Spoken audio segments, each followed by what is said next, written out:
All right. Are you good to go? All right. Court will call 20 CR 1358, People versus Letecia Stauch. Record should reflect the jury is not present in the courtroom. Is there anything we need to take up outside the presence of the jury at this point in time, Mr. Allen? Yes, Judge. So prior to us starting trial, you had asked us to give you notification, and we're going to bring in any sensitive photos. So there will be some of those today.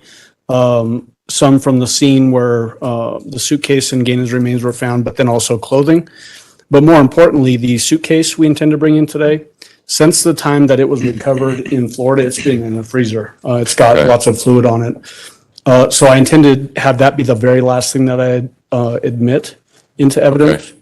It'll be in a plastic bag so that the jurors can see it and appreciate size and that kind of thing. And then what I would like to do is then once it's admitted, unless defense has any specific cross on that item, have it taken right back out. It will smell at the courtroom if we keep it here. Mr. Tellini or Mr. Cook? I would like to take it out, yeah. You stopped at taken. I wasn't sure if it was cross-examination or what, so. I don't know if it would be cross-examination. But it's okay to bring it in, take it right back out. Okay, all right. All right, so what witness is that going to be through? Our very first one, Kelly Smith, will be our first witness this morning. Okay, okay. And then what I would like to do, Judge, just because of the size of that exhibit, is probably have the suitcase, is have our investigator come in and actually just hold it for the witness, and then have that investigator show it to the jury, lift it up, and then when we're done, walk it back out. All right, and I assume just substitute photographs for it? I'm sorry? Substitute photographs? We have photos of it as well, yeah. Okay. Just with photos, it's hard to... Hold on just a second. Yep. Yeah, I think it'll be fine. I'm sorry, go ahead. I was just going to say, the photos, obviously, it's hard to get a good feel for actual size. No, and I understand that part, yeah. So, okay.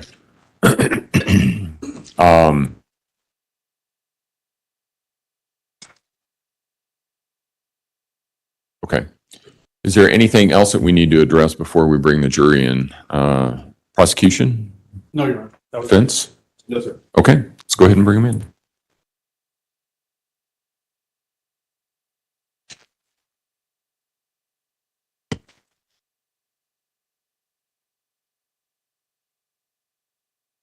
No, she's...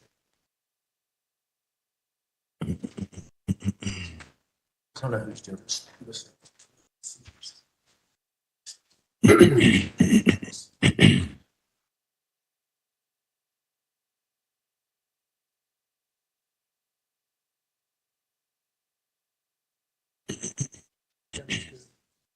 That's what I was just checking. Are you doing okay? Okay.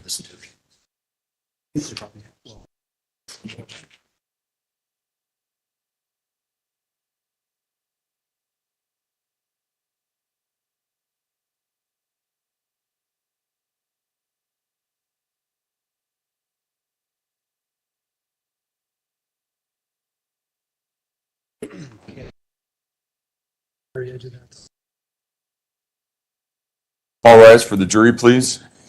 That's okay. Yeah, yeah.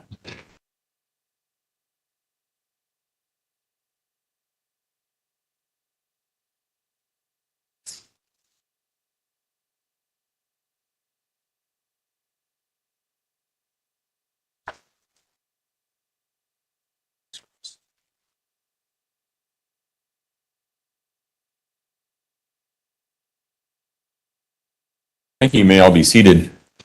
Court will recall 20 CR 1358, People versus Letecia Stauch. Record should reflect the jury has returned to the courtroom. Good morning, ladies and gentlemen. We're going to start our day the same way that we have every other day, and that is, has anything occurred since we were last together that causes any of you to believe you could not continue to serve as a fair and impartial juror? If so, please raise your hand. No response? All right. With that, prosecution, call your next witness, please. Thank you, Your Honor. Good morning. We would call Kelly Smith. All right. Ms. Smith, if you would step forward and raise your right hand, please, ma'am. Swear you in a minute. Good morning. You swear or affirm the testimony about to give in this matter will be the truth, the whole truth, and nothing but the truth. Go ahead and have a seat in the witness stand. Please watch your step as you step into the stand.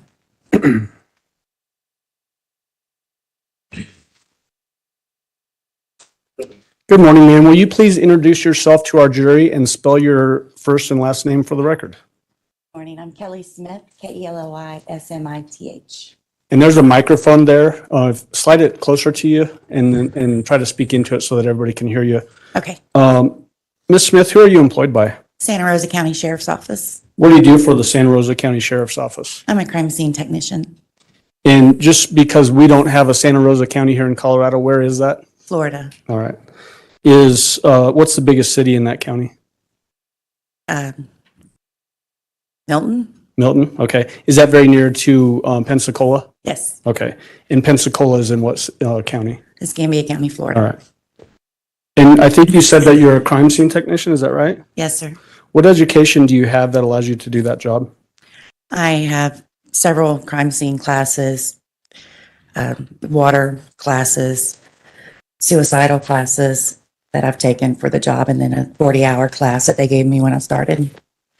The 40-hour class, is that the basic crime scene investigation class? Yes, Was that in 2019? yes, sir. Did you also take a crime scene processing class in 2020? Yes, sir. You mentioned that you took a water class. Was that the aquatic abuse, death, and homicidal drowning investigations? Yes, Was that in 2021? yes, And then you said suicide investigations also? Is that right? yes, Okay. sir. Was that in 2022? I believe so. Let's see. What did you do before you became a crime scene technician for Santa Rosa County Sheriff? I was still employed at the sheriff's office as a 911 dispatcher, How long did you work as a dispatcher? 13 years. What are the duties associated with being a crime scene technician for Santa Rosa County? Documentation, photograph, collection of evidence, packaging of the evidence to turn it in. We do dusting of the fingerprints and take DNA samples. Is it common for you to actually go out to potential crime scenes? Yes, sir. Do you sometimes collect evidence from crime scenes? Yes, sir. Do you also occasionally attend autopsies? Yes, sir. Will you typically collect evidence from those autopsies Yes, sir, and photograph. and photographs? I want to direct your attention specifically to March 17th of 2020. Were you working as a crime scene technician back then? Yes, sir. Did you get a specific call to respond to the Escambia River Bridge on the report of a suitcase with a body inside of it? Yes, sir. What's that approximate location where you were called to? The county line between Santa Rosa and Escambia. And we had previous testimony from other people that had also gone to that bridge. It's sort of, if you look at a regular map with north being on the top, it looks like the bridge runs north to south, but it actually, I think, has a east-west lineage. Is that right? Yes, sir. And as far as where you responded to, was that on the west side of the bridge or the east side of the bridge? East side of the bridge.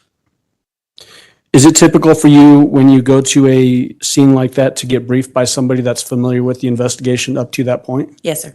Did you have that occur here? Yes, sir. Who briefed you? I don't remember. I don't recall on that one, who Okay. the first person I spoke to. Was it by chance Detective Jason Yoder? Yes. What was the information that you received from Detective Yoder when you got that first briefing? That they had located a suitcase with a body in it under the bridge. Did you have a chance to make your own visual observations of that area? Yes, sir. Tell the jury just basically what you saw, and then at some point here in just a moment, we're going to get into some photographs. I noticed we had to park on the other bridge, so I was able to look underneath the east bridge, and I'd just seen what appeared to be a suitcase and a material beside it from a distance. It just looked like material. Did you have a chance also to view the scene from above, meaning on that bridge span looking down? Yes. Did it appear that the location where there was an indentation, that was where the suitcase was dropped from that bridge down to the ground below? Yes, sir. What color was that suitcase? Do you remember? The olive green color. Okay. Did you go up closer to the suitcase area? Yes, sir. You said that it looked like there was some fabric or something like that associated with the suitcase. When you got closer, could you tell what those things were? You could see that it was a blanket and a body. And then you mentioned earlier that it's very typical for you to take photos of scenes. Did you do that in this case? Yes, sir. At this point, I would like to approach and show the witness exhibit 77 through 85, which are You may. photographs. All right, go ahead.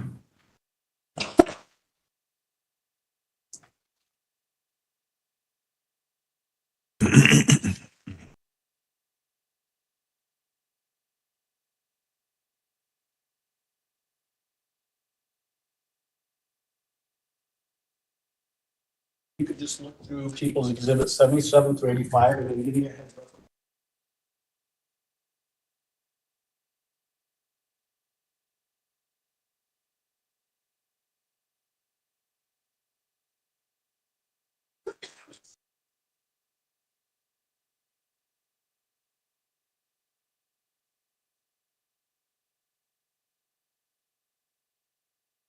Yes, sir.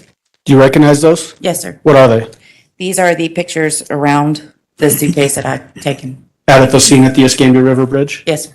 Are they fair and accurate representations as to what you saw that day? Yes, sir. At this time, I'd move for admission of people 77 through 85. Defense? No objection, Your Honor. Exhibit 77 through 85 will be admitted. Go ahead. Permission to publish, Your Honor? Give me just a minute, though. Okay. All right, go ahead. So, Ms. Smith, this is going to be a little bit tricky for you, but I would like you to turn around in the witness stand there. Yep, you found the pointer.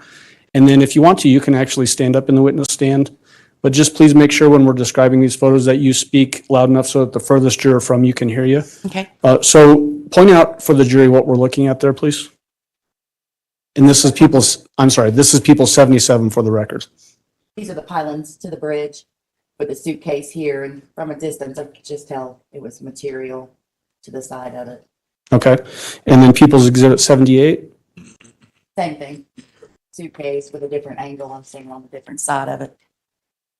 Is that the way it appeared when you got up to the scene, that it was, everything had spilled out of the suitcase? Yes, sir. Okay. People's 79. Just up close of the actual material and the victim here. And, okay, and people's exhibit 80? This is just the suitcase itself. Was it apparent to you when you got on scene that there had been quite a bit of decomposition happening already? Yes, sir, due to the coloring here and the bug activity that was there. What kind of bug activity are we talking about? Maggots. Does that indicate that the suitcase had been out in this condition for a period of time? Yes, sir.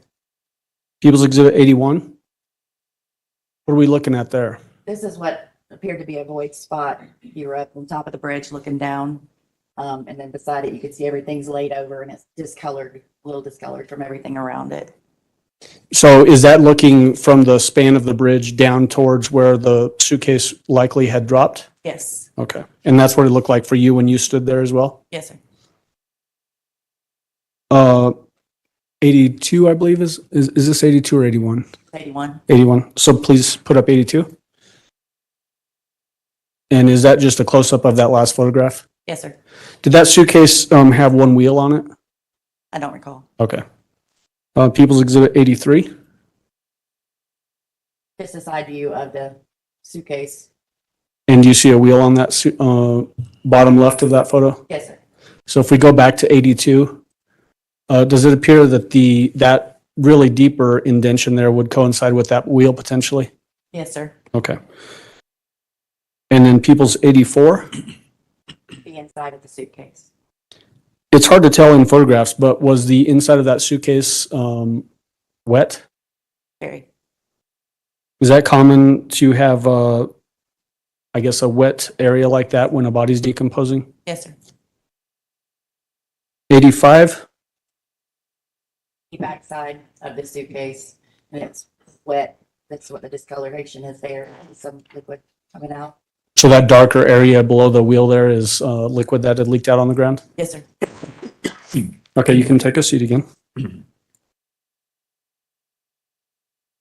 And then that was on March 17th, correct? Yes, sir. Did you also attend the autopsy on March 18th? Yes, sir. So tell the jury, was the body that went to the autopsy the same body that you saw on scene on March 17th? Yes, sir. How could you tell? The clothing was the same, the condition was the same, similar characteristics. What about the blankets that you mentioned? Were those also at autopsy? They were. Did you collect a lot of those items during the autopsy? I did. All right.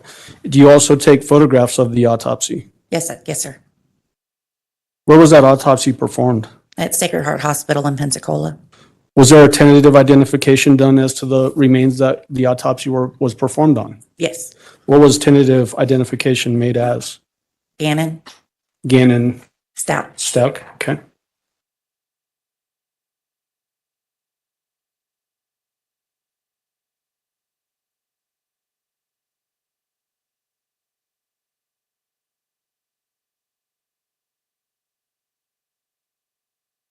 Your Honor, may I approach with people's 87 through 102? Okay, go ahead.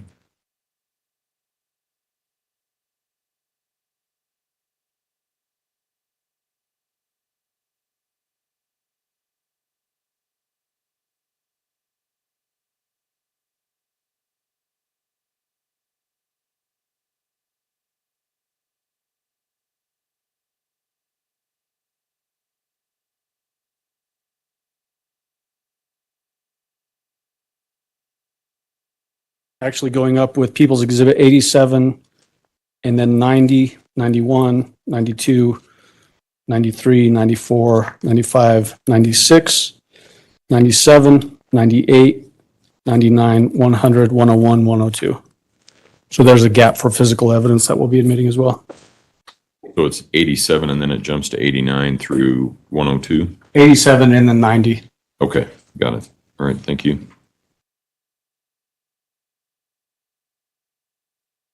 Same thing as before. If you could just take a look at those and then give me a heads up.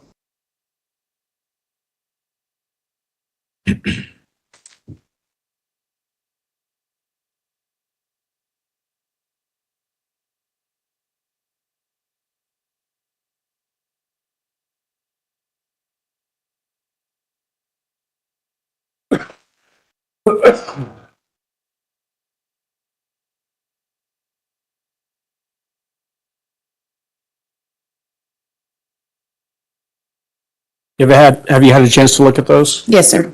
What are they, generally speaking? Pictures from the autopsy. Are they fair Evidence. of evidence? Are they fair and accurate representations as to what you saw during this autopsy and things that you collected? Yes, sir. At this time, I'd move for admission of 87 and then 90 through 102. Defense? No objection, Your Honor. Exhibits 87 and 90 through 102 will be admitted. Go ahead.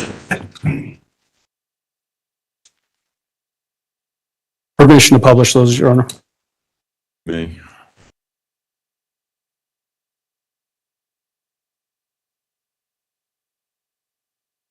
So we've got 87 up on the board behind you, and same as before, Ms. Smith, if you could just stand up and then let the jury know what we're looking at there.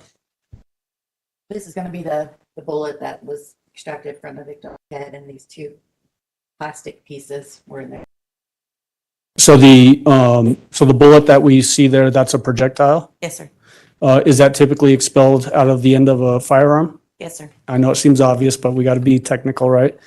What about those plastic pieces there? What do those appear to be? From my understanding, they were part of the bullet. Okay. And then you said that these were recovered during the autopsy. Do you remember where specifically? Leave the head. The head. And then I want to approach with people's 88 and 89. Go ahead. No, that's fine. So if you could first take a look at people's exhibit 88.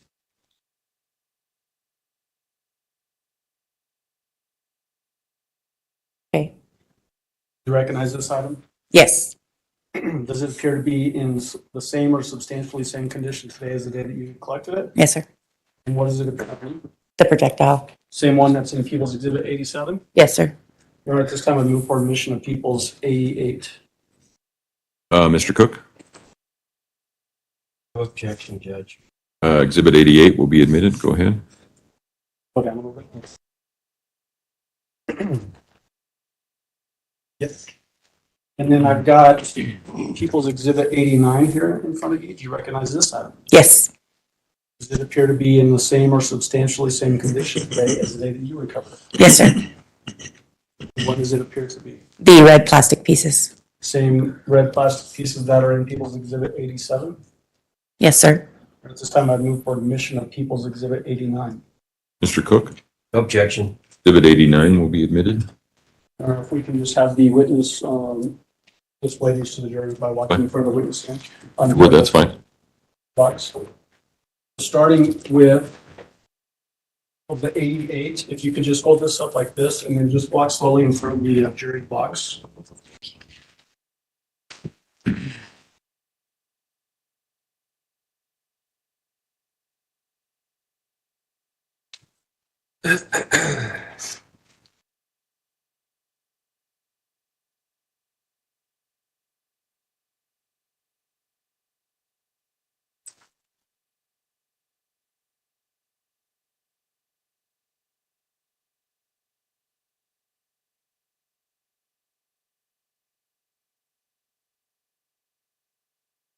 And let's see if you can now do the same thing with People's Exhibit.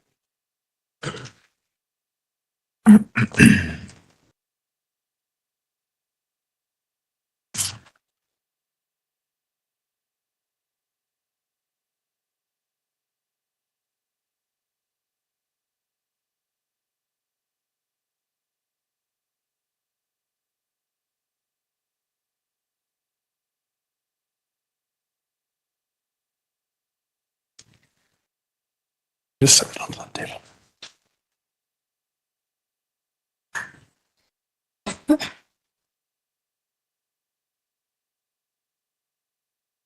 Now, Ms. Smith, we're going to go back up to the photos to People's Exhibit 90.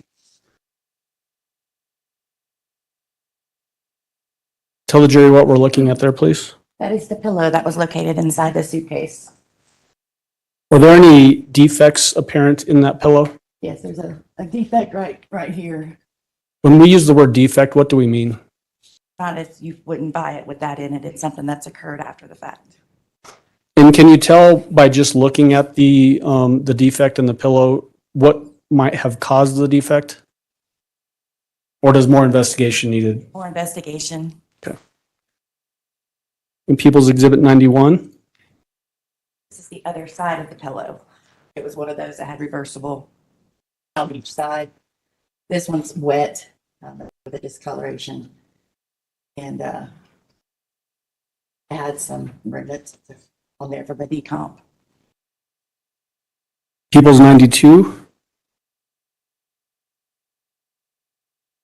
What are we looking at here? That's the projectile. It was done on the x-ray machine So is this actually an x-ray of that pillow itself? of the pillow itself. Are there actually two projectiles visible in that x-ray? Over here in the white.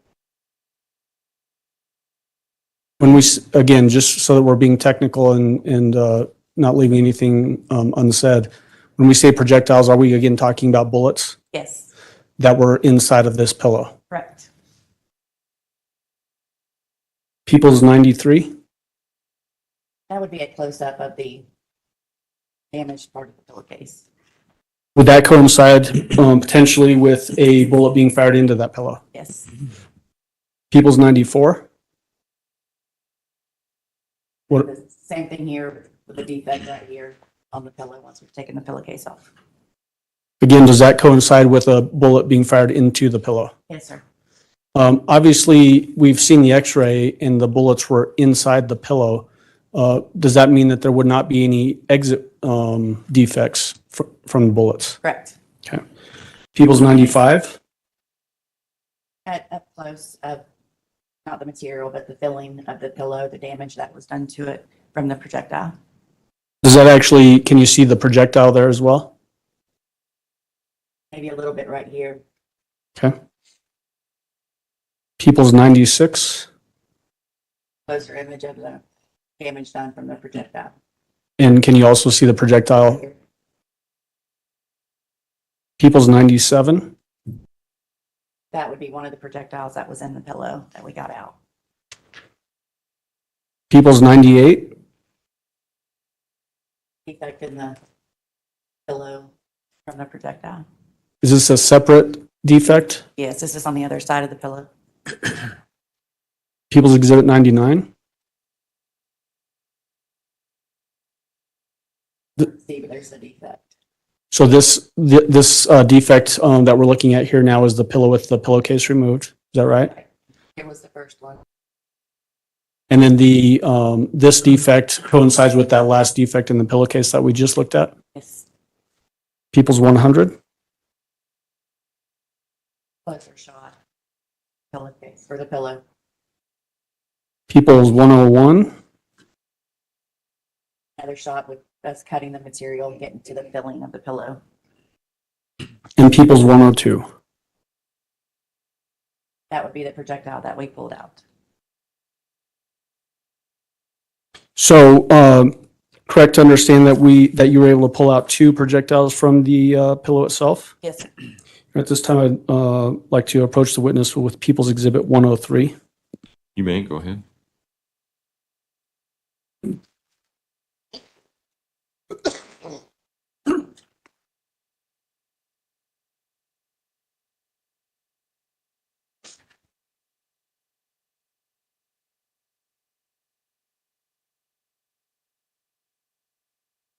Same thing as before, Ms. Smith. Can you take a look at People's Exhibit 103? Do you recognize People's Exhibit 103? Yes, sir.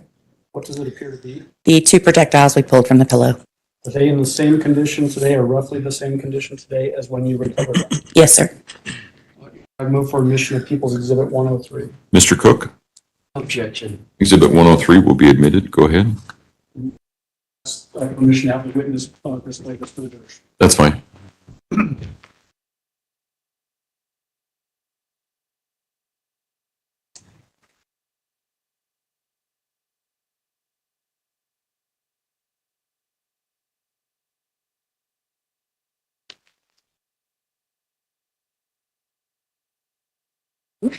Extra step there.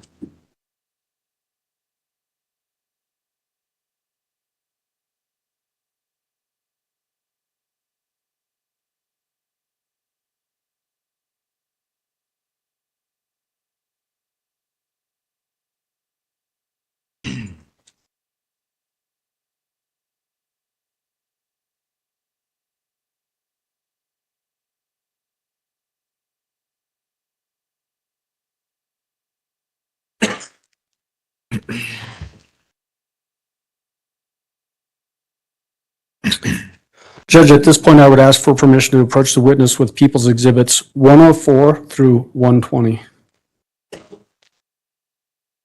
You may, go ahead.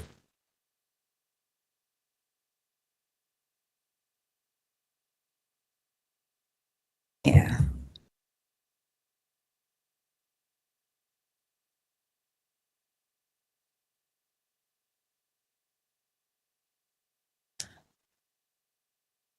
Ms. Smith, same as before, if you could flip through those exhibits 104 through 120 and then give me a heads up when you're done looking at them.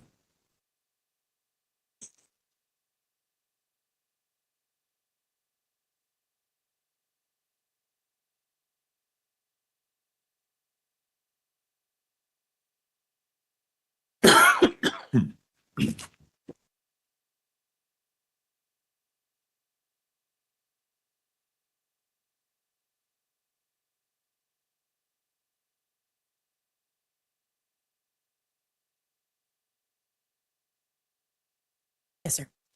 Do you recognize the photos 104 through 120? Yes, sir. Are those photographs that you took during the autopsy of Gannon and Stauch on March 18th, 2020? Yes. Are they fair and accurate representations as to what you saw that day? Yes. I move for admission and permission to publish 104 through 120. Mr. Cook? Sure.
Okay, all right.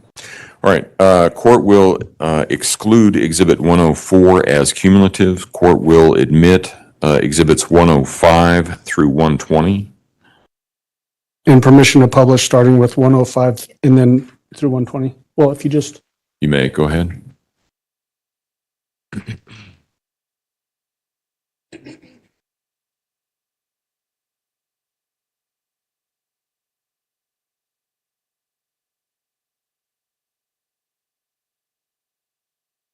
okay, same as process as before, Ms. Smith. If you could just stand up and tell us what we're looking at here. First, in a general sense, what are we looking at? This is the T-shirt that the victim was wearing when we located him. Did this T-shirt have a number of defects in it that coincided with injuries that the victim had on his body? Yes, sir. Okay, so when we're looking at People's Exhibit 105, there's obviously some graphics on the T-shirt, correct? Yes, sir. And then there's that angular measuring device there. Is that signifying, as we look through these photos, where specific defects were in the shirt? Yes. So can you point out the defect that we're looking at first in 105? The defect here is going to be right here. There's cotton, white cotton behind it to help him get stand out. And then if we go to 106, is that a close-up of that same defect? That is a close-up of the same defect. 107, Here, now we're here. sort of where it says Minecraft over the R, it looks like. Yes. And then 108, Yep, close view. That defect. 109. Those first two, would that coincide roughly with the left chest area, lower left chest area? Yes. And now would that coincide with, I guess, left shoulder area, Yes. collarbone maybe? And then 110, Close-up of that same image 111, to the arm. the sleeve of the arm, Yes, left arm. and then 112, Close-up of that same defect. 113, Up to here. so are we still looking at the left sleeve, just upper portion of that sleeve? Yes. 114, I think, Up close of that one. 115, Turn the shirt over. And this would be the defect. that appears to be a larger defect than the others, is that correct? Yes. And then 116, Close version of 117, left arm again, back side. 118, Up close. 119. And that one just moved up to here. And then are we looking at the backside for both of those last couple of photos, the backside of the left sleeve? Yes. 120, Up close of that one. left sleeve again? Yes, sir. All right, if you could go ahead and sit down. Here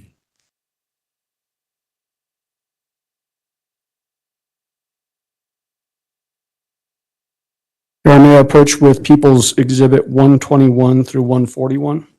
You may go ahead.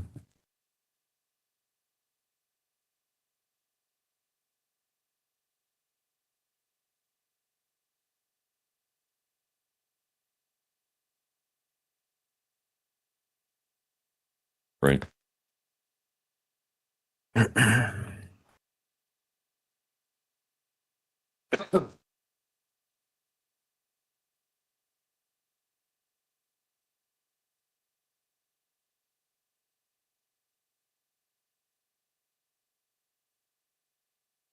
Go ahead and flip through those and then let me know when you're done.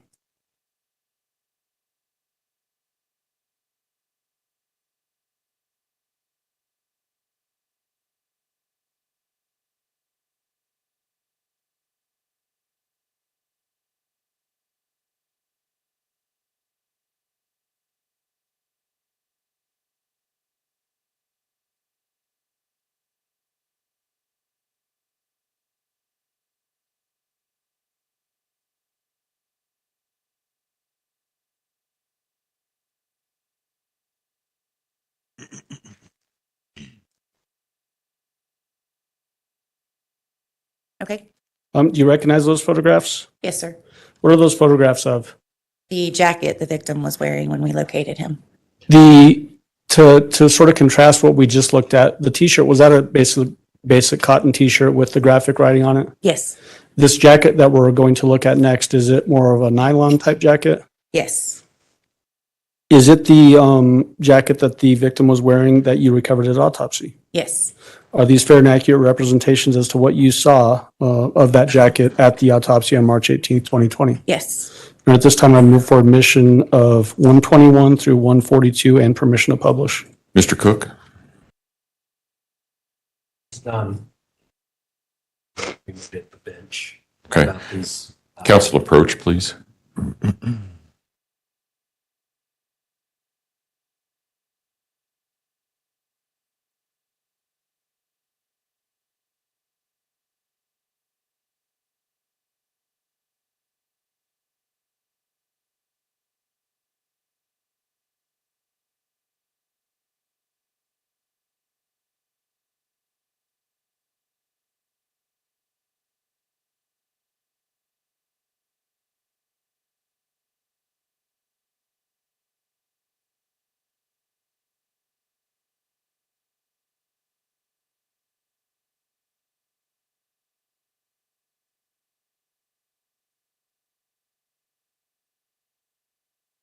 All right, exhibits 121 through 142 are admitted. Permission to publish, Your Honor. You may, go ahead. So Ms. Smith, same as before, 121 should be up on the screen here in just a moment. So tell the jury what we're looking at in 121. This is the jacket the victim was wearing when we located him. Is this the inside of the jacket, so the lining of the jacket? Yes, sir. So point out where you can see any defects in this jacket. One here, here, here. This appears to be one here. Okay. And then moving on to 122. Up close to that first one that I pointed. And would this generally be, since we're looking at the lining of the jacket, would this essentially mean that this would coincide with the victim's back area? Yes. Okay. 123, Close to that one. 124, Showing the defects right there. again, is this still looking at the lining of the jacket, which would generally coincide with the back of the victim? Yes, sir. 125, Close to that one. 126, Over here, same back side of the victim. 127, Up close. 128. We're here, now we're over here. It's still the same on the back side, and this is the lining. Sort of would this coincide roughly with the back shoulder? It looks like it's closer to the sleeve here. Yes. 129, Up close to that one. 130, Right. so is this getting closer to the top of the shoulder area of the jacket? Yes, sir. Still, are we looking at the lining of the jacket? Yes, sir. 131, Close to that one. 132, Gonna be the hood. With some defects here. are we looking at the lining of the hood? Yes. Okay, 133, Back that pointed to. 134, Close to that one. 135, Second one that I pointed. 136. And those last couple, also the inside lining of the hood. Correct. Okay. 137. This will be the back of the jacket. Is this just an, oh, I'm sorry. Here, one here. Essentially an overview of the back of the jacket. Yes. 138, First one that I, 139, second one that I pointed to. Still on the back of the jacket. 140, here, now we're over here. 141, Still here. and then 142. Here's the defect. I was trying to see where at on the jacket. Does it appear that this is closer to the zipper? Yes, Can you see the zipper there at the top? here's the zipper. Okay. Thank you. And Your Honor, now I would like to approach the witness with People's Exhibit 143. All right, you may, go ahead.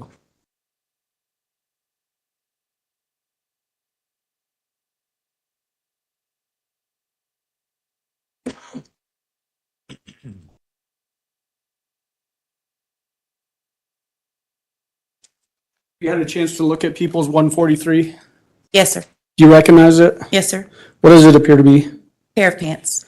Photo of the pair of pants? Correct.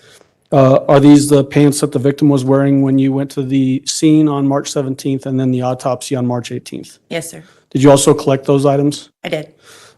Is it a fair and accurate representation of the pants as you saw them on March 18th? Yes. And at this time, I would move for admission and permission to publish 143. Exhibit 143 will be admitted. Go ahead. Permission to publish, there we go. Just generally give us are these nylon sort of athletic pants? Yes. Does it appear that there's,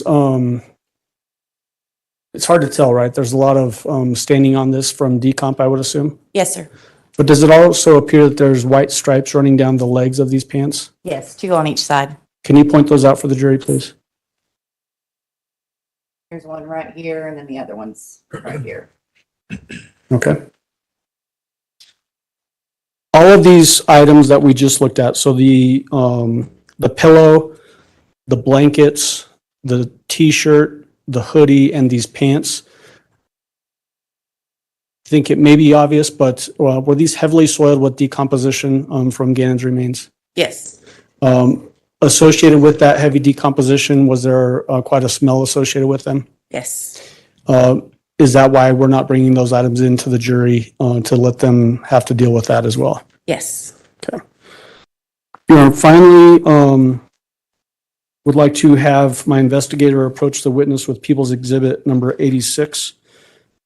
All right, may, go ahead. And just so that we're all clear, this is the item that we talked about prior to. Okay. Is there any objection as to the foundational issue of this defense? Okay. Mr. Allen?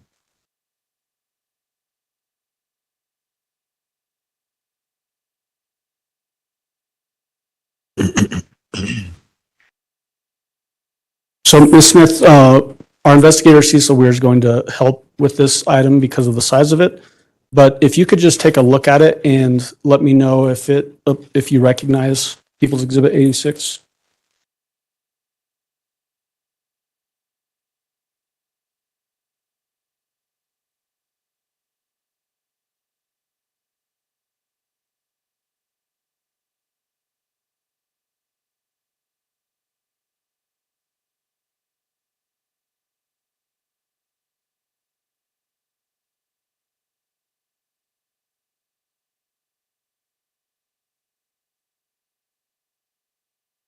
And I didn't hear your question over the paper. Yeah, that paper was a little loud.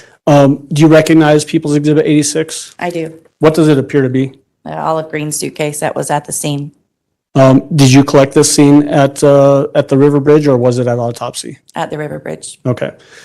Does it appear to be in the same or substantially the same condition today as the day that you recovered it? Yes. At this time, I'd move for admission of People's Exhibit 86. Mr. Cook? Objection. Exhibit 86 will be admitted. Go ahead.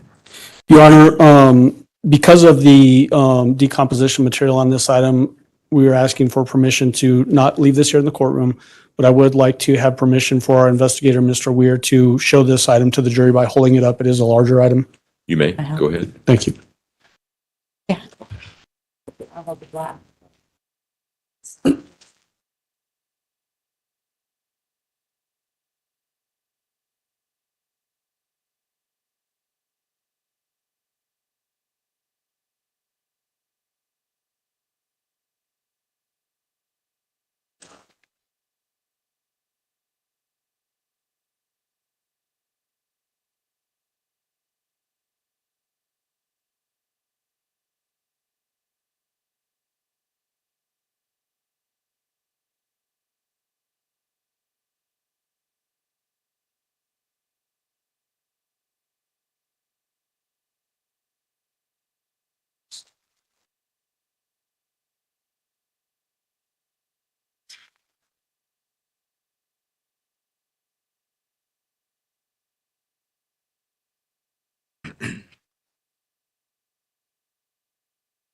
Thank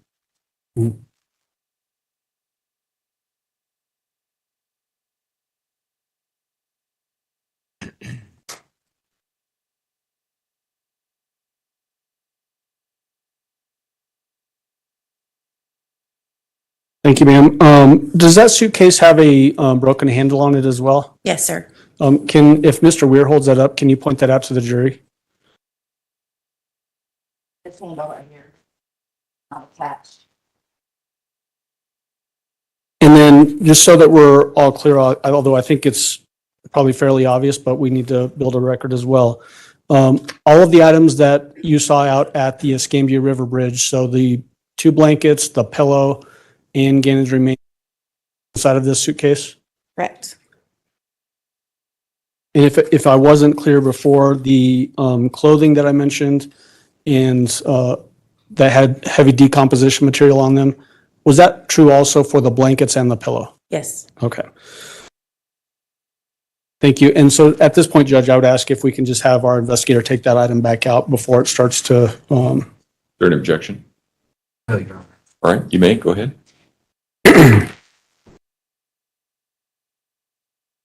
Just take it out. he's trying to collect the baggage or the paper too. Stephanie?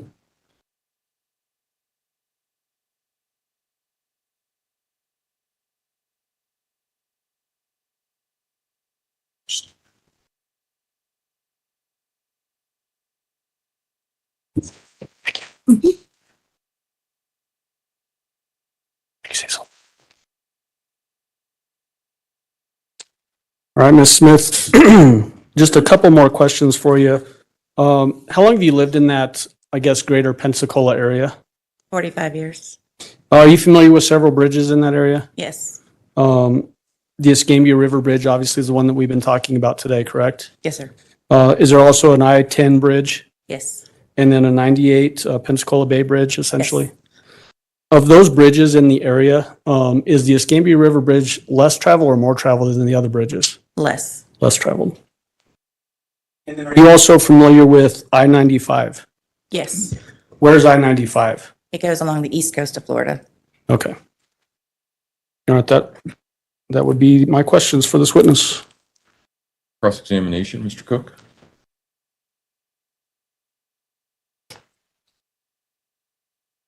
Your Honor, I don't have any questions for this witness. Thank you. All right. Do any of the jurors have any questions for Ms. Smith? Just write it down, pass it forward. Looks like we might have a couple, so just write them down, pass them forward, and I'll have somebody collect them.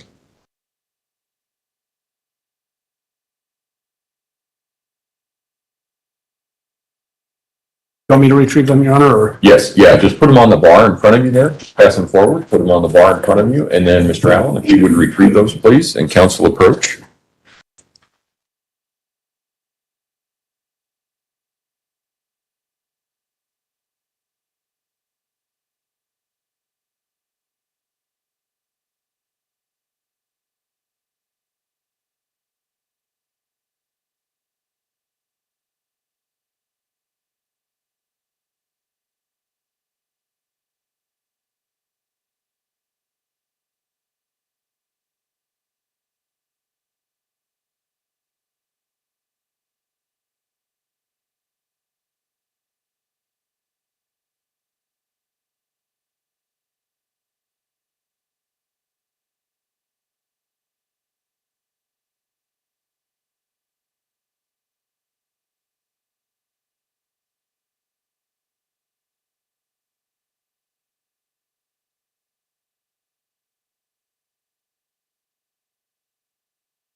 Ms. Smith, was the suitcase cleaned? It appears cleaner. No, it was not cleaned. It was kind of hard to see through the plastic. Right, and this is a timeline question. You visited the discovery site on March 17 of 2020. And the autopsy was on March 18 of 2020. Let's start there. Are those two dates accurate? Yes, And so you already knew on March 18 of 2020 that it was Gannon? they didn't know for sure. They went by some pictures, and then I'm not sure what their procedures are for identification. All right. I will allow reasonable follow-up as to those questions only. Mr. Allen? Just on that last question, when we were talking about identification of the remains, was that just a tentative identification, Yes, not a finalized identification? You know that a finalized identification came sometime later? yes. Okay, thank you. Mr. Cook? All right. Thank you, Ms. Smith. You may step down. Prosecution, call your next witness, please.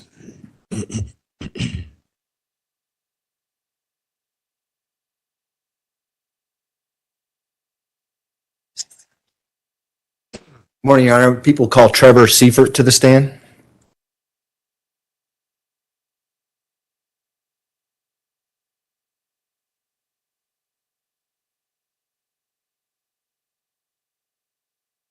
Mr. Seifert, if you would step forward and raise your right hand, please, sir. Do you swear or affirm the testimony about to give in this man will be the truth, the whole truth, and nothing but the truth?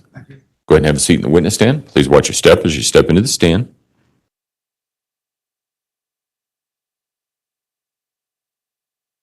Morning. Good morning. Could you please introduce yourself to the jury and spell your first and last name? My name is Trevor Seifert, spelled Trevorseifert. I just mispronounced your name, so I apologize. It's okay. What is your occupation?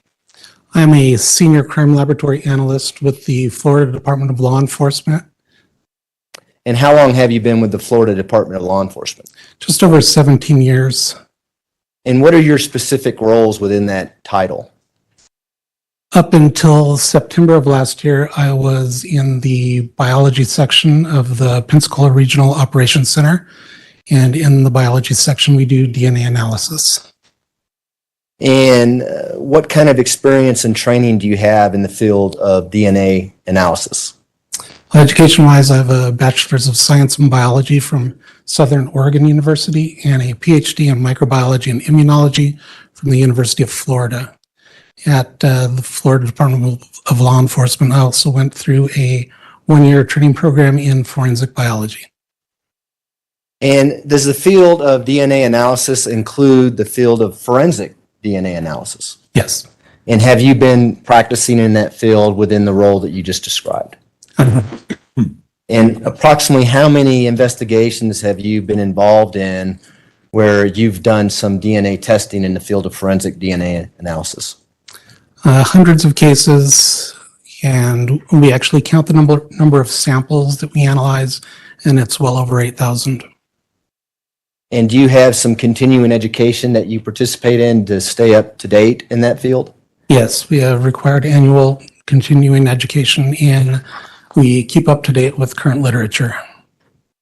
And have you been qualified as an expert in a court of law to testify in the field of forensic DNA analysis? Yes, in the Florida 1st and 14th Circuit, Approximately how many times? approximately 55. First time in Colorado, I take it? Testifying, yes. Okay.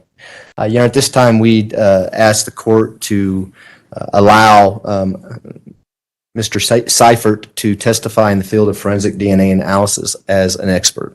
No objection. All right. Just a minute.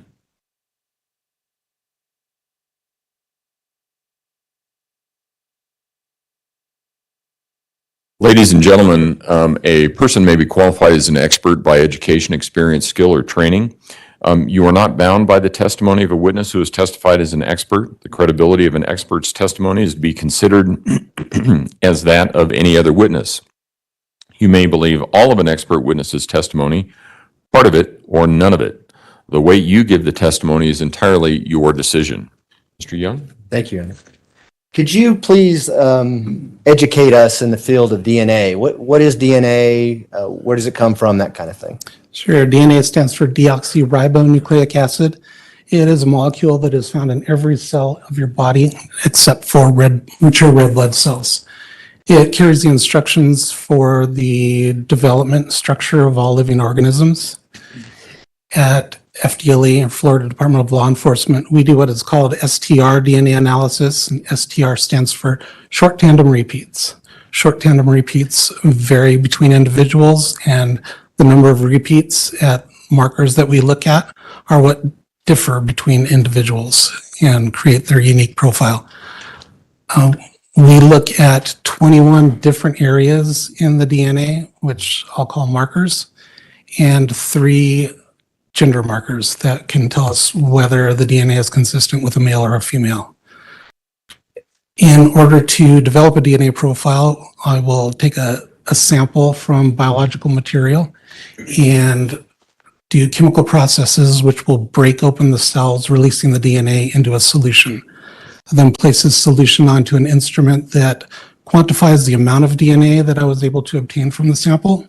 And if I reach a high enough threshold, I can then use a process called polymerase chain reaction, which amplifies each of the 21 markers that I'm looking at millions of times with a fluorescent tag that enables another instrument, a genetic analyzer, to measure the length of each of these fragments, which determines the number of markers, the number of short tandem repeats, and gives us a profile for the individual or the sample. Can you talk to the jury about the uniqueness of these profiles that you've been talking about? Yes, depending on the number of markers that I'm able to generate a profile from, statistics differ with how unique it will be. But overall, a DNA profile of an individual is unique to that individual, and only a identical sibling will have the same DNA profile. And where do we get this uniqueness from? Where does our DNA come from? Half of your DNA comes from your mother, half of your DNA comes from your father.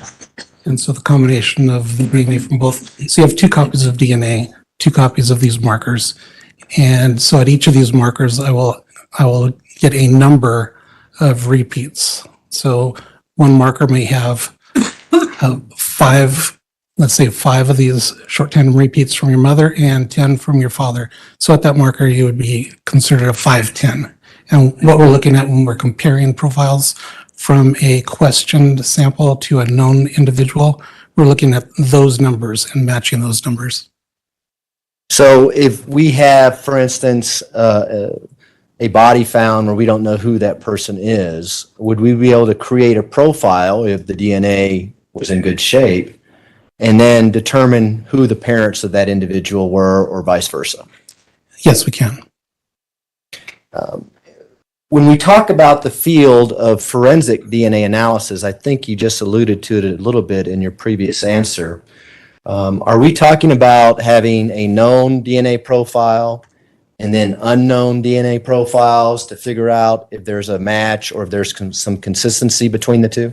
Yes, so in most cases, we're dealing with evidence from a crime scene, looking for a suspect. So we're looking for the DNA profile from the evidence and then comparing it with DNA profile from an individual said to be involved in the case. In other cases, we're looking at unidentified human remains and comparing that to DNA profiles from individuals that are in a missing persons database. And so is there databases in the United States, for instance, where there's DNA profiles for unsolved crimes, things like that, where if you develop a profile, you can compare that to a database to see if there's a match? Yes, there are. And do agencies across the country submit DNA profiles to those databases? Yes. Now, where does this DNA come from? What do people leave behind where you might be able to obtain DNA profiles from? Well, the majority of it is bodily fluids, blood, semen, saliva, tissue, and we can also obtain DNA from items that people have worn or handled, so epithelial cells or skin cells that are left behind, or hairs. You alluded to earlier about crime scenes. Are there particular crime scenes that might deteriorate DNA? Yes, DNA is stable in dry and cold environments. When it's out in the natural environment, DNA is degraded by the human body. Once a cell dies, it releases enzymes that breaks up the DNA. Microorganisms also break up DNA. So in hot, humid, wet or damp environments, the DNA is degrading rapidly. I'm going to take you back to 2020, and particularly March 17th of 2020. Were you familiar with a body that was discovered underneath the Escambia Bridge there by Pensacola, Florida, around that time frame? Yes, I was. And after autopsy and in the investigation, were you asked to conduct some DNA analysis to confirm the identity of this individual who was found deceased under the bridge? Yes. Tell the jury about that. What did you do? And we'll get into your results in a second. In the first submission of evidence that I received from our medical examiner, I received buccal swabs, which are swabbings from the inside of the cheek of an individual, and a card with a couple drops of blood. I then performed the analysis that I already explained, where I took samples from each, broke up in the cells in solution, and attempted to obtain DNA profiles. The blood sample did not give me enough DNA to amplify and get a profile. And the buccal swab gave me enough DNA to attempt to develop a profile. However, the results were so low that I could not interpret the results. And what was your understanding of the condition? Did you later determine that this was Gannon-Stauch? Yes. I'm just going to use Gannon-Stauch as who we're talking about here. Did you learn about the condition of Gannon-Stauch's body as it laid underneath that bridge, February to March of 2020? Yes, I heard that it was a body in a suitcase, and based upon the condition of the initial evidence that I received, the buccal swab and blood stain, I could tell that it was a decomposing body. And was it surprising to you that you were not able to get enough DNA from the buccal swabs and the blood card from autopsy to develop a profile? No, not at all. Why is that? During decomposition, the DNA breaks down, and usually we have to go to a harder tissue such as a bone or teeth. And is it because of the deterioration that you alluded to earlier, Gannon's body being under the bridge by water in the humidity and heat of Florida? Yes, and the amount of time. And I think you just said you had to go to some bone. Tell us about what you did with the bone and why did you go to the bone? Yes, next I received a rib bone, and I took numerous samples from the rib bone at separate times. So initially I swabbed some of the tissue on the rib bone, took a cutting of the rib bone, and went through the process of trying to get DNA from those. The swabbing of the tissue resulted in not enough DNA to go any further. The cutting from the tissue, I again got a very low amount of DNA, but was not able to interpret a profile. So I went back to the bone again, broke it open and removed marrow, and went through the DNA analysis again, and again was only able to obtain information, but not enough to interpret. Went back to the bone again and actually took pieces of the bone and did a longer process. It takes several days to get a DNA profile from, and with that I was able to get a partial profile. So a complete profile is information at all 21 of the markers we're looking at. And with this partial profile, I was able to get information at 9 markers. So the difference between the markers is the length. So the longer a marker is, the more likely it's going to be chopped up and not give us any information. And so when you were able to get these 9 markers you alluded to, this was from a rib bone, correct? Correct. Did you also have at least information that there was a tentative identification that this was Gannon-Stauch? Yes, I did. And did you also have indication that there was a DNA profile developed for Gannon-Stauch here in Colorado Springs at the Metro Crime Lab. Yes. Did you contact the Metro Crime Lab with the 9 markers or the profile that you developed from the rib bone to see whether or not there was a match with the known profile from Gannon Stauch that we had here in Colorado Springs? Yes, I did. And what was the results of that? I received confirmation back from them that they had a match with the profile that I generated from the rib bone and a case here. And what does that mean? That means that the markers that I obtained a profile from matched a standard or a DNA profile that they had developed here in this case. Was that confirmation, at least for you, that that was the body of Gannon Stauch? Yes, if it were a case that I was working through to the end, I would have continued working to obtain a complete profile from the remains. And then I would also need to obtain whatever piece of evidence they used to get the complete profile from here in Colorado and compare those myself and then perform statistics, which would give you a likelihood ratio on how good of a match it was. And do you know whether or not anyone from Colorado Springs did exactly what you just described? I assume that they did, but I do not know. Essentially, when you made this determination that the 9 profiles from the rib bone matched the known profile for Gannon Stauch, did the El Paso County Sheriff's Office and the Metro Crime Lab here in Colorado Springs kind of take it from there and take over the investigation? Yes.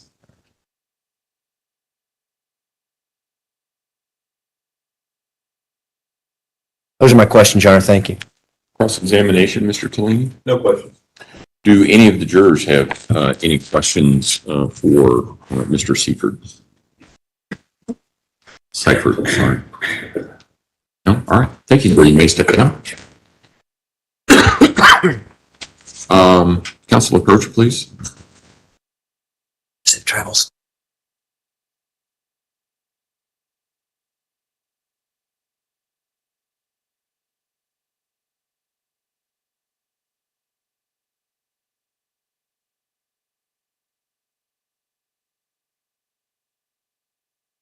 All right, prosecution, call your next witness, please. You can call Alexis Peck to stand here. Last name again? Peck? Heck. Thank you. Peck. Hack, I'm sorry, P-A-C-K.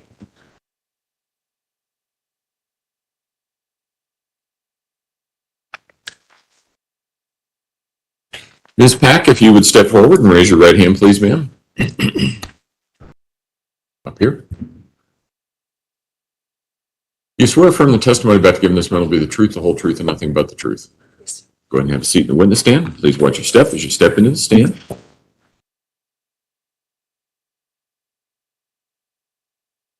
Morning. Good morning. How are you doing? Good. How are you? Good. Could you introduce yourself to the jury and spell your last name for the record? Alexis Pack, P-A-C-K. And where do you live, Miss Pack? Pensacola, Florida. First time in a courtroom? Yes. Everyone's really nice in here, I promise, okay? Okay. Miss Pack, what do you do for a living? I just stay at home now. I did work at the hotel as a front desk agent. Okay. And when you say the hotel, are you talking about the Candlewood Suites? Yes, sir. And which Candlewood Suites did you work at? The one in Pensacola on Davis Highway. And how long were you working there? I worked there for 3 years. Were you working there back on February 4th of 2020? Yes, sir. And as part of that job at the front desk, would you routinely check people in, check people out, that kind of thing? Yes, sir. And would you fill out paperwork as you did that? Yes. May I approach the witness, Your Honor? Me? Hand you what's been marked as People's Exhibit 181. And it's in a plastic folder. You can pull out that document if you like. I believe it's a 3-page document.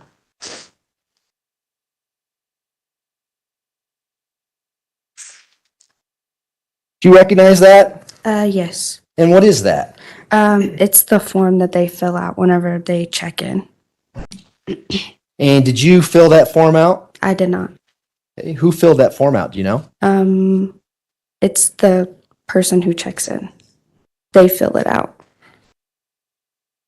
Let me have you turn to page 3 of that document. You see that computer printout? Yes. Do you see your name on that computer printout? Yes. Do you see the name of the person who checked someone in on that computer printout? I do. Okay. So tell us about that. Who checked this person in that's related to this document, and then who checked them out? So there was a lady named Sharon who worked there who checked her in, and I checked her out. And are these documents that you use with anytime someone checks in or checks out of the hotel? Yes. And are these routinely used in the course of business at the Candlewood Suites? Yes. And does this accurately depict the check-in and check-out for the person named in this document back on February 4th, 2020? Yes. We would move to admit People's Exhibit 181. Defense? No objection. Exhibit 181 will be admitted. Go ahead. And before we publish that, I'd like to show you another exhibit, if I may approach, Your Honor. You may. Show you People's Exhibit 221. It's already been admitted into evidence. You recognize this overhead photo here? Yes. And I don't want to be Captain Obvious here, but there's a label that says Candlewood Suites there. Mm-hmm. Do you recognize that? Yes. Is that where the hotel is located at? Yes. And is that where you were working on February 4th, 2020 when this person checked in? So I don't think I was working when she checked in, but when she checked out. Did she check out on February 4th, 2020? So I'm not sure if she checked out with me or if the housekeeping staff told me she was gone, and that's why I checked her out. We'll get to that in a second. Okay. Just for the record, I'll publish to the jury again. Exhibit 220.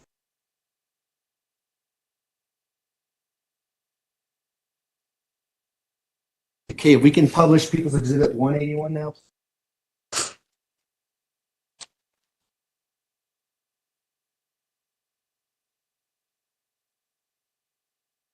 It's kind of tough to see on the TV screens. Can we zoom in on that a little bit, please? So let's start with the top part of that exhibit, and you can look at the one, the actual exhibit in front of you if you like. Okay. What is the name of the person who checked in back on February 4th, 2020?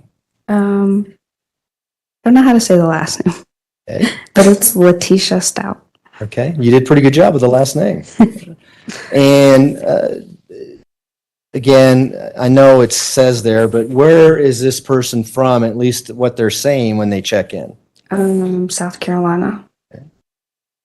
And does this information also show the method of how they paid for the room and things like that? Yes.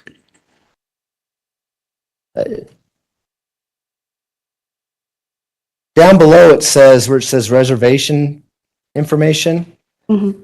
it says company, and it says Ford Motor Company. Where did that come from? Do you know? So that's a fixed rate we would have had in the system for that company.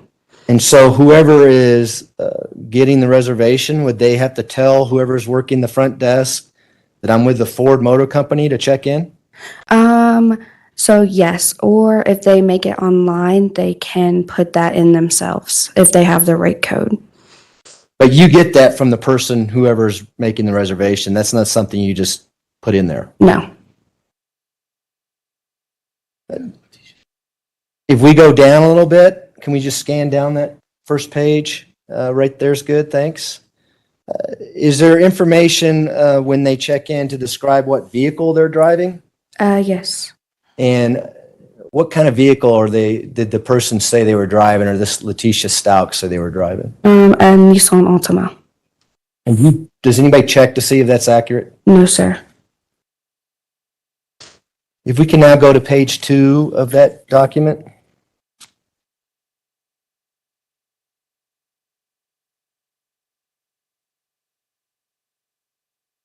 Again, we have page 2 of this exhibit. Again, Ford Motor Company, is that again the same information Yes. that you get from the person who's checking in? Yes.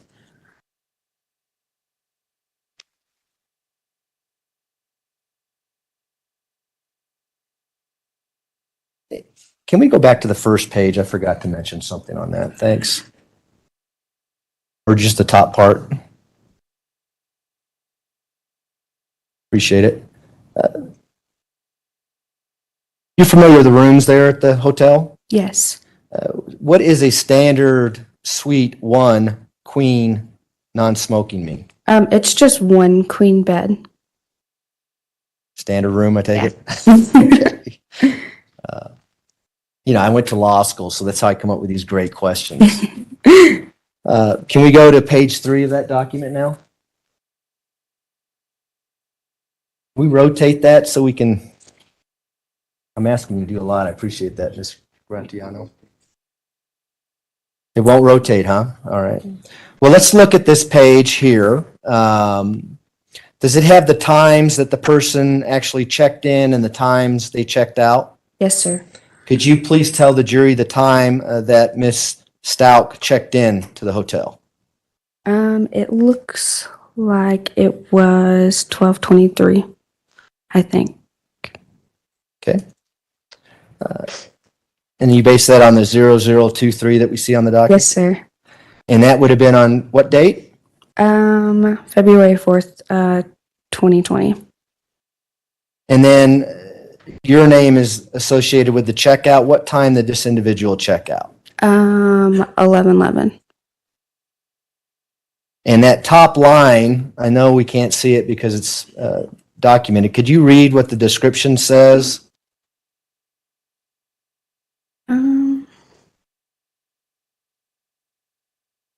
Where it says checkout. It says Stauch, Letecia. Okay, it says Stauch Letecia checking out on 2/4/20, having arrived 2/3/20. Now, does that indicate when the reservation was actually made? Yes, So the actual checkout time would have been what is documented on this page. correct.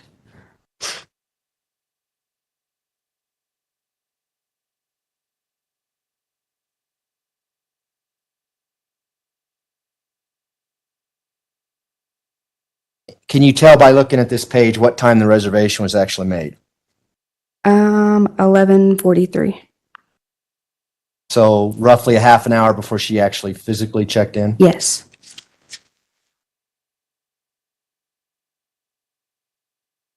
Does this document indicate to you how many guests would have been checked in on that date? No. If you go down to that back to the first page, kind of the second area on that first page, we can zoom in on that, please. Thanks. Scroll up a little, please. And keep going. Yep, there we go, right there. Do you see where it says number of guests? Yes. What does it say there? 1. And do you know when this document was signed? Was it when they check in or when they check out? When they check in. Those are my questions, Your Honor. Thanks. Vince, cross-examination. Thank you. Good morning, ma'am. Good morning. My name is Will Cook. I'm an attorney for the defense. I'm going to ask you a few questions, okay? Okay. So you had nothing to do with the check-in in this case, No, sir. okay?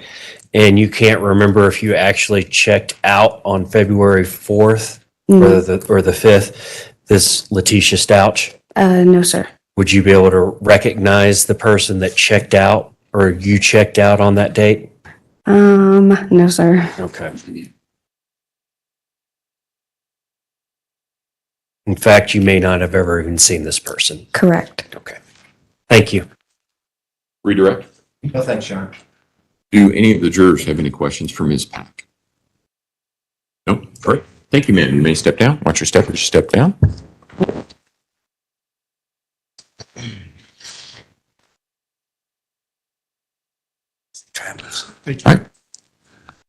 All right, ladies and gentlemen, we're going to take our morning recess until about 10:45. If I can have all of the jurors back in the jury room at 10:45, we should be able to start on time at that point. Again, don't discuss a case among yourselves. Don't discuss a case with anyone else And with that, we'll see you back at 10:45. All rise for the jury, please.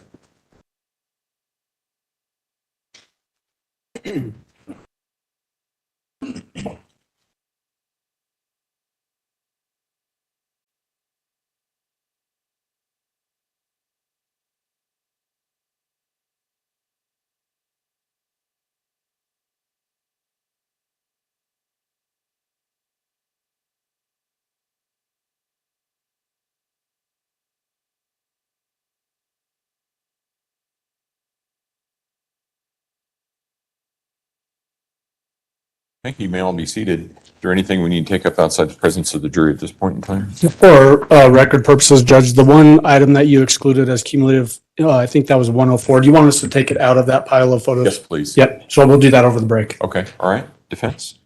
Nothing at this time. Okay, all right. Court will be in recess. Thank you.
All right, court will recall 20 CR 1358, People versus Letecia Stauch. Record should reflect the jury's not present in the courtroom. Is there anything we need to take up outside the presence of the jury at this point in time? Prosecution? No, Your Honor, thank you. Defense? All right, let's go ahead and bring the jury back in.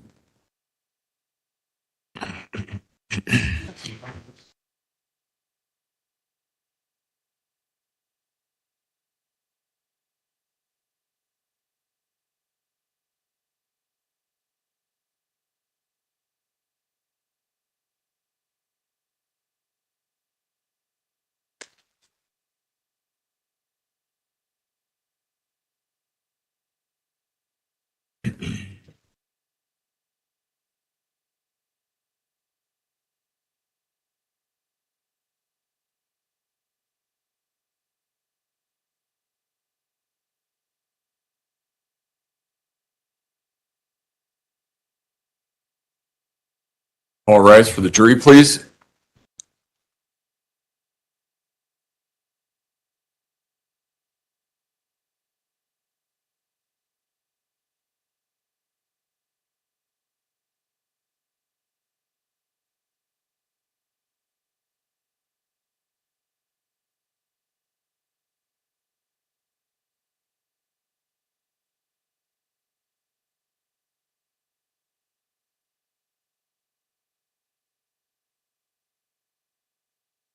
Court will recall 20 CR 1358, People versus Letecia Stauch. Record should reflect the jury has returned to the courtroom. Prosecution, call your next witness, please. Thank you, Your Honor. We would call Jason Hess, Hess. Thank you.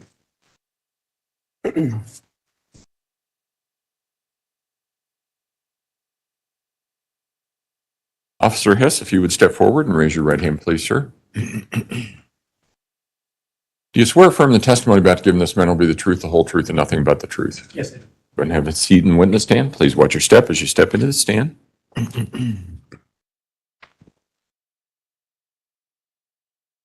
morning, sir. Good morning.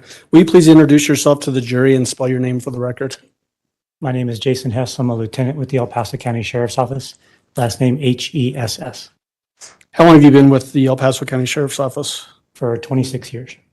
What kind of roles have you served on with the Sheriff's Office? I've been a deputy assigned to detentions, assigned to the patrol division, the SWAT team, a supervisor for the SWAT team, a supervisor on patrol, both sergeant role and a lieutenant. What was your employment back in January of 2020? I was a sergeant assigned to the patrol division. What are duties associated with a assigned to patrol? For patrol, we're responding to calls for service, proactive policing, traffic enforcement, and general community concerns. Is it fairly common to have a lot of contact with members of the community? Yes, it is. Some point, did you get involved in the Gannon Stauch missing child investigation? Yes, I did. What was your role in that investigation? I was at the office of the sheriff performing some administrative duties and became aware of the call that had occurred the night before and that an 11-year-old Gannon was reported missing that night. And I started making some phone calls to help further that. Excuse me, just so we're understanding when this exactly happened, you referenced the night before. January 28th is when I became aware of it. So you became aware on January 28th? Yes. And the call actually occurred on January 27th Correct. of 2020? Correct. Did you have an occasion to call a female at a particular phone number that you understood to be the stepmother of Gannon? Yes, I did. You remember the phone number that you called? I do not remember the phone number. Yeah, okay, we'll come back to that. How did you obtain that phone number? It was from the previous call for service records that we have internally from the call that had occurred. When you called the person, did that person expect you to be calling, or was this just a cold call? It was a cold call. I was just following up on information. Who were you trying to get a hold of? I was trying to get a hold of the parents of Gannon or the person that had called in the original report, Letecia. Did you identify the person that answered the phone? Yes, as best you can over the phone by just asking questions. So what, describe male or female? Female. Did you have subsequent contact with that person face to face? Yes, The voice that you heard on that particular call, did that coincide with a person that you met face to face? yes, from what I could tell. And so the person that you were talking to on that phone call, who was that person? Letecia, Letecia Stauch? yes.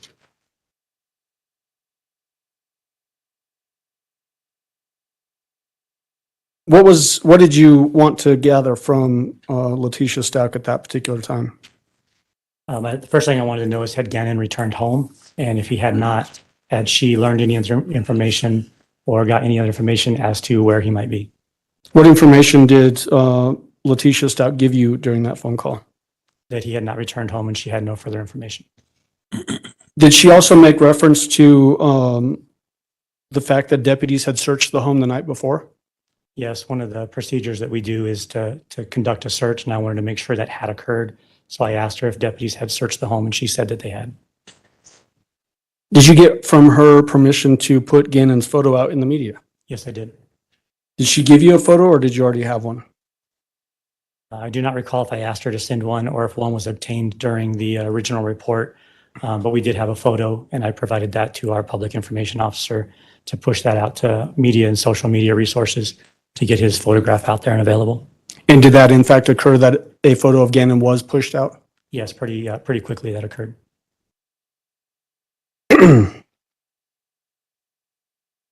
Did you do any searches yourself on that January 28th day? Yes, after the photo went out to the media, some tips had come in about people seeing a child walking in certain areas, and I drove to some of those areas and began searching. So let's talk a little bit in bigger picture here. The report was either missing or runaway child, is that right? Yes, Does that sort of guide you in those early stages of a case like that as to what you might be doing? yes, and then the age of the child is also a major factor. So tell the jury about that, those factors that you would be considering and how that would potentially drive the investigation in those early stages. In this particular case, an 11-year-old child who is unaccounted for during winter months, so cold, and now overnight is at an extreme risk, and they're considered that within our agency. So additional resources are immediately put into place to start that search, which would be different than a 16-year-old who's run away 5 times in the past and has come back a day later. So different styles of approach to those. And as it relates to the information you had, who was it that reported that Gannon was either missing or had run away? His stepmother, Letecia.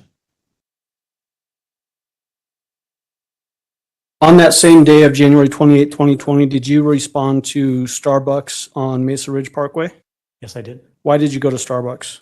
I learned that some of the detectives had come out to meet with Gannon's parents and speak to them. And I went over there to see if there was anything else I could do on efforts with doing searching or canvassing. Did you actually see the parents of Gannon Stauch at that time? Yes, I did. I sat at a table with our 2 detectives and them. The person that you had been on the phone with earlier the morning of January 28th and now the person that was at Starbucks, was that Letecia Stauch? Yes, it was. Do you see her here in the courtroom today? Yes, I do. Will you identify her to the court and to the jury by where she's sitting and what she's wearing? Sitting over on our far right against the wall in a pink shirt. I would ask that the record reflects he's identified the defendant. The record will so reflect. Go ahead. At some point during that contact with the father and the defendant, were you able to look at what was described to you as Gannon's phone? Yes, I did. Why did you do that? Trying to determine if he had searched anywhere on like a Google Maps feature where there would be a history that might direct me on somewhere to go. Would that be something that you would typically look for if you were looking for a missing child or a runaway child? Sometimes you don't know where to look, so you look at all available information, and that is one thing that you would look for is did they search somewhere to go or enter a friend's address or something like that that maybe they hadn't walked to before to give them a route or something. And not necessarily asking you for the address that you found in there, but did you learn of an address and then that ran to ground, meaning it was not really associated with the missing person here? Correct. Did the defendant herself at some point show you a picture of somebody that had been reported that looked like Gannon or that she thought was Gannon? Yes, there had been some Facebook groups that were active in attempts to help locate Gannon, and she had been forwarded a photograph from one of those groups. Did you do anything with that information? We took that photograph and attempted to identify if it was in fact Gannon or not, and we were subsequently able to determine that it was not Gannon and that somebody else identified it as their child based on clothing and items they were carrying. Did you become familiar with Gannon's neighborhood, so Lorson Ranch area, during this part of the investigation? Yes, I did. Did you canvass that neighborhood? Yes, I did. What does that mean to canvass a neighborhood? There's many parts of it. The typical part that you would assume is police officers knocking on your door, asking questions, asking if you have surveillance cameras that are showing the roadway or sidewalks, driving through areas where kids might play, under bridges, construction sites, things like that. Did you do those things? Yes, I did. Did that lead to any clues that you were readily able to find to locate Gannon? No, it did not. In the afternoon time, did you actually go to Gannon's home at 6627 Mandan Drive? Yes, I did. Why did you go there? I wanted to clarify the timeline because I had not been part of the initial part of the investigation on when he would have left the house. So as I knocked on doors at different neighbors, I had a timeline to ask to look at their security camera feeds. Did you have any contact with people at that residence? Yes, I did. Who was there? There were several people that were unidentified to me. I think friends and family members, Letecia and Eugene. So the defendant and Gannon's father? Yes, and their daughter. Did you try to verify a time from the defendant that would be of note for the investigation? Yes. What did she tell you? It was between 3:15 and 4-ish approximately when he would have left the house. Did she describe in that statement to you what she was doing when she reports that Gannon left the house? Between her and her daughter during the conversation, it came up that a candle had been knocked over and there was a burn mark on the carpet, and she had been taking care of that when Gannon left.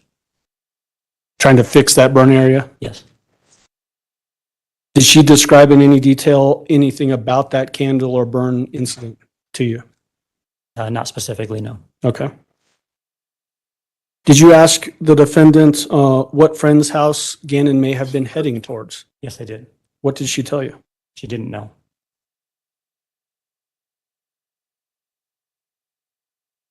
Did you then return to the house on a later date, January 31st, 2020? Yes, I did. Why did you go on that date?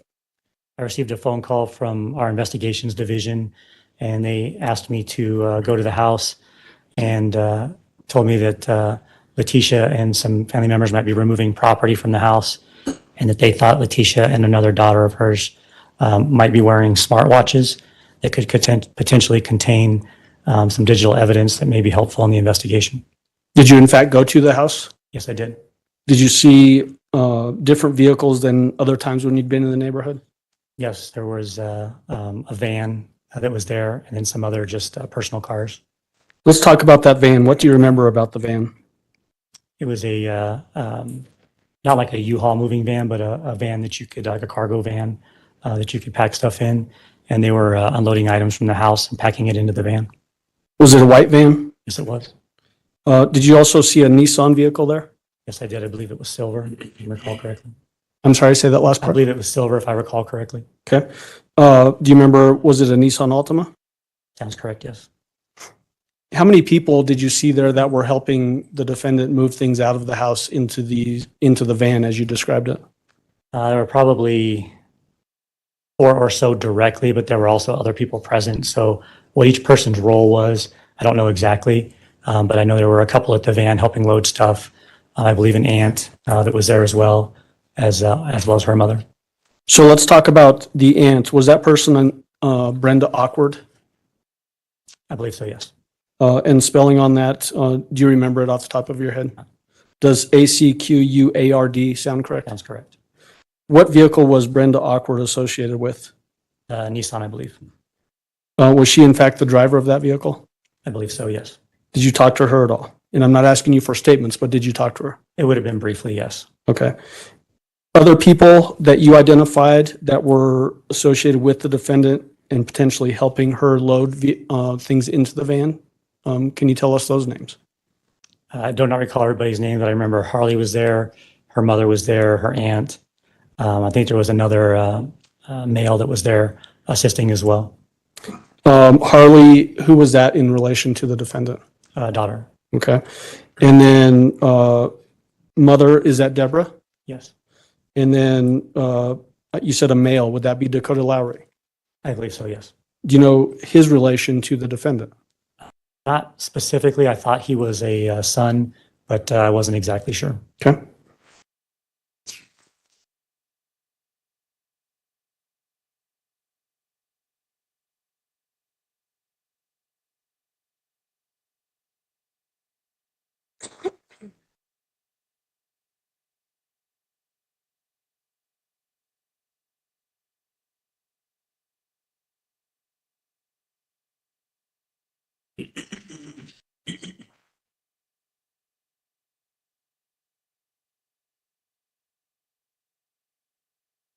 Lieutenant, when I was asking you earlier if you remember the number of the person that you called on the morning of January 28th, you said you didn't remember, but if you looked at your report, you might be able to remember. Yes, I documented that in my report.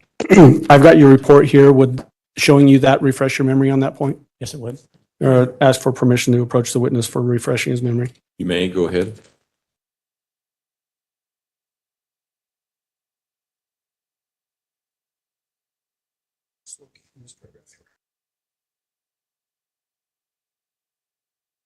Yes, Does that refresh your memory? yes, it does. What number was that? 843-655-7460.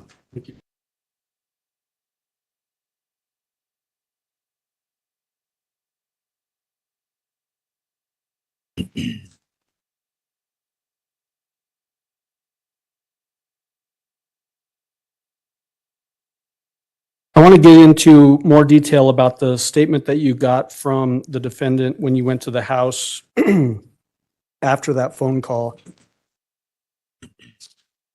on January 28th. How long would you say that conversation lasted? Just a couple of minutes. Do you remember details of what she told you in that conversation? Some of it, yes. What do you remember specifically her telling you?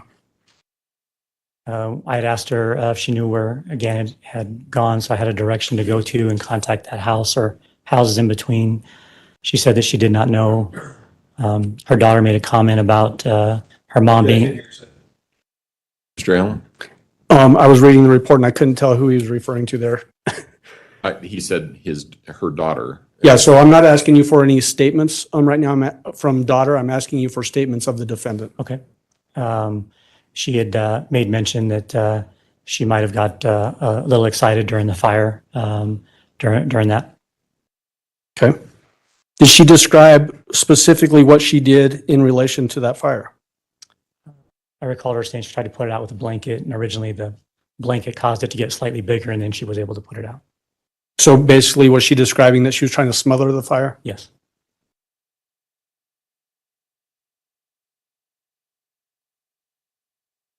Did she describe, and when I say she again, I'm talking about the defendant, did she describe that Gannon had got something on his shirt? Overruled. Go ahead and answer. Yes. What did she say about that? It was pretty vague. It was just he had something on the front of his shirt that had gotten on there during the fire incident.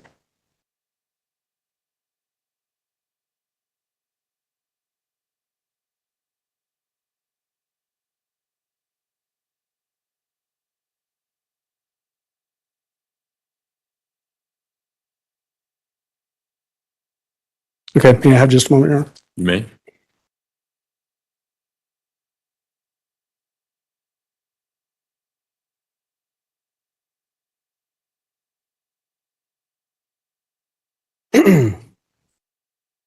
Was there a younger daughter there as well? Yes. Did you ever get that daughter's name? I did not. Would you say rough age? Approximately 8. Did she at some point point to you direction of which direction Gannon may have walked to? Yes, she did. And which direction was she generally pointing? She pointed east from the house, referring to a friend of Gannon's that lived a few houses down. Okay. Now I want to get into some other information as it relates to your experience and then what you learned in this case. Have you responded out to other calls where a kid in this rough age range is missing or had run away? Yes, I have. How many types of those calls have you gone out to, would you say? It'd be hard to put a number on it, but over my career, a lot, probably in excess of 30 runaway or missing persons style calls. When you go out to those types of calls, have you had opportunities to observe people's emotional reactions to that sort of an event? Yes, I have. Is it fair to say that the emotional reactions can vary? Yes, it is. Based on your contact with this defendant in this case, did her reactions and the way that she was interacting with you, was it consistent with other times that you've gone out on these types of calls or different?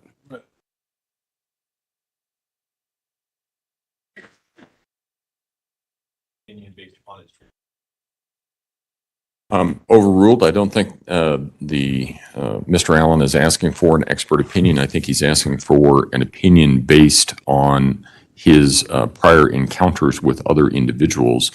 So it goes to weight, not admissibility. Overruled. You can go ahead and answer.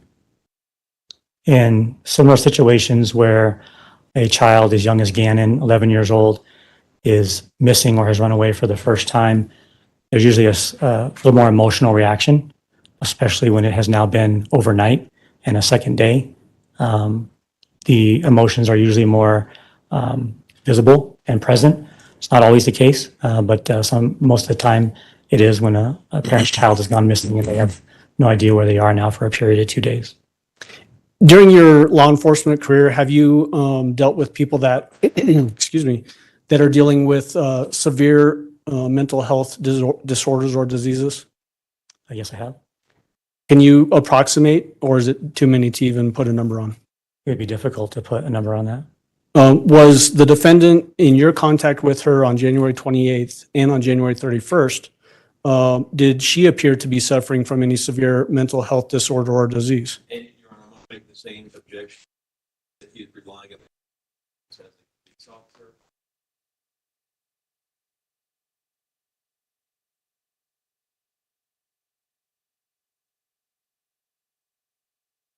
Overruled. You can can go ahead answer. and answer. It did not appear to me, no.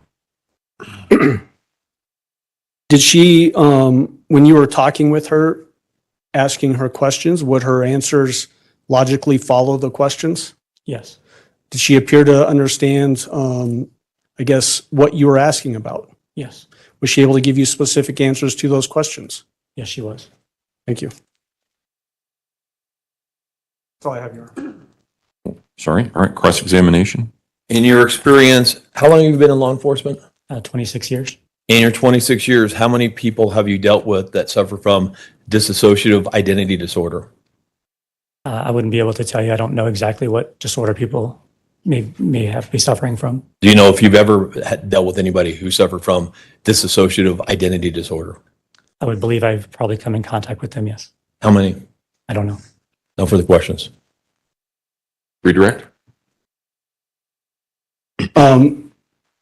Did the defendant, based on what you just testified to, did she appear to be suffering from dissociative identity disorder?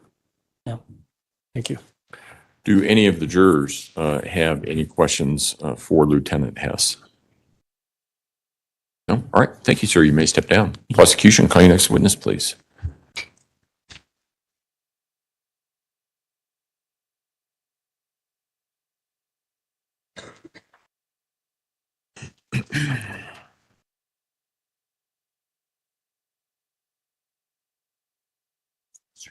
Next witness is? Yes, Your Honor, Leslie Hicks.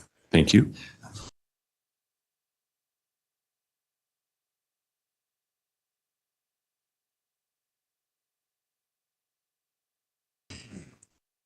Ms. Hicks, if you would step forward and raise your right hand, please, ma'am.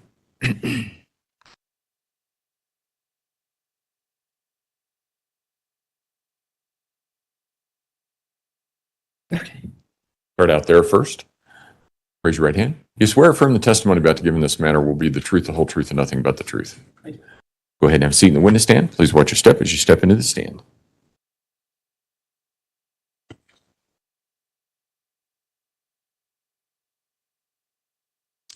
Good morning, Ms. Hicks. Good morning. For the purposes of the record, would you state your name? Leslie Hicks. And how are you employed? I'm employed at Academy School District 20 as an assistant principal. And about how long have you been employed at that school? At the school, I'm currently at Timberview Middle School, but I was at Mountain Ridge Middle School for almost 25 years. I was there from 1997, with the exception of 2 years.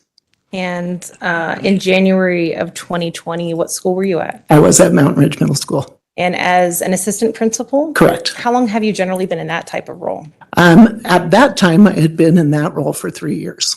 And prior to that, what sort of role had you had in education in that kind of context? I was a teacher in several subject areas at 3 different grade levels.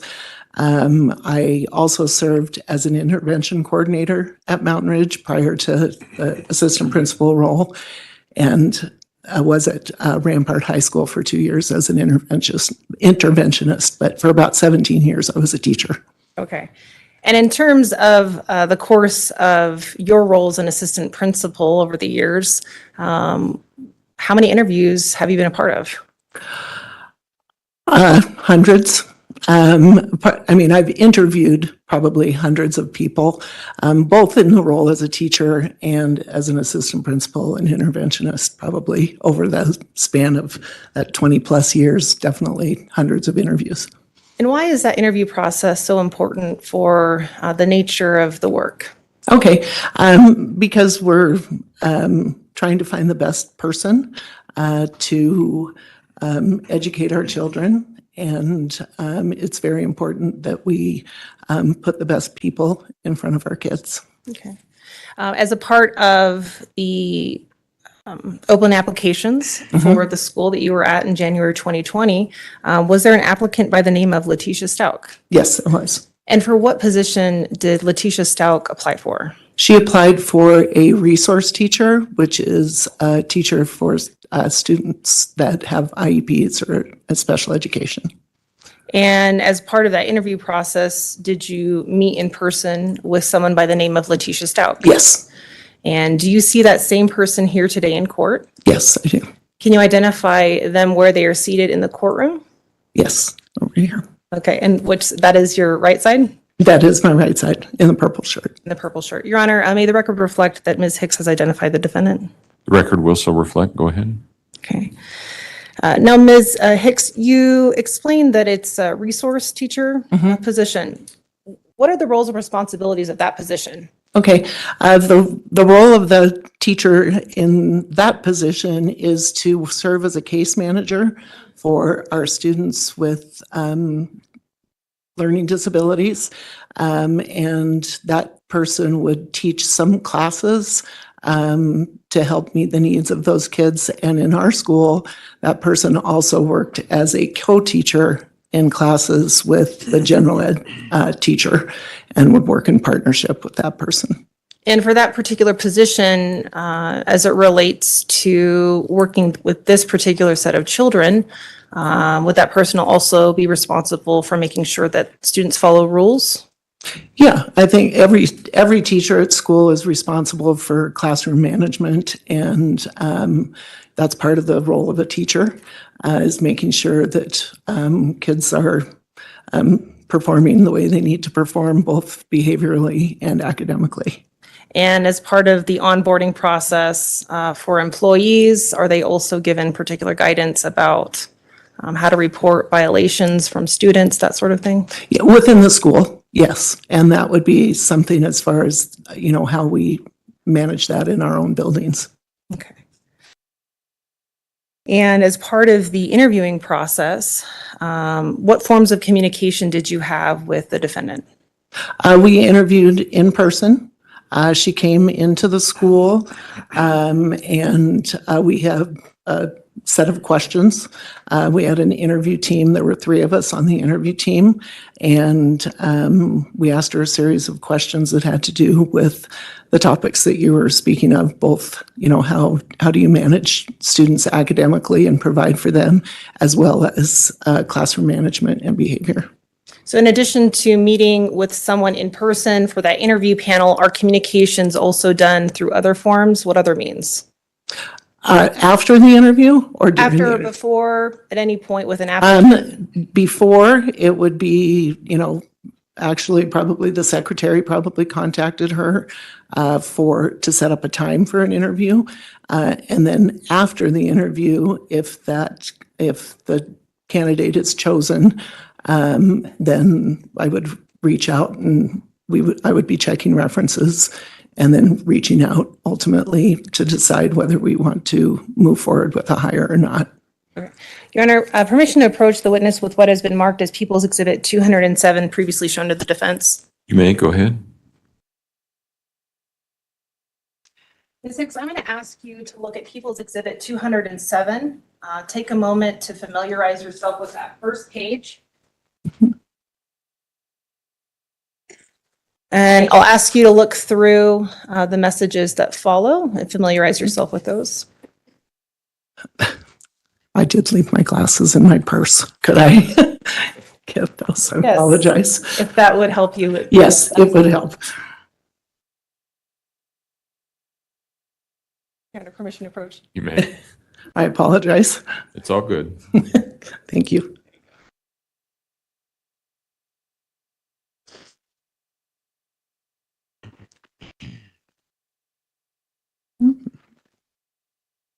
Okay.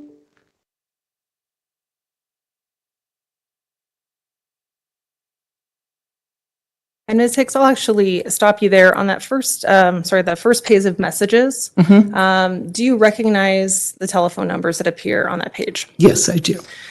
Which one is your telephone number? Do My you recognize- number is 719-400-8405. Okay. Ms. Hicks? Yes.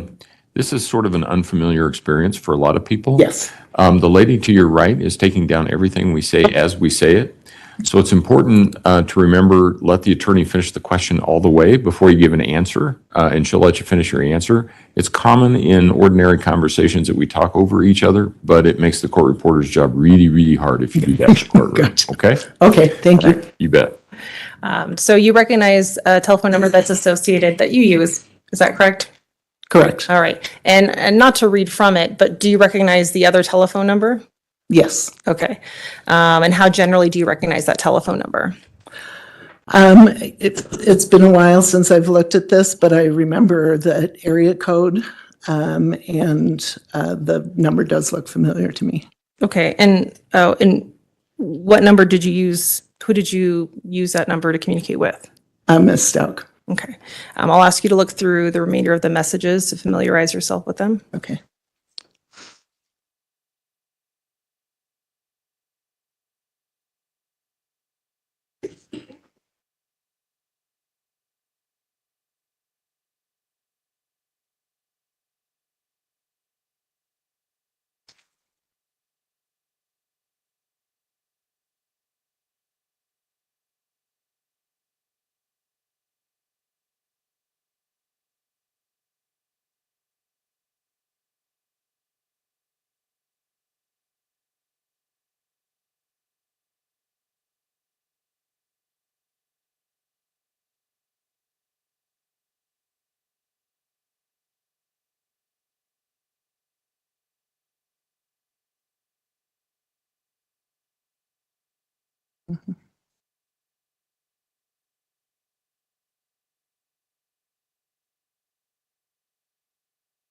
And you'll have an opportunity to read them. Okay. But I just generally, as you flip through the pages, if you can make sure that they represent a text message exchange that you're familiar with. Mhm. Okay. Okay. And are they? Yes. And are they a fair and accurate depiction of the message exchange you had between yourself and the phone number that you know to be associated with Letecia Stauch? Yes. All right, Your Honor, at this time, we would move for the admission of People's Exhibit 207. Defense, Exhibit 207 will be admitted. Go ahead. Okay. And Your Honor, permission to publish. You may.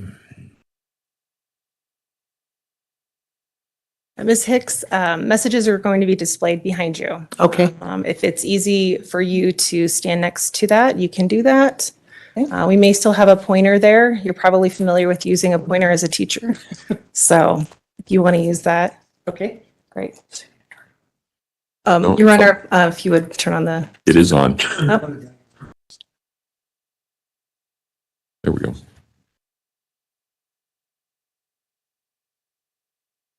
okay, great. Now, Ms. Hicks, you've explained that your telephone number. We see this first message displayed here on the screen. Who's sending that message? I am. Okay, and what does it say? Can you read it for us? Hi, Tisha. This is Leslie Hicks at Mountain Ridge Middle School. I left you a phone message yesterday, and I'm wondering if you received it. Would it be possible for you to call me today at this number or to email me? I'd like to talk to you about the resource teacher position. Thank you. All right. And just to make sure that your voice is projecting to all of our jurors, is it possible for you to stand on the other side of the screen? All right. And what date was that message sent by you? January 16th, 2020. Okay, and we'll move on to the next message. And again, the telephone number that you see in this message, you're familiar with that number? Okay. And so we see a maybe Nicole. Does that mean anything to you? No. Okay. What is the response that you receive after you sent your first message? I have iMessages. I will email you. Okay, and what date was that sent? 1/16/2020. Okay, great. And we'll move onwards. What's your response? Great, thank you. Okay. The following day, you send another response. What did you send on January 17th? Hi, Tisha. This is Leslie Hicks at Mountain Ridge again. I sent you an email yesterday. Is it possible for you to get back to me today? Thank you. Okay. And did you get a response? I emailed you back. Okay. And was that sent to you the same day? Correct. And so, Ms. Hicks, as part of this process, at this point, January 17th-ish, where is the defendant in the application or hiring process at this point? At this point, she has completed her interview and I'm in the process of checking references. Okay. And if you want, you can take a seat now. We'll come back to more of the messages.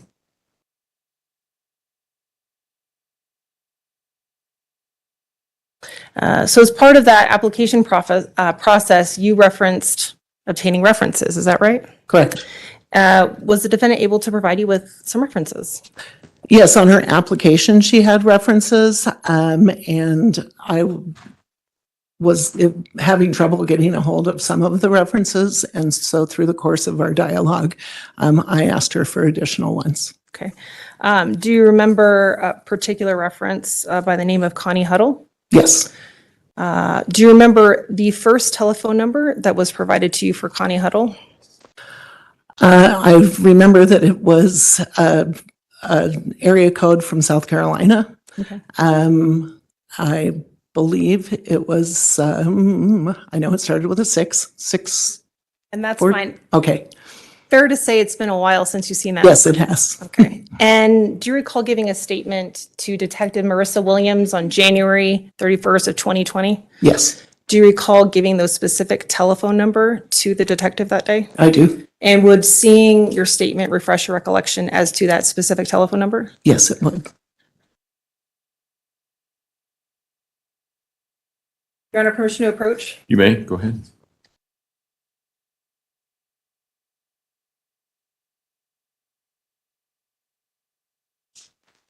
All right, Ms. Hicks, as far as the first telephone number that was provided to you by the defendant here, does that refresh your recollection? Yes. Okay.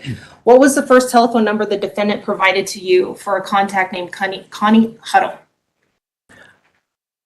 It was 843-504-6724. And what happened when you tried to contact that telephone number? I have a caller ID on my telephone, and the name Eugene Stauch came up. That name? Other than the last name, I was not familiar with the name at the time, no. Okay. And I'll take a step back. The first telephone number that you called, was there more than one number that you were provided for Connie Huddle? I don't remember. Okay. And again, Your Honor, permission to approach? You may.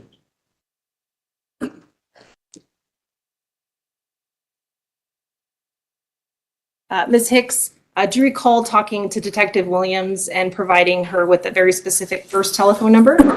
Yes, And would reviewing that statement refresh your recollection as to the first telephone number? yes. Okay.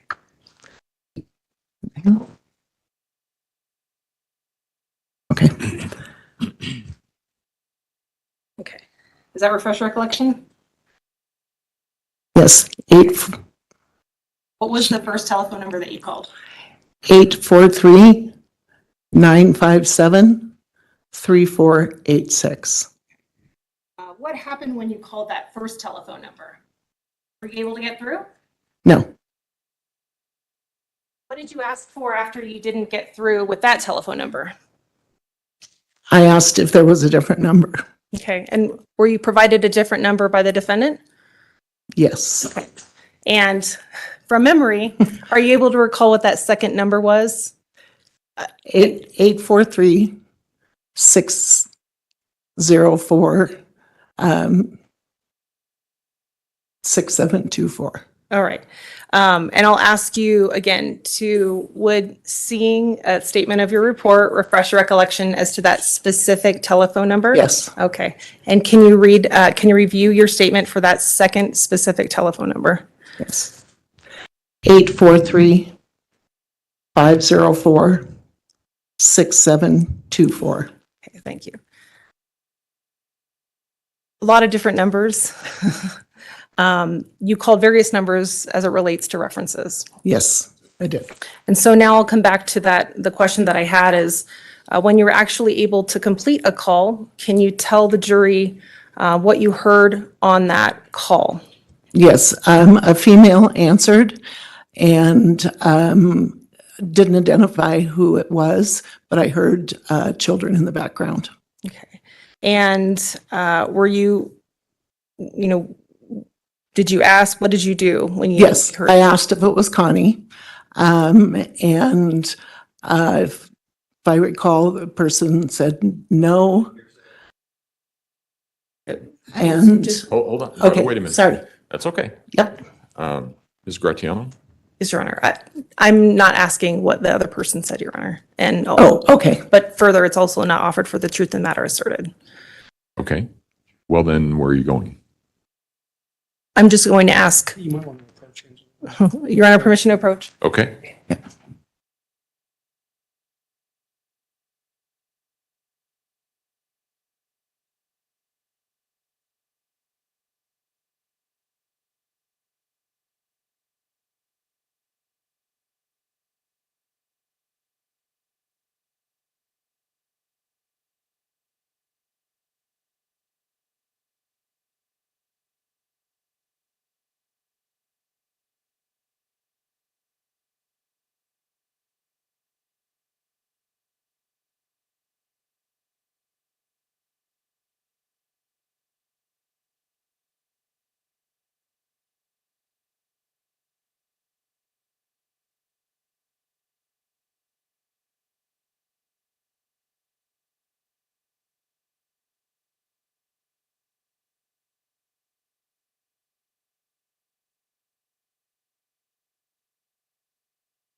The objection sustained. Ms. Hicks, how long was the duration of that call? Just a few seconds. Okay.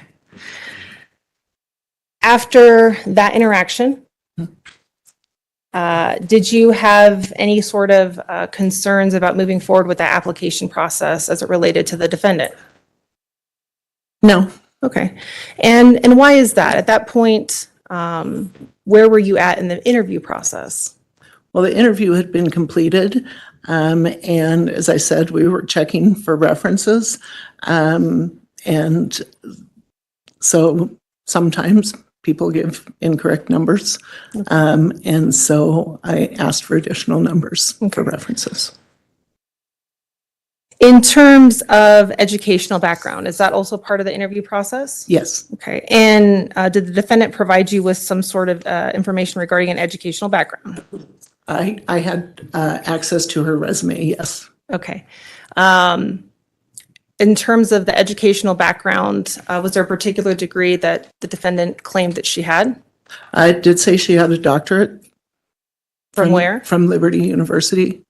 And were you able, as part of the interview process, able to vet that? That's not my role. That's not my role. Okay. In terms of during the application and interview process, did the defendant ask to be referred to by any other names? No. Okay. What about any other educational references, either through speaking with her or through emails, text messages, any other way that she wanted to be referred to as? She did sign her emails, Dr. Stauch. Okay.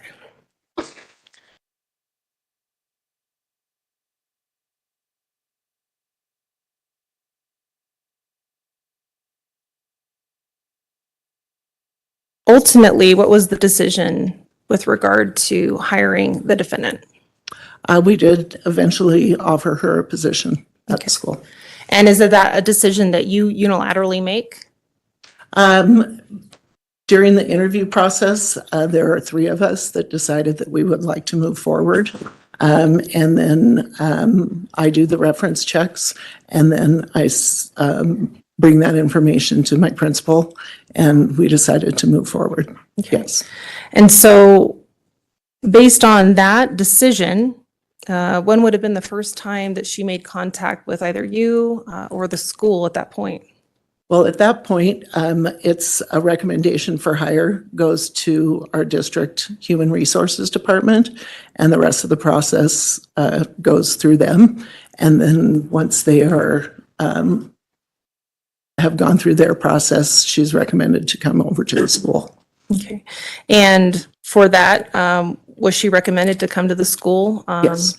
And do you recall a rough approximation of when that would have happened? Yes, the 22nd of January. Of 2020? Yes. If we can project people's 207 again, Your Honor.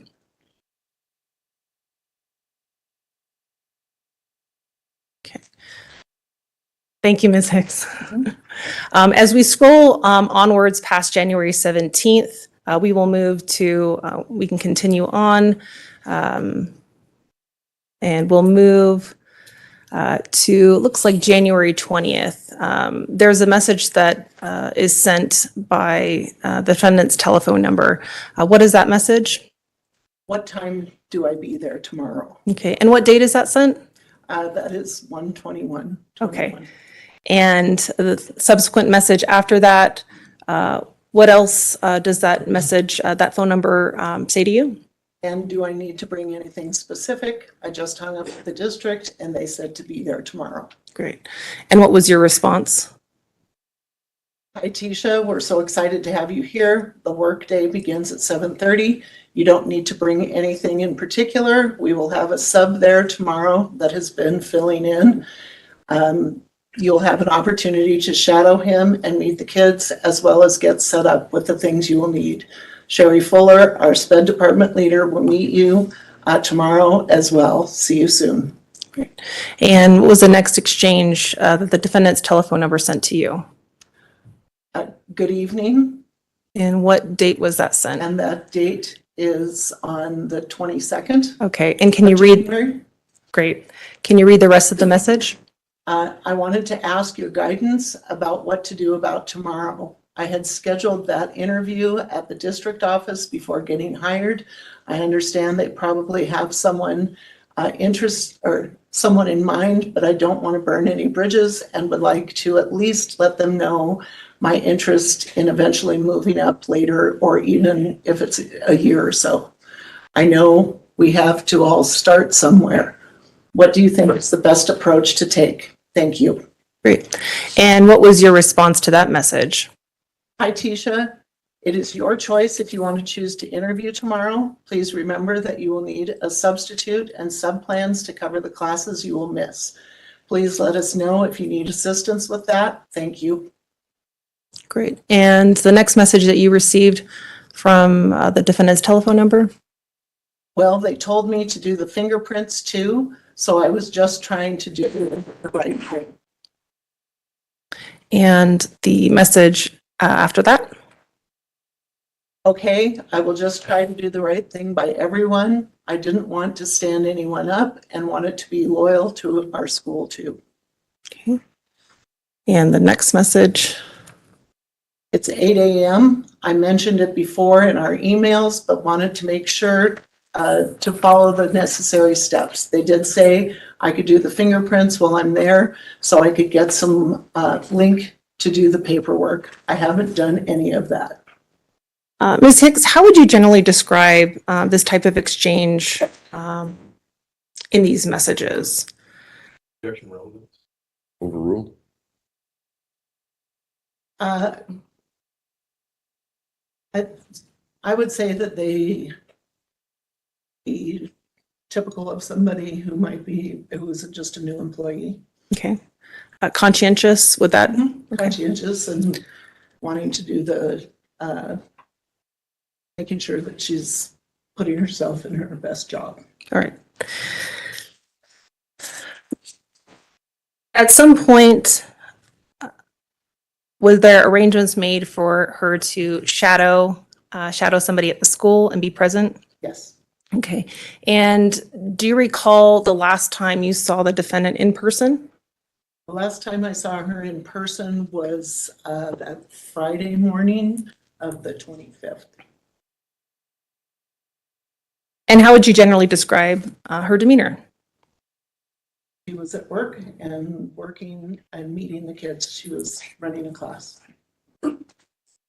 And it's a little tricky, but would Friday the 24th sound more accurate?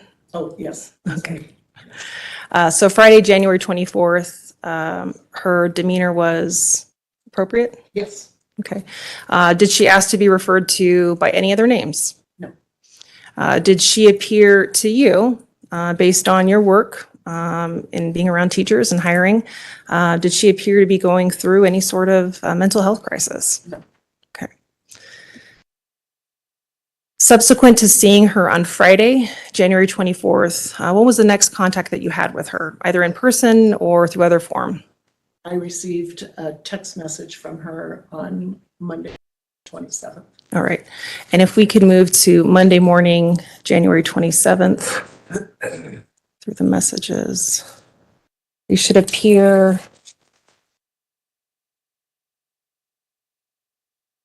on page 5.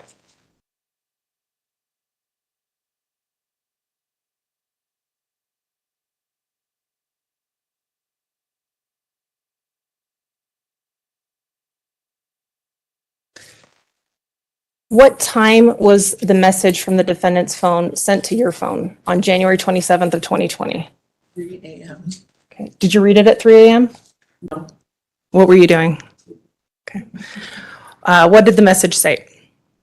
I'm sorry for the time of night message, but my stepfather passed away. Someone hit him with a car while he was walking. I can update you at a later time. All right.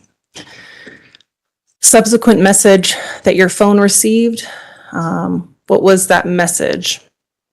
The message, Was it the same? Was it different? The same message, Okay. What time was that message? 4:37 a.m. Okay. So it's exactly the same as the message that was sent at 3 a.m. from the defendant's phone? At some point that morning, did you wake up? Yes. Okay.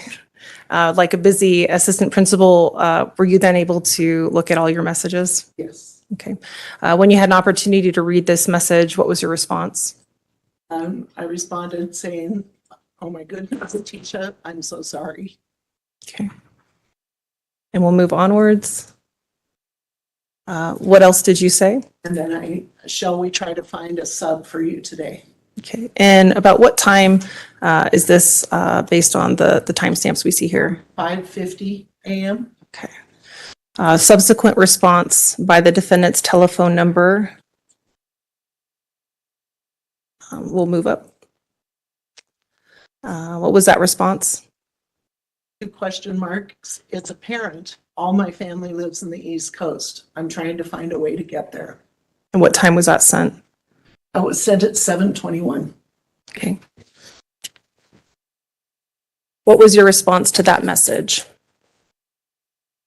Okay, I'm just trying to understand your plans so that we can find coverage.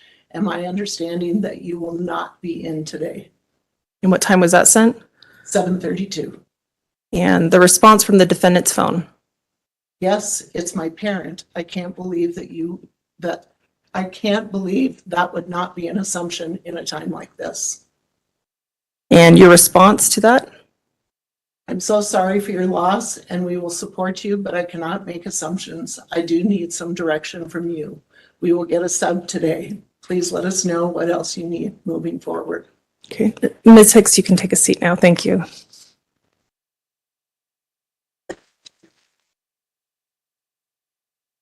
In the text message exchange that occurred on January 27th that morning, how would you describe the tone of that exchange? Angry. Okay. In terms of candidates and now a hired candidate contacting you, was your phone number provided for this type of emergency? Could you repeat the question? When there is an emergency, as far as whether or not somebody can be at work, what's the procedure? What is that person supposed to do? Typically, they might contact their supervisor and let them know what's happening. We do have a system to get a substitute, but she wouldn't have gone through that training as yet. And so instead of going through that process because she hadn't received that training, what other avenue would she have had to inform you of an emergency? To contact me as her supervisor through either phone or email. Okay. Had you had any other contact with the defendant after that last exchange we saw in No. People's 207? No.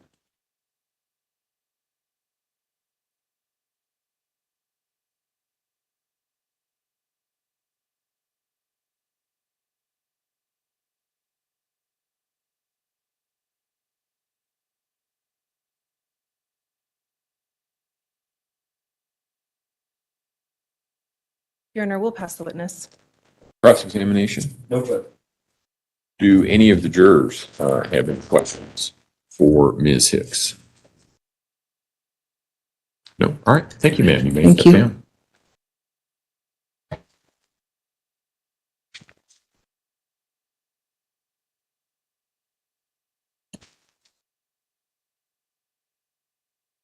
Counsel approach, please.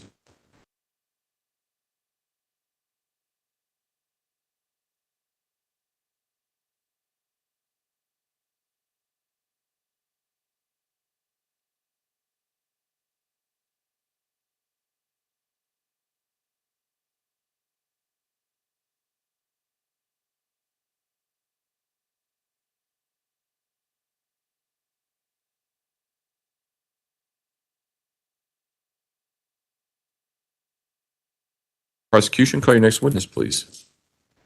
All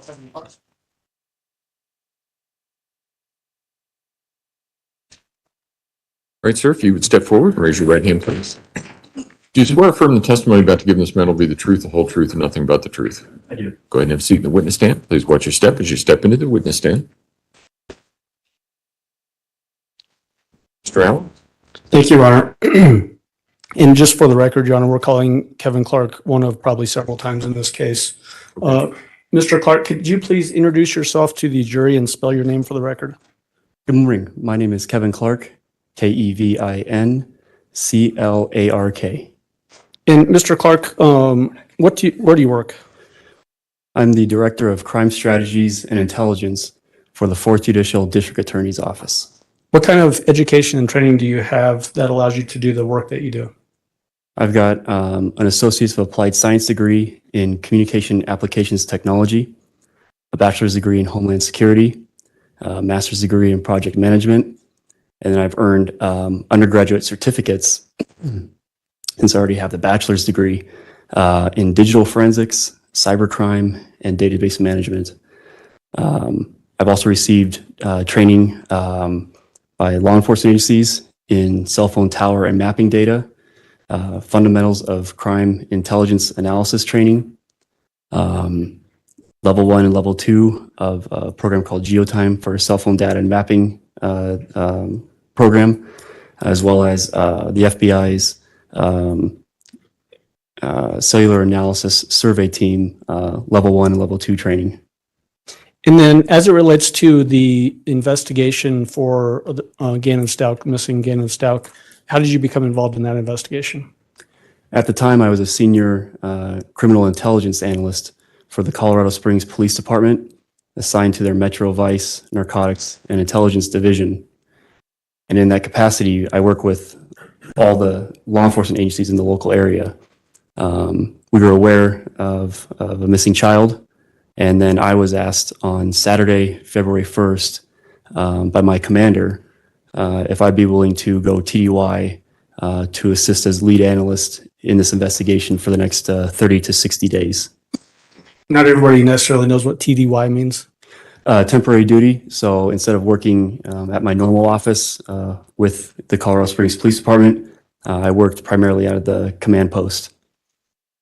And then as a result of your involvement in this investigation, do you know whether multiple search warrants were obtained for phone numbers? They were. What would you typically get when you issue a search warrant to a cell phone provider? To a cell phone provider, so AT&T, Verizon, T-Mobile, and then Sprint at the time, you would get something back called call detail records. The call detail records is just a business record full of dates and times with phone numbers that communicate with each other. So the outgoing call from the target phone number or the incoming call to the target phone number, what that phone number is, how long the duration of the call was, if the call was connected. Text messages, same thing. At this date, on this time, phone number 1 sent a text message, phone number 2, or on the receiving end of that. Data sessions, and usually some sort of subscriber information, who pays the bill for that phone. So do you submit a phone number to the cell phone provider to get that information? You do. Okay. So we just heard Ms. Hicks testifying about the defendant giving a reference for a person called Connie Huddle and listed the phone number 843-504-6724. Did you hear that testimony? I did. Based on your knowledge of that particular phone number, who is that phone number associated to? Gannon Stauch. Indicating that the defendant created that reference and used Gannon Stauch's phone number for that person. That's correct. Okay.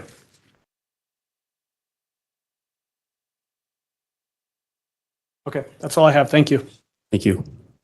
Cross-examination. No questions, Your Honor.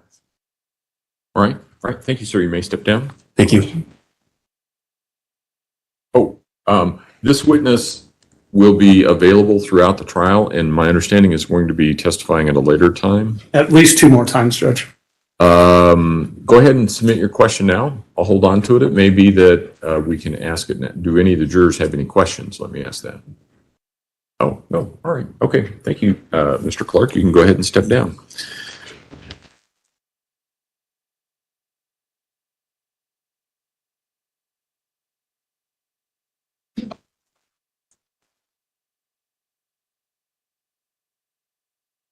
All right, ladies and gentlemen, we're going to take our lunch recess a little bit early. If I can have all of you back in the jury room at say 1:15, we'll be able to start on time at that point. Again, do not discuss the case among yourselves. Don't discuss the case with anyone else. Don't do any research about any aspect of this case.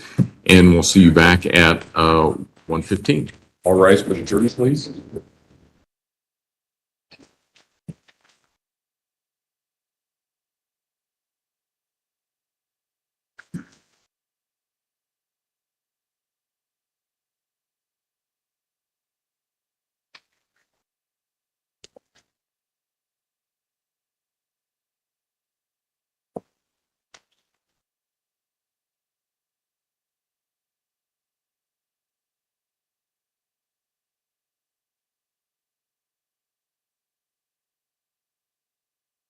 Thank you. You may all be seated. Record should reflect the jury has left the courtroom. So when we come back, that's when we're going to have the 30-minute video or so. Yes, Judge. So it's People's Exhibit number 211. Defense has indicated that they'll stipulate to admission and publishing of this. It's a audio recording. Okay. And then what's the plan for the rest of the afternoon?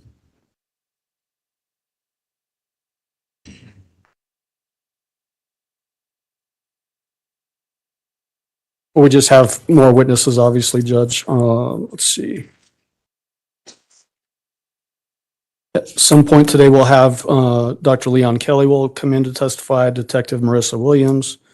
Depending on how far we get, Janine Sanchez and Nicole Mobley as well, and then a Deputy Chris Ganstein. But we will not be getting to the person who did the autopsy today. No, autopsy, doctor for autopsy is being flown in on Sunday, so she'll be first thing on Monday morning. That's Yeah, what I was- arranging all these flights from Florida has been challenging. I get it. Okay. All right. Anything from the defense? Okay, great. We'll see you. All right.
All right, court will call 20 CR 1358, People versus Letecia Stauch. Record should reflect the jury is not present in the courtroom. Is there anything we need to take up outside the presence of the jury at this point in time? Prosecution? No, Judge. Defense? No. Okay, all right. We'll go ahead and bring the jury in. I got to tell Todd just a minute.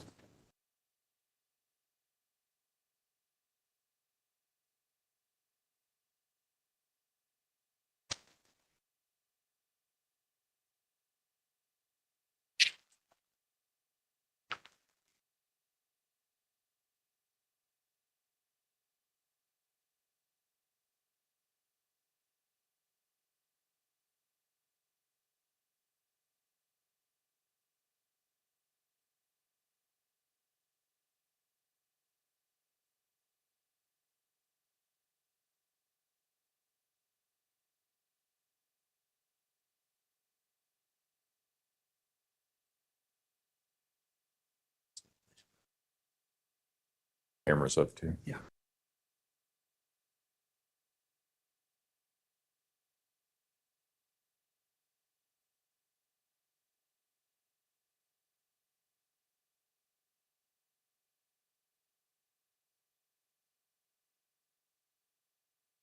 That guy's supposed to be here.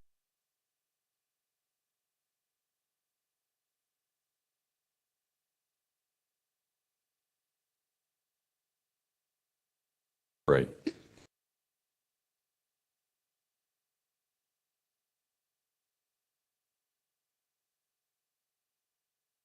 Okay. All rise for the jury, please.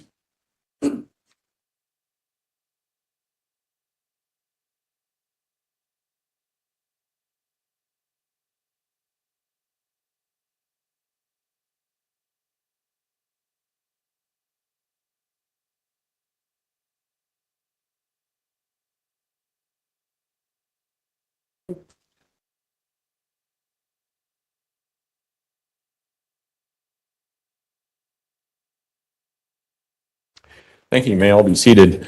Court will recall 20 CR 1385, People versus Letecia Stauch. 1358, People versus Letecia Stauch. Record should reflect the jury has returned to the courtroom. Mr. Allen, call our next witness, please. Thank you, Judge. Actually, our next exhibit is People's Exhibit 211, which defendants is stipulating to admissibility of 211. And then we were asking for permission to publish People's Exhibit 211 to the jury.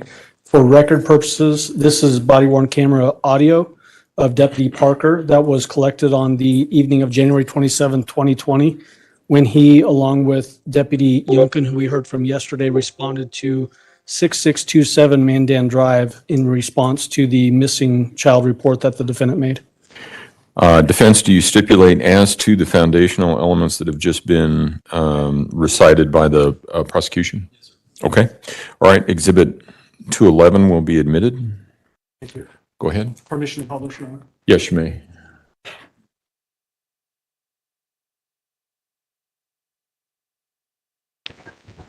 Out here about 4 o'clock. It's this one. You have your notepad? Yeah. You have your big notepad? Big one? Yeah.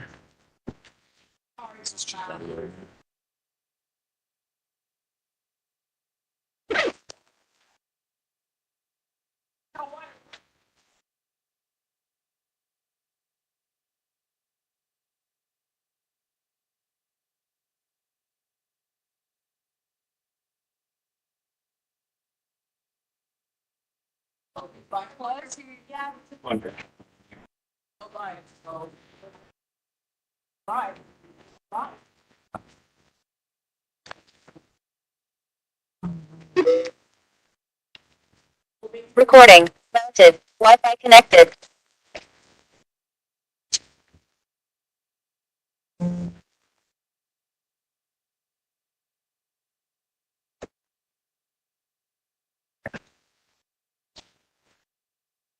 Hi. Hey, can we come in?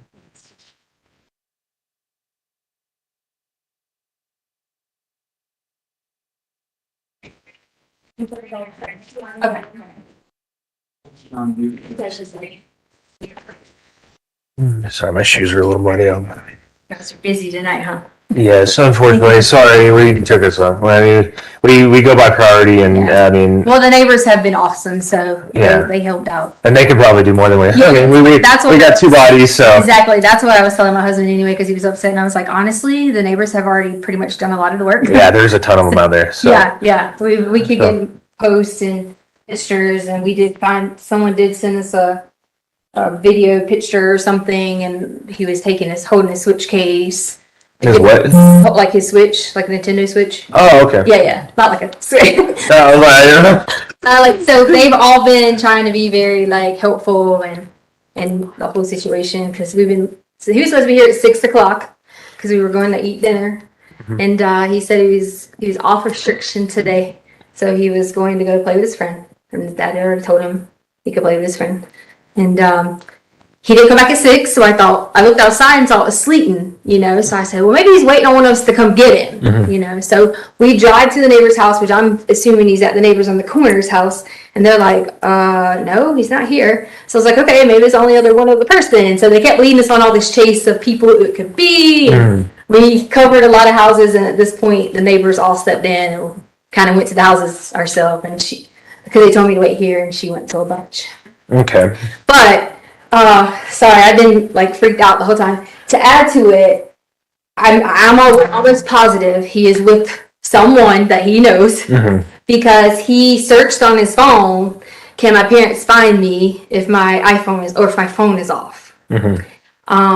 He also, and I'll let you look at this, sent my husband some crazy stuff that was like,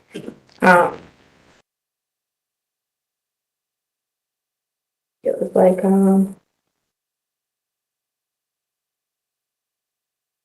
so he sent my husband a message that says, do we have any bath salt? And then my husband said, for a while, asked me. And then, because my husband didn't think, like what he was talking about. And it says, my friend said if I get some, we could play, and he has a Sonic there this weekend. Because he's big into like Nintendo Sonic. Yeah, right. And then my husband said no. So then he said, can we play today if my tummy stops hurting? And so my husband said, we call him. Then he said his brother has a car for a sleepover this Friday. So that's why we were trying to find some of the kids that we knew, we didn't know, other people that had older siblings. So that's how the whole thing got started with this Jimmy kid. We feel bad, but we didn't start that. So everybody goes pounding on this Jimmy kid's house and looking for, people at Gafflin. And the kid was asleep, and he didn't have an older sibling. So it kind of got, how social media gets blown all out of proportion and things like that. So, yeah, so that's pretty much what we got. And then, and we did, my husband was like, go through his book bag and stuff like that. And we found like a cigar in there. It was, I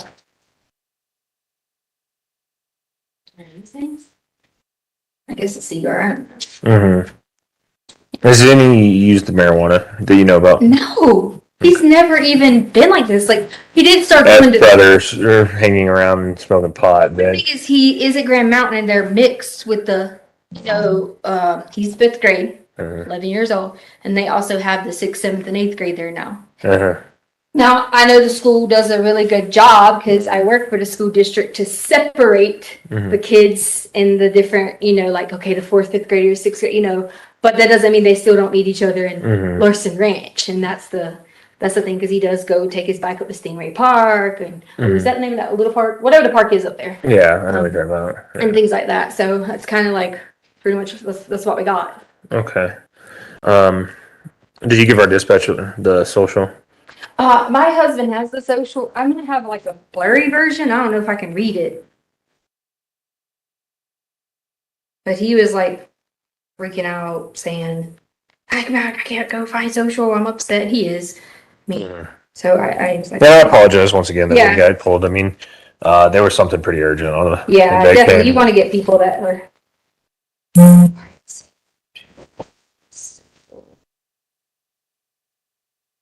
He said he lost the socials. So y'all have hit all the friends' houses, or at least some of the people that are out. That we know. Is the social on his military ID? It might be if you consider him. Was there anything missing?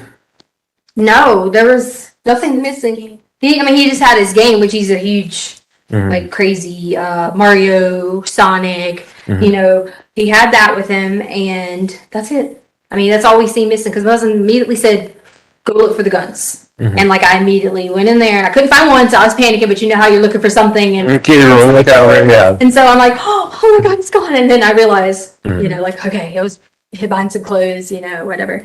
So all the guns are accounted for. I mean, clothing wise. Oh yeah, no, we didn't see anything. Toiletries. Nope. Does he have like a wallet he carries around with like school ID? The phone with the wallet.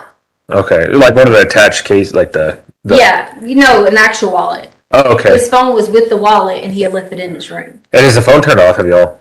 Has anybody tried the phone?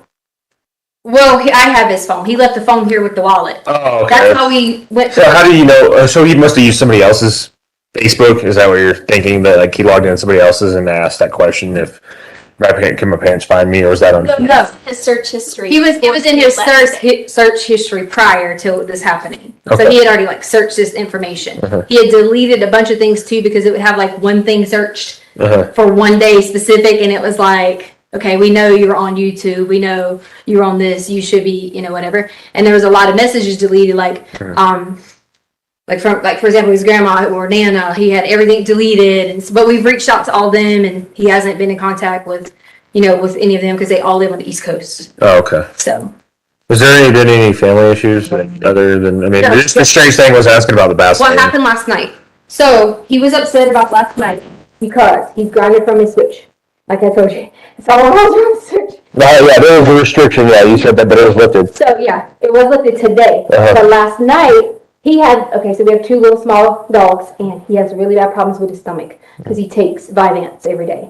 So when he doesn't, the weekends. Is that like the medication that you was the ADHD? For ADHD, right? Okay. So the weekends we don't give it to him. So on the weekends when you don't give it to him, your stomach starts to kind of work. Anyway, needless to say, messes his stomach up. We went on a hike yesterday. He like pooped in his pants like 3 times. And you're supposed to give it to him every day, but if we go on a hike, I try not to, because he'll be jumpy and you know, hiking and stuff like that. So he said, this is what he told me and his sister. She's already asleep now. She's only 8.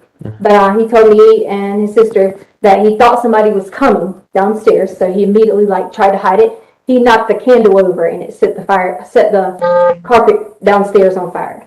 Now it was nothing big, like a 12 by 12 spot. So I honestly wasn't even going to tell my husband. We went in there, we were like going to cut it out and like just replace it later. I get you. You know, like, because if I called you and said, someone right now the carpet, freaking out. Yeah, you said fire, so I was thinking. Exactly. So I just took the covers that he was,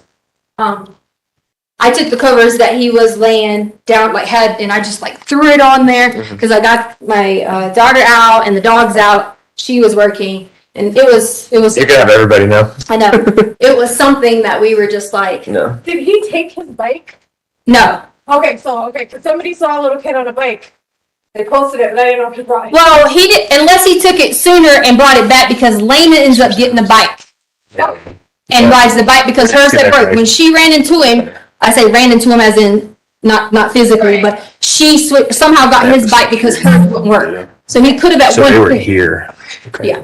They were supposed to go pick him up for dinner. Okay. And he never came home. They thought he was at his friend's house. He was like, he started sleeping, so they were going to pick him up down the road. And he was never there. So he never went to his friend's house. He was on. Okay. And he was taking the switch. Do you mind if my partner looks around the house real quick? Yeah. Because kids, they hide. And they can hide for hours. And you'd be surprised. Already checked the the ADT, there's kids here. I say kids here. There's my sister and 2 dogs. Okay. Grab her ID too when you're done. He was out there because they left and blah blah blah. Somewhere where my wallet is up.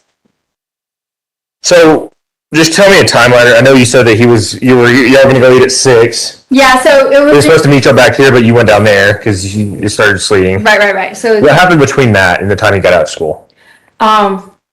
Okay, so 3:15ish, 3:20ish, they usually come in every day, and they have to like ride laps or something, you know, like physical activities or something like that. But since his stomach was hurt and his daddy told him he could go ahead and get his like switch time back. So that's pretty much it. They usually get snacks, and we always require them like, hey, you have to go outside, you know, like all these things. So pretty active then, huh? Yeah. So he did that. He didn't do that because you said his stomach was hurting. What happened instead of him doing that? Instead of doing what? Doing that. He had already talked to my husband about being off restriction. Uh-huh. So he said he was going to his friend's house to play video games. And what time he left at 3:30? I don't know the exact time because I was correcting his carpet thing downstairs. Okay, so he left at that time. Like my husband's like more free than I am with the situation. Like I kind of always like, whose house you going to? Give me their number. That's how I was with her. But like he's like, oh, I'm in a neighborhood ride. You know, they come ride bikes. Everyone's together type thing. Oh. So yeah. So all the time they go and ride and meet friends. That's how we knew to go to different people's house because sometimes. What time did you notice that he left to go? I mean, what time? Between the 3:15 and when did you notice he left? I came back up here at like maybe like 4 o'clock and He was already gone. right, but then Lena came back in the house, which is the sister, and she said that she had to get his bike because her bike wasn't working, so he gave her his bike or whatever. Okay. Yeah. So he left before 4, between 3:15 and 4. Okay. Does he normally leave out the front door? Or would he have normally left out the front door? or the guards, they agree to do both, or the back because he takes trash out. But we have a lock on that now, so. Well, the only reason I asked, it looked like there was a ring doorbell. Yeah, we already. That's how I told you that we already knew that he had left. Yeah. And what time was that? Just so we have it for dark. We don't have the video recording. We just have like the thing on the ring. Oh, okay. We don't pay the fee. Okay. Yeah. And yeah, you can go ahead and grab your ID. Oh yeah, that's right. I was looking all up. Yeah, you're fine. Does that bring my thing in here? Actually, might be in there.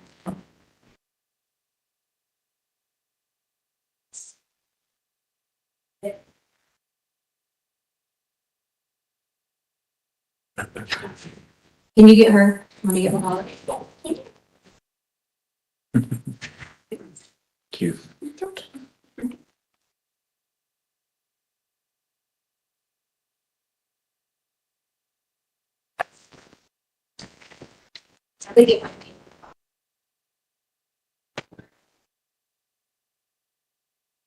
My You can just give him your name and date of birth.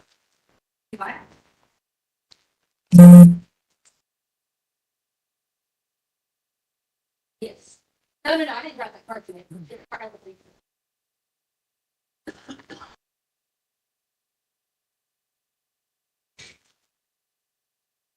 No, this is.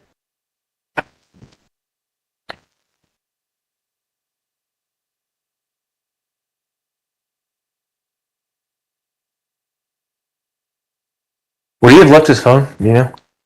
Sorry? Would he normally left his phone here? And does he take it with him often anywhere? It kind of so depends on what we tell him. Mm. If they were to say like, oh yeah, you can take your phone. Mm-hmm.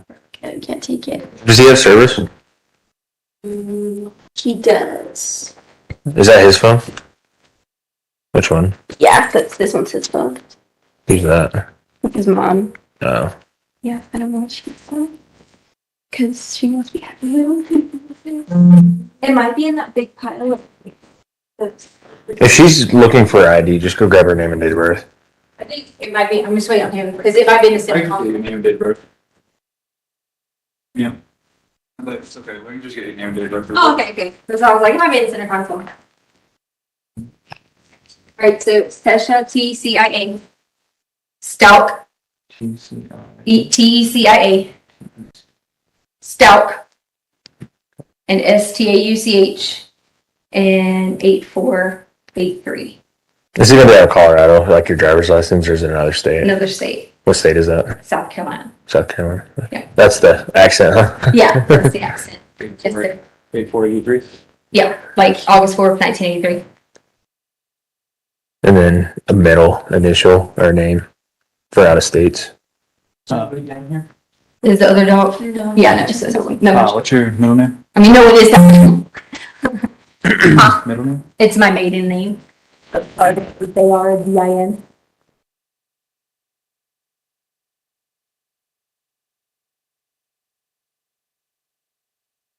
171, 111 verbal out of South Carolina. And the number you called, were you the one that called or was it your husband? No, I called 911 and then they said call a, like a non-line or something. And Right. call a bunch of lines and then it'll, like a couple, like the Nana called another line, so. Okay. Get her telephone number too, though, because they might not have a good contact if there's several people that called. Phone number? All right, so 843-655-7460.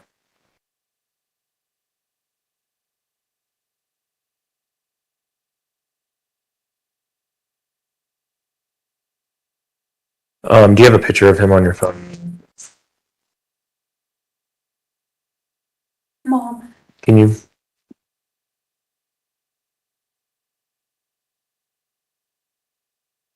The ones we all have are like mostly him and his sister together. I mean, can you crop that out or? Is it... Yeah, if you want to, too. I mean, Yeah. on your phone, you can send it. So this And is the one that everyone has been sending, is this one. Do you want me to send it to who? Yeah, his phone.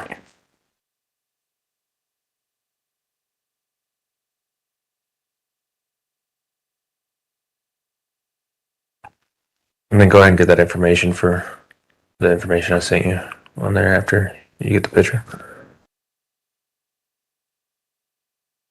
All right, what? Stand by. The send? Sure. I just got a new phone number, so I Okay. don't remember what it is. If you wanna, while I do this, try and find the driver's license, or they're not finding you. It's it's LE. If you're running me in, like instead of TECIA, it's LETECIA. Okay. Like Letecia.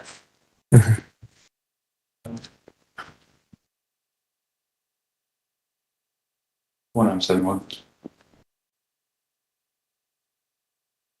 We try Lincoln Edward, Tom Edward, Charles, Ida Adam for the first name.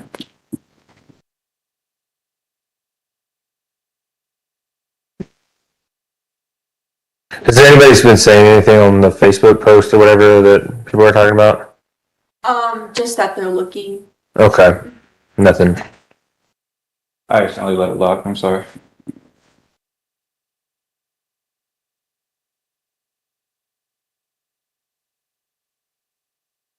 You ready?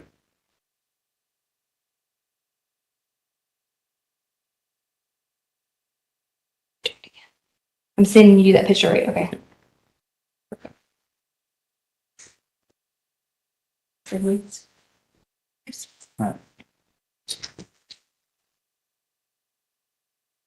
Just give them the one. Negative. I have a OLN for you. 719-663. 719. Everyone, it's going to be 101275370, South Carolina.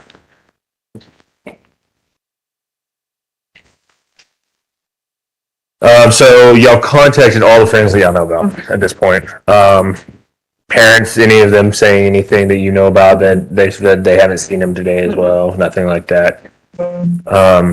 Okay. Nothing other than him taking his Switch, his game thing. Nothing else missing. He didn't ride his bike. You just told her, right? Yeah. Okay. Nothing other than that. There are no suspicious circumstances. I mean, other than some weird text that I guess he was sending Dad about bath salts. Mm-hmm. Okay. He's got some other information, just some medical stuff that we would like to have. And he's already listed as runaway. So if he's riding around with a brother in car, he gets contacted. What are you doing out this late? What's your name? It comes up that he's a runaway. And so they'll give you a call. Copy. Just, you want to get that stuff and then He wasn't in here with the speak. That stuff is down there, sir. Can I show him about the smoke stuff? I just didn't want him to step on the cutter, the box thing. Yeah. I think I see him head down there. Okay, because you weren't in here in the beginning, right? I didn't know if I had that box put in there, because I told him about, he dropped the candle last night.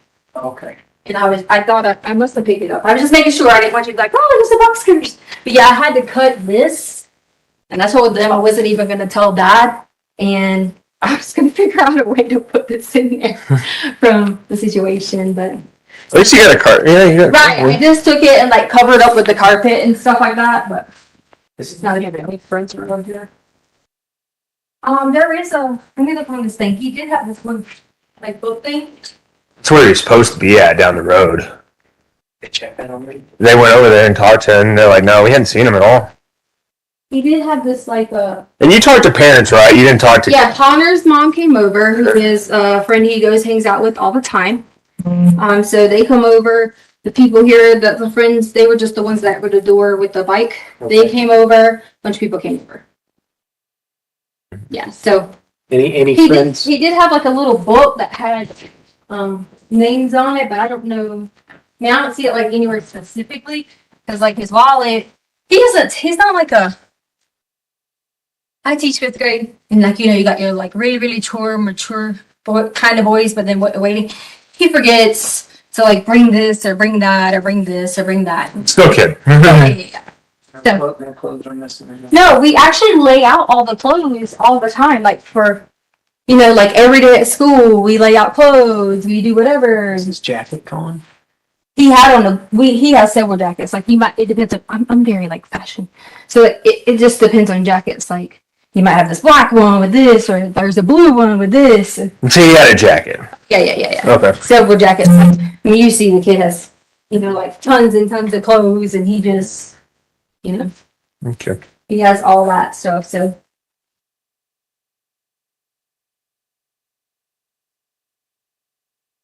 And he took like none of this. Like these are his favorites. All of these things. Okay. Yeah. All right. He's gonna grab some more questions and. Okay. How long have you guys lived here? Maybe like a year and something now. Yeah. And you have talked to all of his friends' parents in the area? I'm not the person to talk to things. I don't have numbers. I don't say yes. I don't say no. My husband tells me yes or no. So he has all the numbers. There could be some friends that you don't. Right. Because I don't know the people like that. And a lot of the time that I was here, I had still had a job on the East Coast.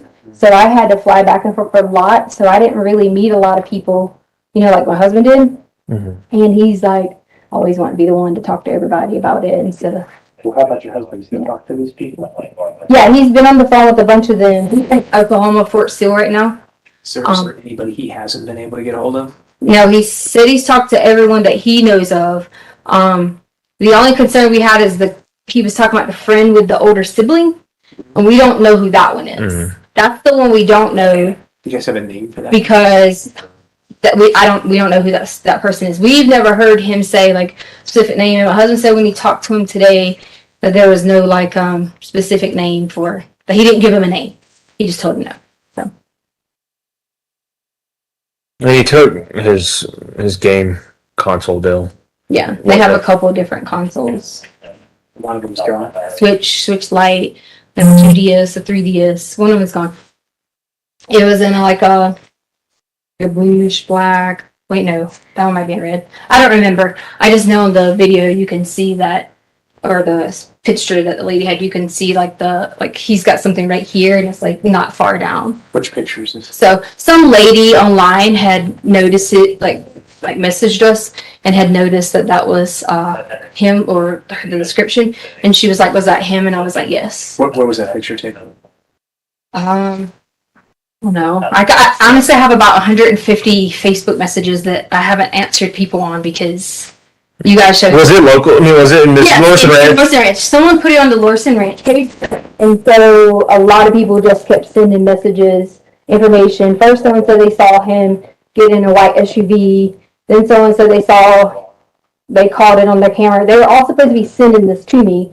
But as I was talking to all these people on Facebook, because my husband gave the neighbor permission to post it, you guys came and I kept having alerts with us, and I weren't gonna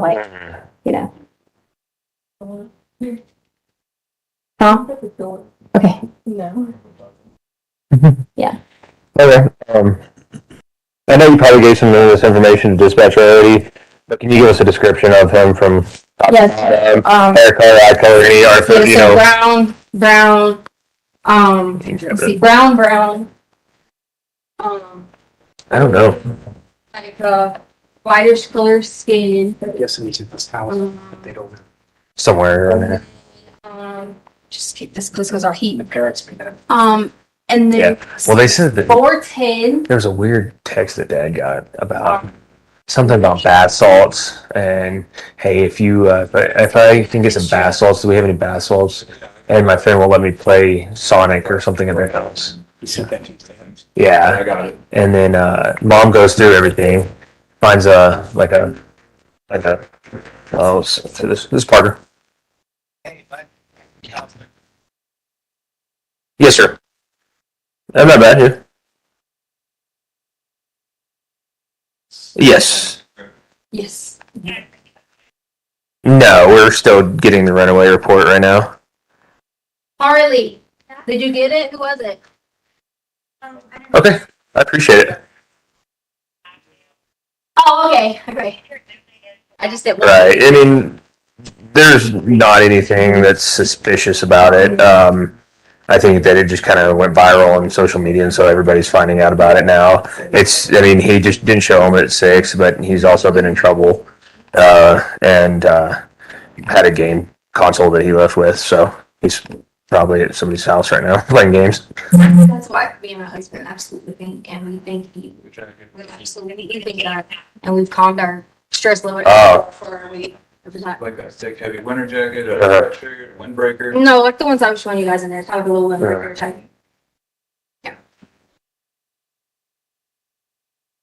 Okay, good to know. Anything to Okay, perfect. Yeah, I'm mid, so I'll be on all it. They asked me about tattoos and earrings and all that. Like I'm stuff. gonna end up. Okay, ask perfect. A whole lot of the same questions that dispatch asked. Oh yeah, Great. yeah. If you hear anything from the school, let us know, please. All right. Oh, bye. There's Don Roy Cat. Yeah, we already talked to a bunch of people at school. Yeah, he's the head of security, so he. Game or something tonight. So that was like one of the things we were thinking if, I guess, they went to like the basketball game or something. He said there was, he said there was Parks and Rec on, so. Smith. Yeah. What? It was the off duty. No, Oh, okay. just if he said somebody in the neighborhood or something. Give it that list you go to. If you guys want to call my husband. Yeah, we can do that. We'll call him because we don't have a little bit more information yet. Then. A lot of the, Okay. he does all that. I also been over there stationed He's at not stationed here, he's just at training. my career course. Okay. Yeah. So they go to a dentist, I think it's like Fountain Dentist maybe. Yeah, we can get on it. This is on base. We'll give him a call. Yeah. What's this one? Al, A-L, Stauch, S-T-A-U-C-H, Phone number? 843-478-6714. Yes. We'll be back on 3. I'm on 3. And they call it code. We'll give him a call, try to Okay. get some more information. Yeah, I mean, as far as like the medical, dental, like he'll know like all that stuff because he takes them on base. Cool. All right. Well, we'll go give him a call in the car real quick and see if we can get any information that we don't already have. If not, we'll come back and we'll give you a case number for Okay. the runaway and everything. Okay. All right. Thanks. Down here, no. I didn't see him. Okay. We have gas,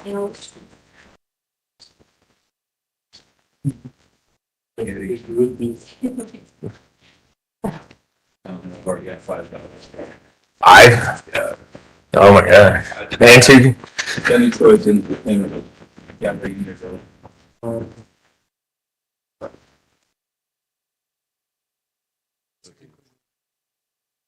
Right. Prosecution, call your next witness, please. Right.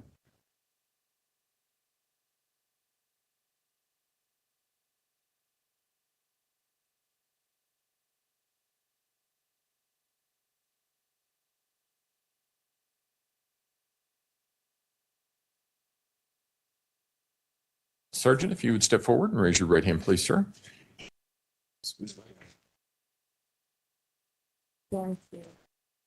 You swear or affirm the testimony about to give in this matter will be the truth, the whole truth, and nothing but the truth. Go ahead and have a seat in the witness stand. Please watch your step as you step into the stand.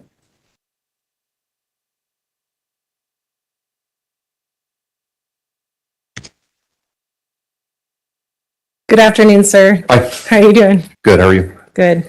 Will you please state your name for the record? Yeah, it's Christopher Ganstein, Ganstine.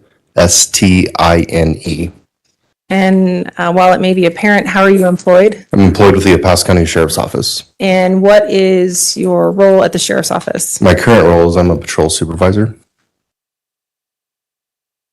Sergeant? Yes. And in January of 2020, what was your role then? I held the rank of detective sergeant, and I was assigned to the Colorado Springs Metro Vice and Narcotics Unit. And in terms of your role specifically as it relates to that case, this case here, what were you tasked with doing with the Metro VNI unit? One of our many tasks that we do is we do covert surveillance, and we were asked to start a surveillance operation on the defendant. And as part of that surveillance on January 30th of 2020, where was your team located? We had started early in the morning at, I believe it was the 10,000 block of Intrepid Way, which was in the Lorson Ranch neighborhood. And were you able to make visual contact with the person that you know to be Letecia Stauch? I was. Okay. And do you see that same person here today in court? I do. Can you identify her by where she's seated in the courtroom? She's sitting next to an attorney wearing a blue suit, and she's wearing a purplish top. All right. Your Honor, may the record reflect that the sergeant has identified the defendant? The record will so reflect. Go ahead. Can you walk us through what you observed on January 30th with that surveillance? Yeah, so we were told from the night before that the defendant and her daughter were more than likely staying at that address. When I got there, the vehicle that was in question that she was seen in the day before, I believe it was a white Jetta, was in the driveway. And so I had actually, since I got there first, I had set up shortly down the street with a clear view of the door and the vehicle. And I can't recall the exact time. I know we were there for a little bit that they'd come out, but I observed the defendant and Harley, her daughter, walk out of the house and get in the vehicle. Harley got into the driver's seat and the defendant got into the rear right passenger seat. And at that point, after viewing the defendant get into the passenger seat, did the Metro VNI team continue to conduct surveillance? We started what we refer to as rolling surveillance. We're all in covert vehicles. And so we started from there, and we just were tasked with following her and seeing what she was doing. And as you continue to follow her, any sort of observation that you made about movements or type of movements? Yeah, it was weird because there was only two people in the car. She was sitting in the back seat. And for most of the time that they were driving, she would either be completely slouched down so you couldn't actually see her in the back seat, or her head would just be up far enough to where you could kind of see her looking out the window. But she wasn't sitting like a normal person would sit, and she wasn't sitting in the front seat either. And based on your training experience and what you've done, especially with the Metro VNI unit, how would you describe that type of behavior? That behavior is common when we're following fugitives or following people that are, I don't want to call it surveillance conscious. I guess the term would be people that feel that they may be subject to law enforcement surveillance and are trying to hide themselves from that. Avoid detection? Avoid detection would be a good term. At that point, is there a particular area, and if you could explain why a particular area was chosen in town to make contact with the defendant? We had followed her for about an hour-ish, going to various places. Eventually, she ended up at a parking lot at the intersection of Woodman and Academy. It was the Marshall's clothing store. She had parked, or Harley had parked in the parking lot, and then they had walked inside the store. Shortly after they had walked inside the store, I was notified by Sheriff's Office investigations that they had obtained a warrant for the vehicle that they were driving, and that they'd also obtained an additional warrant for a cell phone that was either in the possession of Harley or her, that they had both been using. And they had asked that we basically come out from cover, from surveillance, and make contact and secure the vehicle, and then secure the phone. Do you have a rough approximation of about what time that would have been that you were given essentially the green light to move forward? I believe it was the early afternoon. And did you create a report in conjunction with your work on this case? I did. And would reviewing that report refresh your recollection as to the time? It would. Your Honor, permission to approach? You may.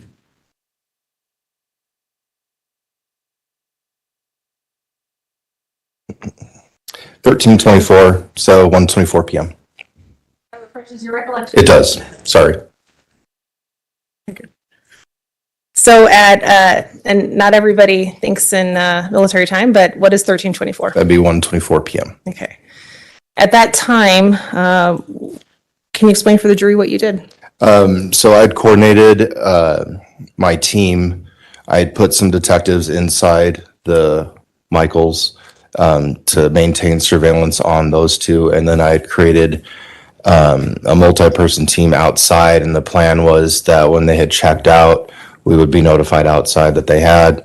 Once they had walked outside, we were going to have two units that have emergency lights just pull up. And we were going to do what we refer to as like a soft contact, just, hey, it's the police. We got to get your phone and we got to do this because we got a warrant. And that was the plan, that they'd come out and do that. Our main concern was obviously the phone and destruction of evidence, or being able to get back in the car and flee. So in relation to the type of approach you use and decided to use, was that important? I'm sorry, I couldn't overhear with the cough. In terms of the type of approach that you wanted to use, a soft approach, that was important for the purposes of evidence? Yes. Okay. Can you describe for the jury what you were wearing, how you looked that day? Yeah, so I was undercover, so I was wearing street clothes. However, we have what we refer to as raid vest or bus vest. So it's similar to this, except what I was wearing is all black. All of my stuff that I would normally have on a belt, kind of like what this is all on my vest, including my firearm. The main difference, it's black. The word sheriff is across the entire chest. It's bigger than what this is. And then I didn't have a cloth badge at that time. That one actually had my physical real metal badge on my thing. And then it was in January, so I would have been wearing jeans and a hoodie under it. So dressed in all of those things that you're wearing on January 30th, what occurred when you went to approach the defendant? So it didn't go as planned because Harley had stayed inside and then the defendant had come out. Specifically, when the defendant came out, she was holding the keys to the car. And so that's a concern. We can't let her get into the vehicle. Where her vehicle was, I was parked directly next to her vehicle, in between her vehicle and the store. So I radioed to everybody that we would stick with Harley inside, and that I was going to get out and just contact the defendant myself and just let her know what was going on, that we had a warrant for the car and that I couldn't let her in and I need to get the keys. So I had gotten out of my car that time, and as she walked up to me, I'd approached her. Actually, I didn't really approach her. She had gotten there about the same time, right in between the two cars. While that approach is happening, can you describe the defendant's demeanor? She was surprised. So she kind of froze, and I said, "My name is Sergeant Canstone with the Sheriff's Office. We have a search warrant for the vehicle. I can't let you into it. I'm going to need the keys." And basically, it was, like I said, it was a soft approach, just like I'm talking now. She didn't acknowledge me. She didn't say anything. Where she was, she had maneuvered kind of closer to her driver's door, and then just started slowly walking backwards. Were there any observations that you noticed about her gaze or where she was looking, anything like that? So the two biggest things I noticed is she was just stuttering, like one word, like key, warrant, like just repeating what I was saying. And then she kept walking further back, and I told her, I said, relax, you're not in trouble. I just need the keys to the car. I can't let you into it. She continued to walk back, and then I noticed she started to turn her head behind her, because when that was going on, so there's my vehicle, her vehicle, and I'm here, she's here, so she can't go past me, she can't go left or right. So all she can do is basically turn around, and so I noticed that she was periodically turning around as she continued to walk backwards. As she walked backwards, what did she do after that? She turned, ran in a full sprint away from me. She had the keys in her hand. I was like, okay. Got on the radio and I was like, she's running. Like, I don't know what's going on. And I started running after her. As she was running away from me, she had taken the keys to the car and threw them across the parking lot. It took us a little bit of time to find them. But she had thrown them across the parking lot, and so she threw them one way and then kept running the other way from where she threw the keys. Ultimately, after running after her, were you able to make contact? Yes, to the two vehicles that had the lights that we were going to have come in, they rolled in, they got out. One drew his firearm and gave her commands, and she had stopped and got on the ground at that time, and then I didn't know what was going on. So I went up and handcuffed her at that time, detained her until we could find out what was going on and what had happened. And then she was given to two other people that had taken her back to a car. Okay. But to be clear, at that time, she was not being arrested, correct? No. Okay. While you were present on scene with other law enforcement members, where was Harley Hunt? She was, when that happened, she was walking out of the Michaels pretty like within a minute of that happening and them and then me detaining the defendant. Okay. And with specifically as it relates to the approval of the search warrant for a cellular telephone, was that able to be gathered that day? Yes. Initially, Harley was reluctant to give the phone. And so one of the detectives, she had it in her hand. One of the detectives just yanked it right out of her hand, so she couldn't manipulate or do anything with it. Was there any interaction that you observed between the defendant and her daughter, Harley Hunt, while you were present on scene? Yes. The defendant was fairly hysterical. She was screaming. She was yelling obscenities, things like that. Once she realized that we were also in contact with Harley, she started screaming at Harley, saying, "Don't say anything. Tell him you want an attorney. Don't talk to him." Those type of statements. And we were trying to tell her we just need to get the phone. And after obtaining the phone from Harley Hunt and securing Ms. Stauch, what did you do after that? At that point, we had moved Harley because Harley started crying and she was fairly hysterical as well. But actually before that, I talked to the defendant and I told her she needed to calm down. She's screaming. We're in a public parking lot. She's committing criminal acts and she doesn't need to get herself in trouble. So just to relax and calm down. And she did. Once I had that short conversation with her, she stopped yelling. And then we had moved Harley into the back of one of our patrol vehicles. We didn't close the door. We left the door open. And I just had a quick conversation with Harley to calm her down because she was crying and she was fairly hysterical. Okay. And were you able to calm her down? Yeah. I told her, hey, here's the deal. We needed to get the phone. I don't know what your mom just did, but we're fine now and we're going to let you guys go. Okay. So.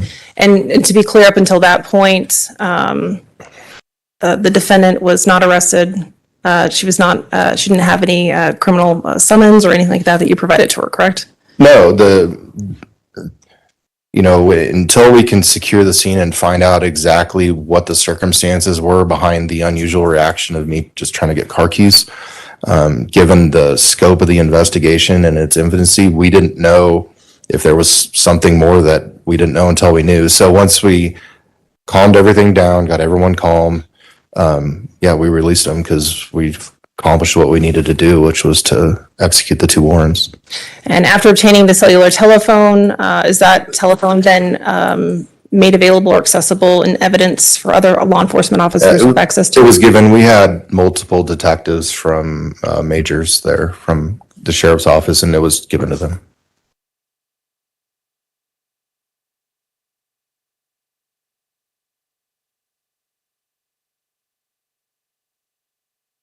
You talked a bit about your training experience and different things that you've observed over your career as a law enforcement officer. As it relates to this specific interaction with the defendant,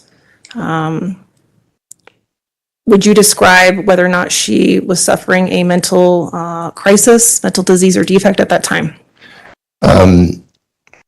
So to get in, I've been a deputy for 19 years. I've had a lot of interactions, arrested a lot of people. And in terms of surveillance and a lot of that, when people are surprised by law enforcement, we've heard the term fight or flight. So people have to make 2 decisions when police tell them to do something. Number 1, am I going to do it? And if their answer is yes, we're done. If their answer is no, the second decision they need to make is, well, what am I going to do? Am I going to run or am I going to fight? And so those decisions have to be made. And in this particular interaction, based on the totality of hiding in the vehicle, taking steps to be covert, those are overt acts. Those aren't, subversive acts. And between that and then what we refer to as target glancing, which means when a person wants to run from us, or let's say they have a gun on them or whatever, a lot of times they'll actually look to see, they'll forecast where they're going to run. Because they'll be looking around, they're trying to find what their avenue of escape, and that's what they're going to do. Same thing if they have like a weapon on them, a lot of times they'll be touching it, or if they have a knife, we actually train that we see these things, and I've experienced those things through my 19-year career. So I saw the target glancing, and it was pretty evident when she was backing up and then started turning around that she was going to run. And I think that in my mind, those were conscious decisions that were made. Okay.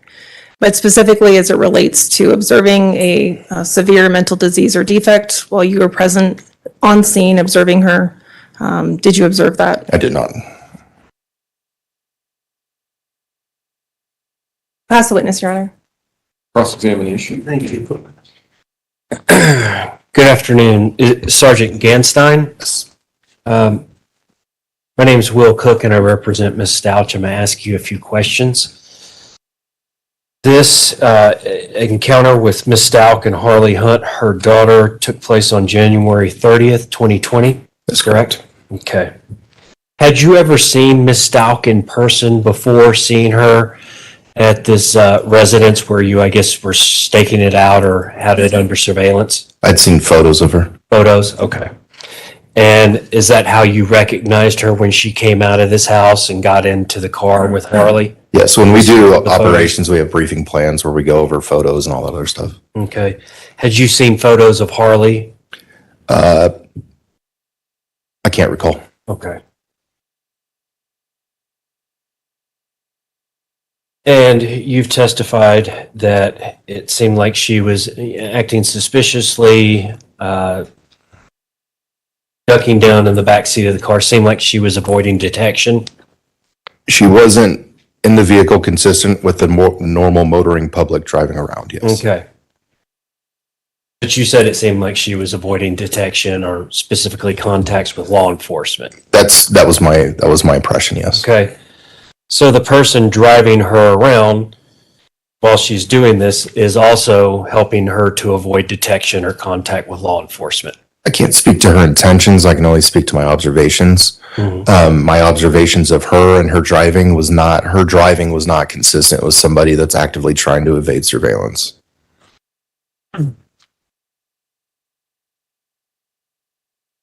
What would evading surveillance be? When we follow individuals, drivers specifically, that feel that they're being followed by law enforcement, there's a number of countermeasures essentially that people will take. They'll make U-turns, run red lights, go down one-way streets, or go down to cul-de-sacs and turn around to see if anybody's following them, randomly pull over. It's in our training, well, not our training, our experience, it's pretty apparent when somebody's doing that, and I didn't see that here.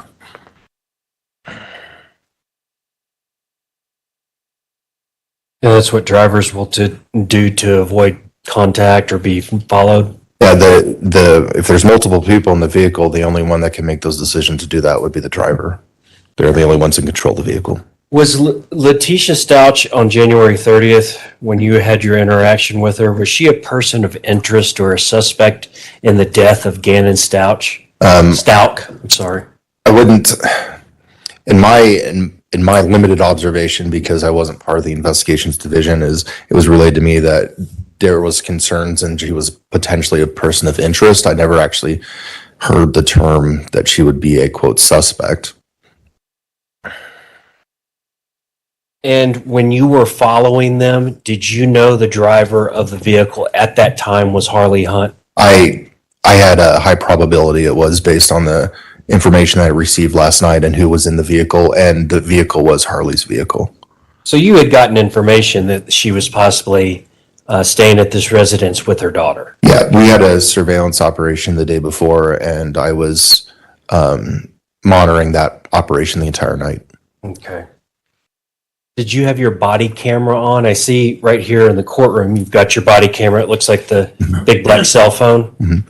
At that time, no, I was worked in undercover capacity, and undercover officers don't carry body worn generally. So you had no body worn camera at I did not. Did any of the other deputies or law enforcement officers at the marshals? Anybody that was on my team would not have had one. This was 3 years ago. Obviously, there's been legislative changes since then that have changed who has to carry them. It was not normal at that time for our investigations people to carry them either when doing contacts, because they weren't specifically required like they are now. Okay. Was Harley Hunt, since you knew her, she was at the residence, she was Ms. Stauch's daughter, was she a person of interest in this investigation and to the missing, I guess at this time he was a missing person, but later death of Gannon Stauch? Not to my knowledge.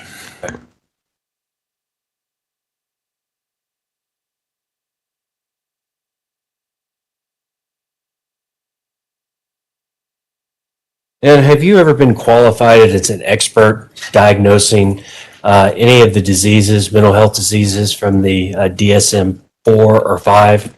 I've not been qualified as an expert in that, no. Okay. And you never gone to school for or gotten any sort of degrees in psychology or psychiatry or anything? You've never been called as an expert witness to testify as to that? I've never been called as an expert witness, no. Okay. Just a second, Your Honor. All I have. Thank you, Thank Sergeant. you. Redirect.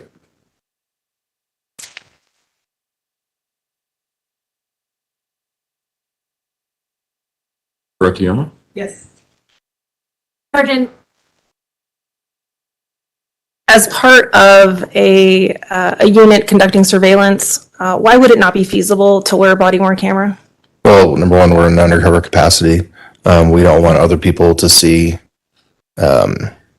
Basically, I don't want anyone to know my detectives and who they are, what they look like, or anything else. Certainly, body-worn camera evidence is discoverable, and that could potentially put my detectives' lives in danger that are working significant undercover operations involving criminal. We purposely hide our detectives' identity to the point to where they have different names and everything. In terms of how obvious it would be to have a camera in the center of your chest, would that also be an issue as well? Well, if we were wearing a camera, it would probably burn us, if you want to call it that. I think people would realize we were the police really quickly, and majority of our job is done behind the scenes, and people don't know that we're there. So, No further questions, Your Honor. All right. Do any of the jurors have any questions for Sergeant Gasting? All right, thank you, sir. You may step down. Thank you. Prosecution, calling next witness, please. Dr. Leon Kelly. Safe.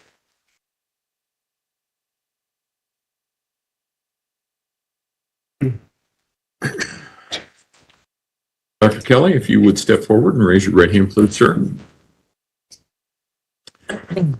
You swear to affirm the testimony about to give in this matter will be the truth, the whole truth, and nothing but the truth. There you are. Go ahead and have a seat in the witness stand. Please watch your step as you step to the stand. Good afternoon, Dr. Kelly. How are you doing? Good afternoon. Will you please introduce yourself to our jury and then spell your name for the record? I'm Dr. Leon Kelly, Leonkelly. Dr. Kelly, what is your occupation? I am the El Paso County Coroner and Chief Medical Examiner. How long have you been in that type of a role? I've been with the Coroner's Office since 2008 as the Deputy Chief until 2018, which I was elected as the Coroner and Chief Medical Examiner, and then I was reelected in 2022. Can you tell the jury about your education that allows you to do that job? I have a Bachelor's of Science in Biology from Indiana University. I have a medical degree from Indiana University School of Medicine. Following that, I completed 4 years in training in anatomic and clinical pathology at Penrose St. Francis here in Colorado Springs. And then following that, I completed a 1-year fellowship in forensic pathology at the University of Texas in Dallas. So I'm board certified in anatomic pathology, clinical pathology, and forensic pathology, and I'm a fully licensed physician in Colorado. Do you also have certifications? I do. Can you tell the jury about that, please? I'm board certified in anatomic, clinical, and forensic pathology. Any professional memberships? Yes, I'm a member of the National Association of Medical Examiners, the College of American Pathologists, and the American Society of Clinical Pathology. What about publications? Have you published any journals or anything like that as it relates to pathology or any of your job duties? We've published papers, posters as well on various types of deaths in forensic setting. Have you ever testified as a court qualified expert witness? I have. In what areas? Forensic pathology, strangulation, many forensic sciences. What courts have you testified as an expert in? Multiple courts in Colorado, including El Paso County, as well as courts in South Dakota, California, Ohio, Texas. Okay. You know, at this time, I would move to have Dr. Kelly qualified as an expert in forensic pathology. Vince? No objection, Your Honor. The witness will be so qualified. And just so we're all on the same page, Doctor, when we say the word pathology, what do we mean on that? Pathology is a field of medicine defined essentially as the study of disease or injury. And then what about forensic pathology? Forensic pathology is a subset of pathology that deals specifically with deaths that occur in individuals suddenly, unexpectedly, or of anything non-natural. And so it's a field focused specifically on determining cause and manner of death in individuals who've died under those suspicious or injurious circumstances.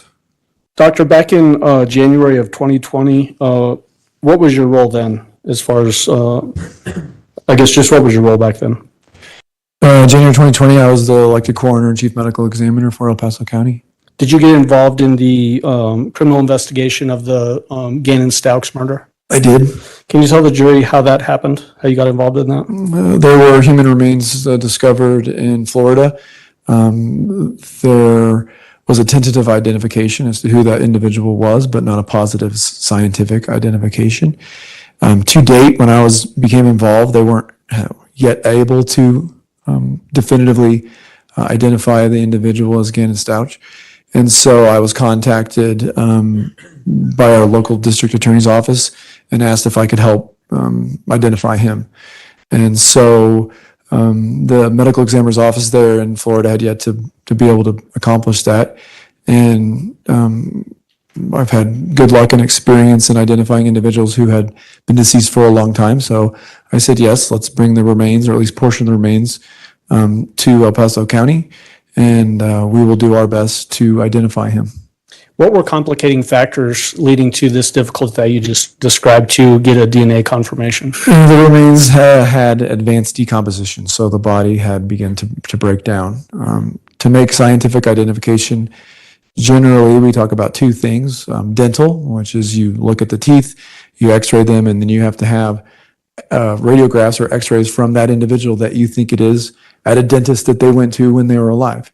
The other way to identify individuals is through DNA. As the body breaks down, the cells that have the DNA, the material that we need to identify, begins to dissolve. And it becomes very difficult to use traditional DNA techniques to get enough of that material that's still intact to identify them. And so living in the mountains, in a place where people often go missing or not found for sometimes many years, we've grown skilled in being able to identify individuals who have that degree of decomposition or skeletonization. What items did you receive from Florida to do the analysis that you did? So for the forensic odontology examination, we received teeth, dental material. And then for the DNA, we received a femur, one of the leg bones, the upper portion of the leg bone. Tell the jury what you did to potentially find a sample that would be suitable for developing a DNA profile. And so for the DNA, what we did was essentially take the femur, which is sort of the large ball that lives up in the hip. It's relatively protected. It'd be one of the last things to be exposed to the environment. And that femoral head, the ball part that goes into the socket that's the hip, contains a large amount of bone and blood at its center, essentially bone marrow.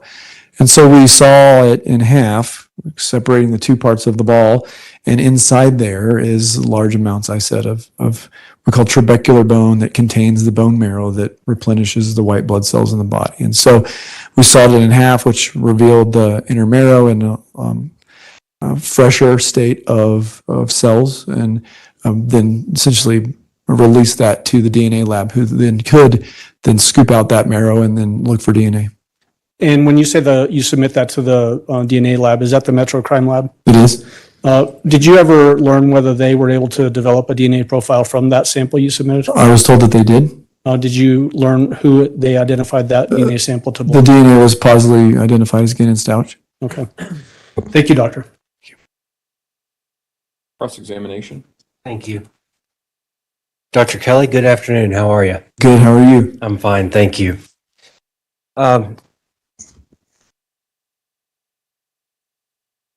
When you do autopsies, you've done hundreds of them, if not thousands of them over your career, correct? Correct. Okay. When you have a human body that is deceased, it will start smelling. For lack of a better term, it'll start emitting a bad smell, putrid smell, whatever you want to call it. But that's one of the hallmarks of death is a bad smell.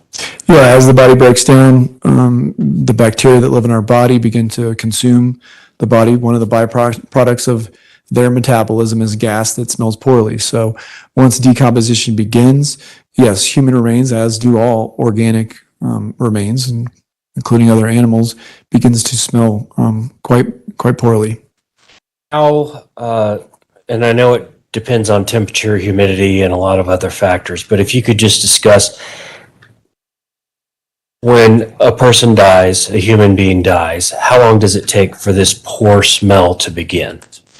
So the breakdown of the body after death is driven almost entirely by temperature. Humans are like any other organism that dies. If you have a steak and you put it in your fridge or your freezer, it'll last for weeks, months, many years without smelling.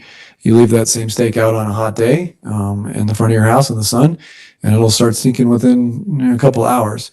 Humans are no different. And so given normal temperatures, let's say 70 degrees inside a home, usually decomposition begins between about 24 and 48 hours. Usually by about 3 to 5 days, the body is sort of well into a decomposition and the smell is quite obvious and strong. However, given a very hot environment, 90 degrees, 100 degrees, bodies can begin decomposing within just a few hours.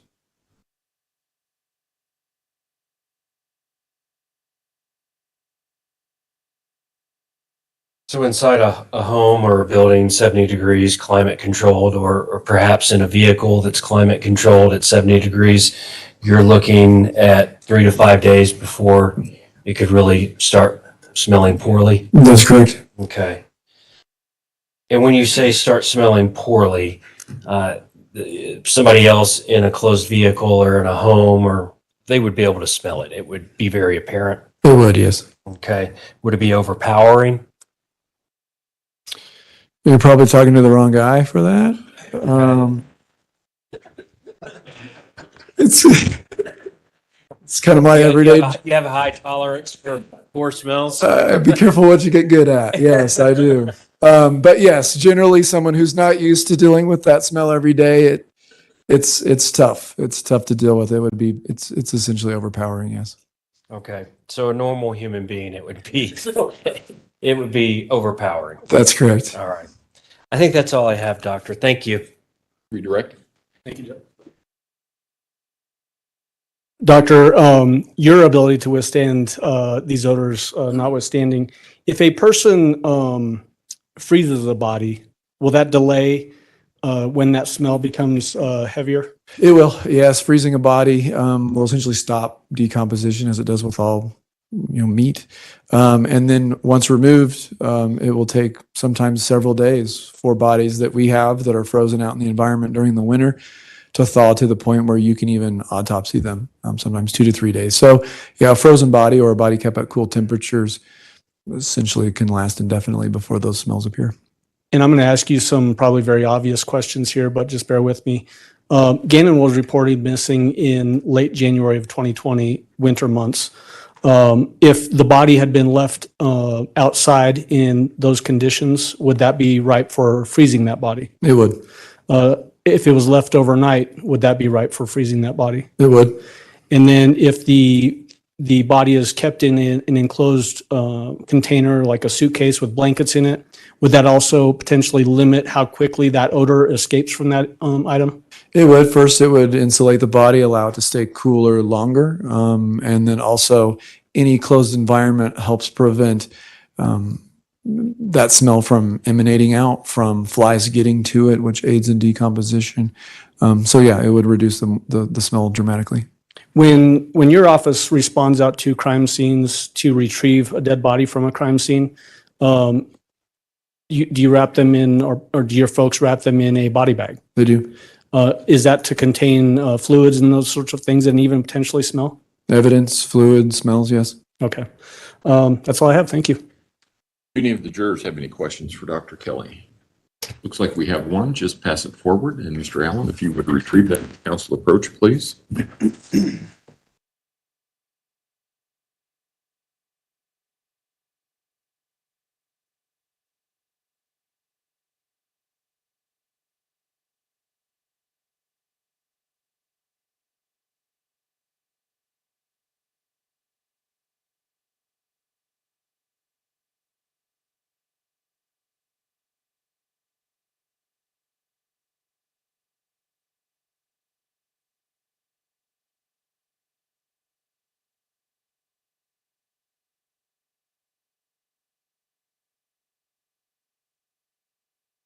All right, Dr. Kelly, what impact does humidity have on decomposition? So humidity, meaning the moisture in the air,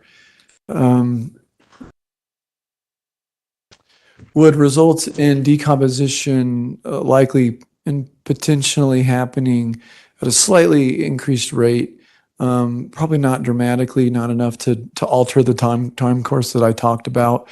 What it does do is alter dramatically the type of decomposition that's going to happen. And so in a state like Florida and the Gulf Coast, where you have high temperatures, lots of moisture in the air and the environment, the body tends to decompose in a way that's sort of very, very, very wet. And it goes through a process which we call adipocere, which is the bacteria and the things that live in a moist environment are very different than a dry environment.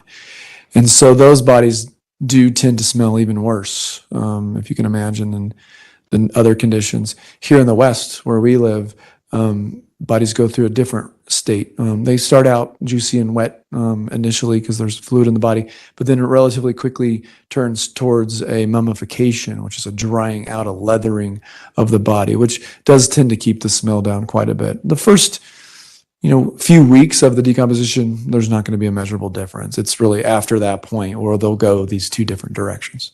I will allow reasonable follow-up as to that question only. Mr. Allen? Only for purposes of our record, can you spell adipocere for the court reporter? Yes, adipocere is Adipocere. All right. Got it. All right. Mr. Cook? I don't have anything else. All right. Thank you, Dr. Kelly. You may Thank you, stand Your down. Watch your step. Prosecution, call your next witness, please.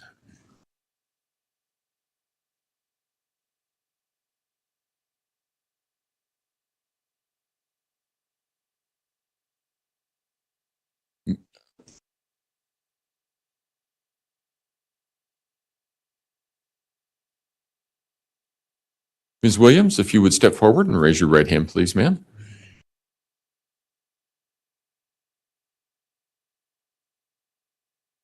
You swear affirm the testimony about to give in this matter will be the truth, the whole truth, and nothing but the truth. I do. Go ahead and have a seat in the witness stand. Please watch your step as you step into the stand.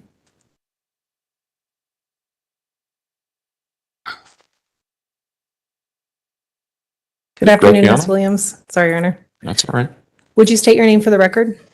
Yes, my name is Marissa Williams. And where are you currently employed? I'm employed with the El Paso County Sheriff's Office. How long have you been with the Sheriff's Office? For approximately 11 years. And in 2020, what was the nature of your roles and responsibility with El Paso County Sheriff's Office? I was assigned to the Investigations Division as a detective. And as it relates to your work, in this case, fair to say that you were the jack of all trades? Yes, although primarily handled the financial responsibilities. Okay. In terms of obtaining financial responsibilities, can you explain what you mean by that? Yes. I initially took interest in, tracking the financial records of the Stauches to determine what type of activity they had been taking part in during the time that Gannon went missing. And so as part of that, would you have been involved in applications for search warrants, things like that? That's correct. Did you also have observations of other law enforcement officers collecting evidence, for example? Yes, ma'am. There were other officers and investigators, both with the DA's office and the FBI, assisting the El Paso County Sheriff's Office in collecting the type of records I was collecting as well. Okay.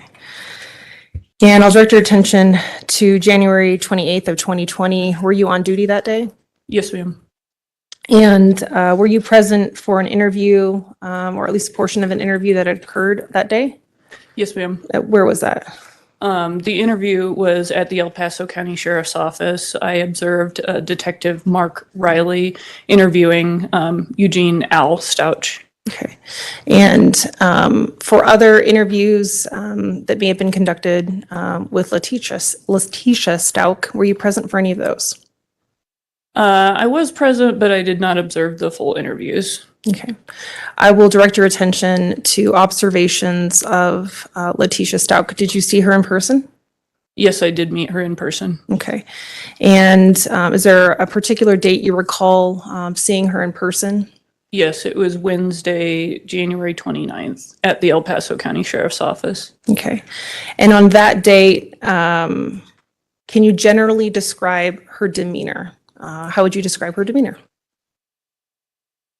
She was evasive with questions. She was, I would say, upset, but not in the same way that you would expect with a parent that's missing a child. Speculation. I'll sustain the objection on the different grounds. I think she needs to lay a little bit more foundation as to her experience regarding contacts with parents of missing children. And again, do you agree that she's going to be basing it on observation or opinion on her work experience? I'm objecting under Stewart. All right, and under People versus Froehler, 373 Pacific 3rd, 672 Colorado Appellate 2015, I don't think that the Stewart standard regarding accident reconstructionist applies. This doesn't involve specialized training. This does involve her experience regarding contacts with other individuals who may have been similarly situated. The objection's overruled. In terms of your experience in law enforcement over the years, have you had contact with a variety of suspects, a person of interest, that sort of thing? Yes, I have, probably hundreds. Have you been exposed to parents of missing children as well? Yes, Parents of runaways? yes. And in terms of your training experience, specifically as it relates to being around parents of missing children, how would you describe the defendant's demeanor on January 29th of 2020? My experience with parents of missing children or runaways comes from having worked on patrol during the years of 2014 through 2018.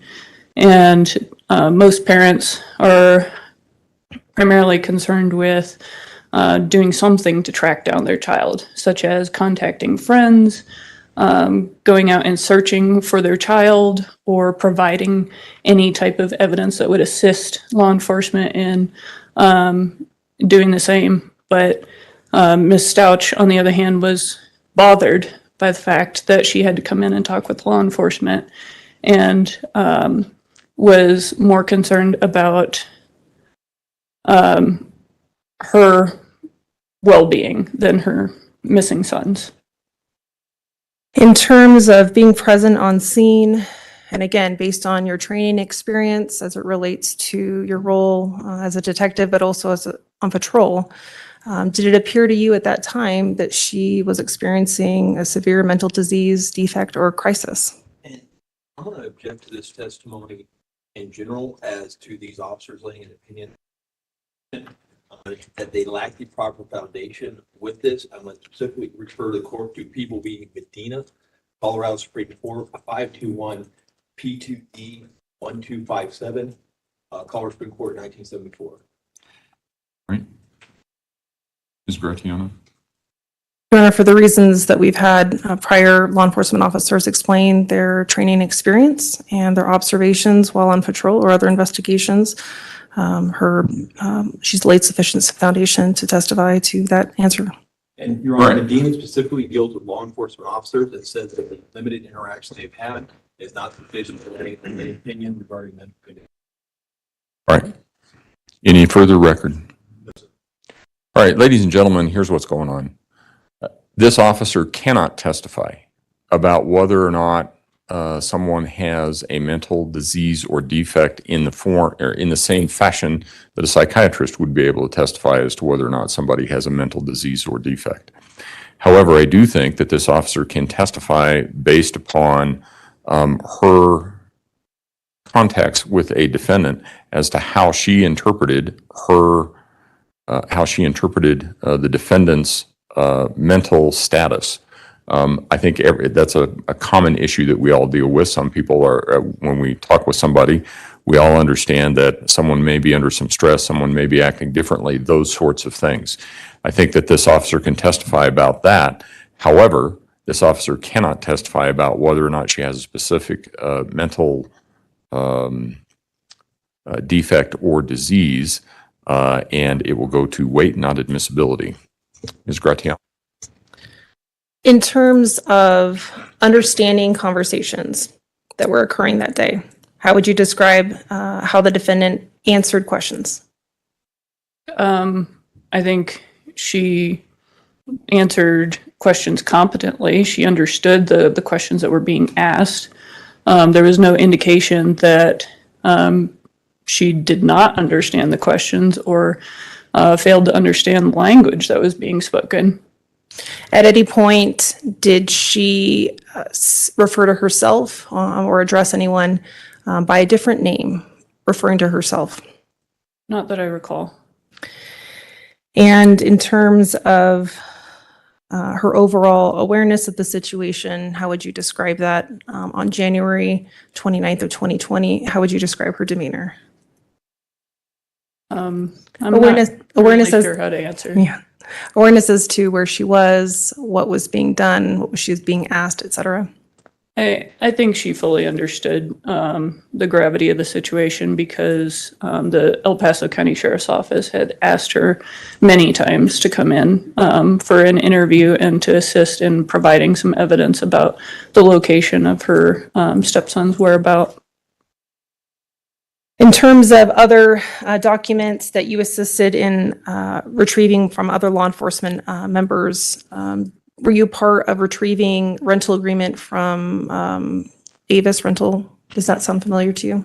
Yes, ma'am, it does. Okay, and who did you assist in that process, if you did? No, I was the one who collected the Avis budget rental records in March, on March 20th, I believe. Your Honor, permission to approach the witness with what has been marked as People's Exhibit 232. You may, go ahead.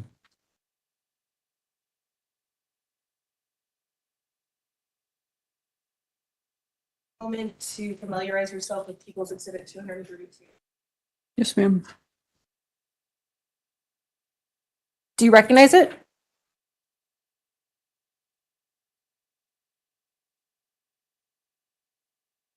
Yes, ma'am. This is a different rental record than the one that I had referred to as collecting in March. Okay. And when you talk about, you testified as to having contact with Avis, who in particular did you have contact with at Avis? Would have been a manager or somebody at the counter? I don't recall the name of the person for this particular record. I recall for the other one, but not for this one. Okay. May I refer to my report? You can, if that would refresh your recollection. Yes, ma'am.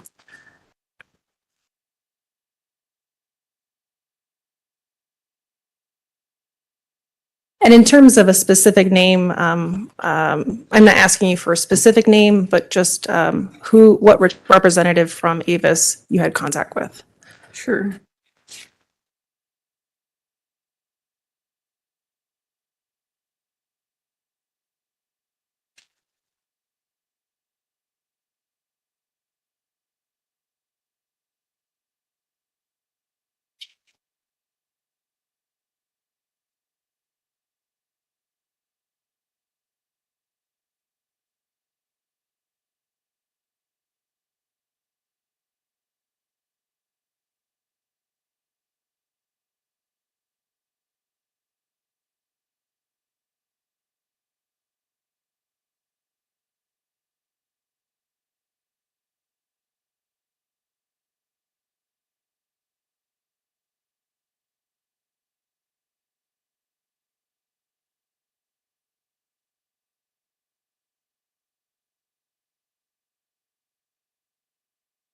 And it may be helpful just to explain to the jury just the general process of retrieving, for example, a document from a business. How do you go about doing that? That just might be helpful to start.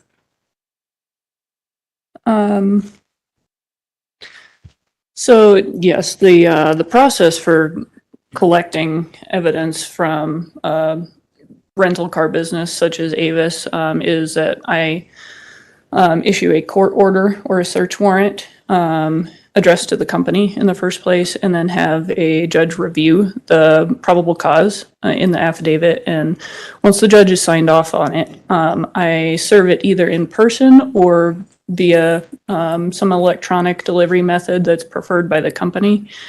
In this particular case, I did serve the warrant in person because the business was local.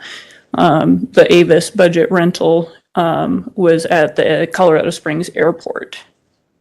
And to retrieve documents referring to a rental agreement, did you respond to that location? I did. And was a representative able to provide you with documentation? Yes, ma'am.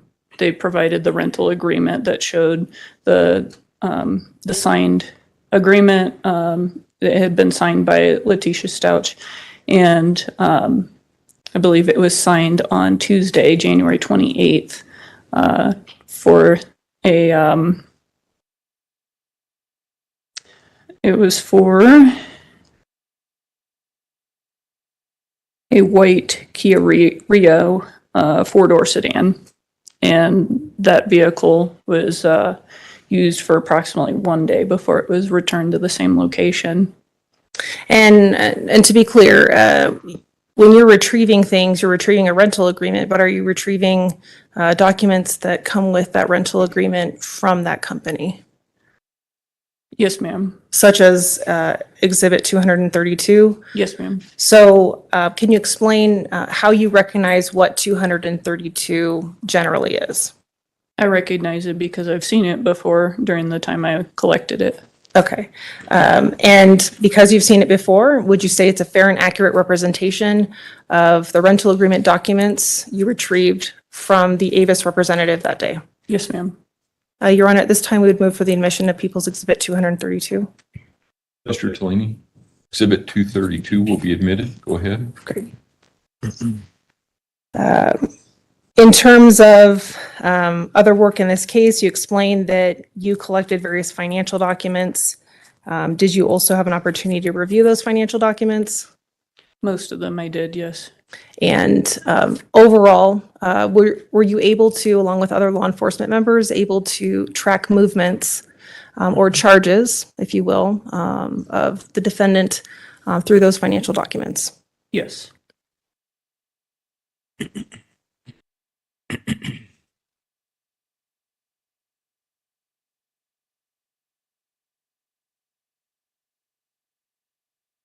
Your Honor, we'll pass the witness. Cross-examination. Do any of the jurors have any questions for Detective Williams? No? Well, hold on. Your Honor, I'm sorry. Are we passing or not passing? Your Honor, just pursuant to the stipulations that we've already put on the record, Yes. that have to deal with USAA records and American Express records, we've already asked for that stipulation to be put on the record. And it has been, and I assume that this relates to some of that. Yes, Your Honor. Okay. All right. Do any of the jurors have any questions for Detective Williams? No? All right. Thank you, ma'am. You may step down. And Your Honor, for the purposes of the record, we are admitting People's Exhibit 231, which relates to that stipulation. Okay. Are you doing that just as part of are you going to have a witness with that, or are you just admitting the exhibit? We're just admitting the exhibit. Okay. Ladies and gentlemen of the jury, what we're talking about here is that the parties have reached stipulations regarding various different exhibits. And one of the exhibits is Exhibit 231, right? Exhibit 231, which is referred to as a disc of American Express records.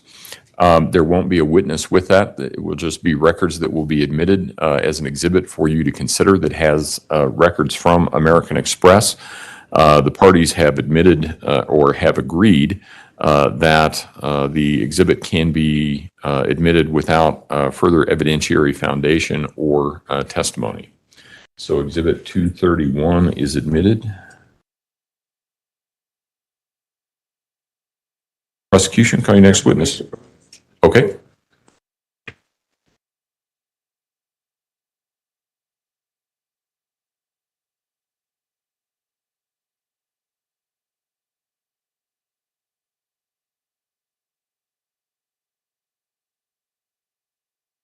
Ladies and gentlemen, before we get into the next witness, now's a good time to take a break since we came back a little bit early.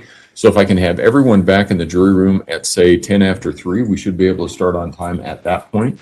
Again, don't discuss the case among yourselves. Don't discuss the case with anyone else. With that, all rise for the jury, please.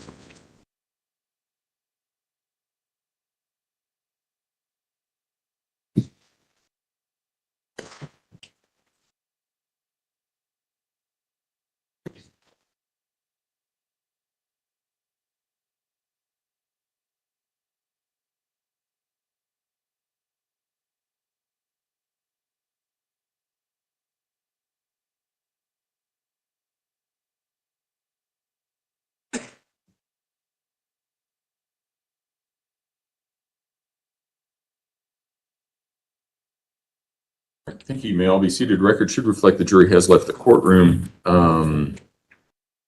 Is there anything else we need to take up at this point? No, Your Honor. No? Okay, all right. Court will be in recess until 3:10. Thank you.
For planning purposes, are you guys planning on leaving everything in here over the weekend? It's going to be locked. Shouldn't be anybody in here. I'm sure we'll leave some things in here. Yeah. Okay, but I know you guys did a really good job of cleaning stuff out of here Wednesday night, so, but it's up to you. Okay.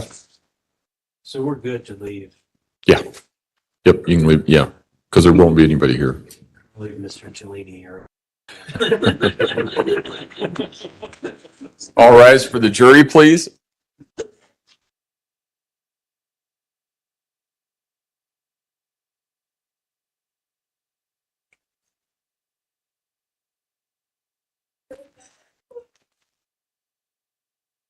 They must have heard you joking. I think everybody can see the eternal again. Yeah. You know, it's Good Everybody's getting Friday. giddy. It's Good Yeah. Friday. Yeah. Hour and 20 minutes. I think. Thank you. May all be seated. Court will recall 20 CR 1358, People versus Letecia Stauch. Record should reflect the jury has returned to the courtroom. Prosecution, call your next witness, please. Thank you, Your Honor. We would call Janine Sanchez. All right.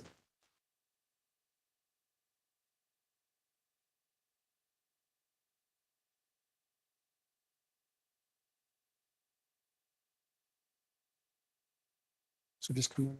Oh, wait, he'll swear you in. Yeah. Oh, great.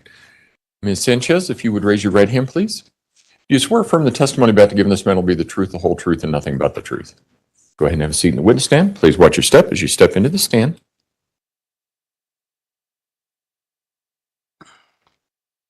Good afternoon, ma'am. Will you please introduce yourself to our jurors and spell your first and last name for the record?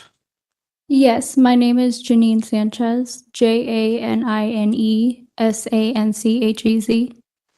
Ms. Sanchez, I want to just do some preliminary stuff with you. Do you live here in Colorado Springs? Yes, And I'm going to talk specifically about January of 2020, so 3 years ago. Where were you living back in January of 2020? in Lorson Ranch. Were you familiar with a young lady by the name of Harley Hunt? Yes. How did you know Miss Harley Hunt? So we worked together at Massage Envy, and then we'd occasionally go to Bible study together. Are you similar in age with her? I'm about a couple years older than her. Okay. And you said you worked at Massage Envy. Did you both share the same type of job, or did you have different jobs at that employer? We were both receptionists. Would you see each other often at work? I would say, depending on the shift, yes. Okay. And then you mentioned that you would sometimes go to Bible studies together. Did you ever hang out any other times outside of work besides those types of gatherings? No. Okay. Did you have each other's phone numbers? Yes. Would you sometimes text with each other? Yes. Would that include potentially sending jokes, memes, TikToks, that kind of thing? Yes, we would send TikToks to each other. TikTok is quite controversial these days, isn't it? Yes. How would you describe Harley's demeanor? She was very nice. Was she social or was she shy?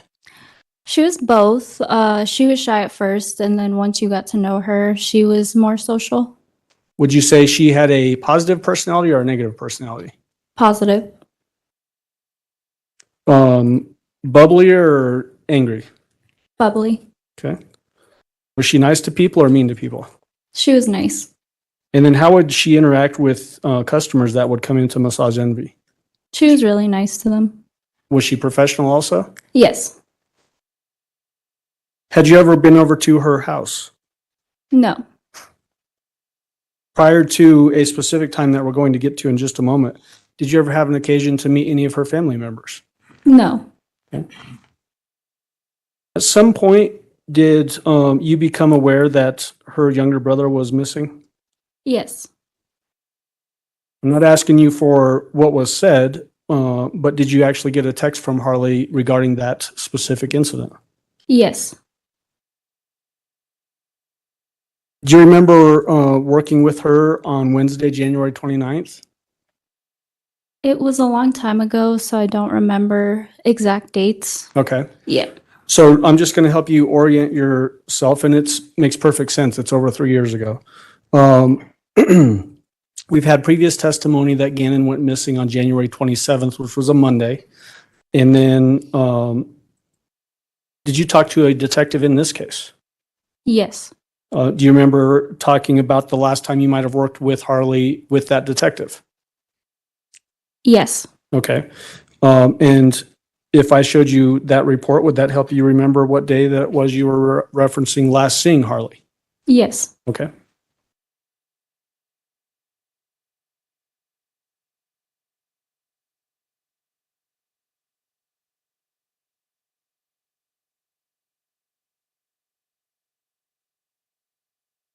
All right, may I approach the witness? You may. In,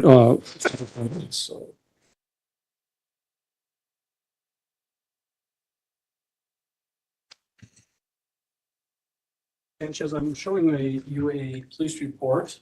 And I want you to look at this last paragraph on the page and read through it and then tell me when you're done. This. That paragraph, yes.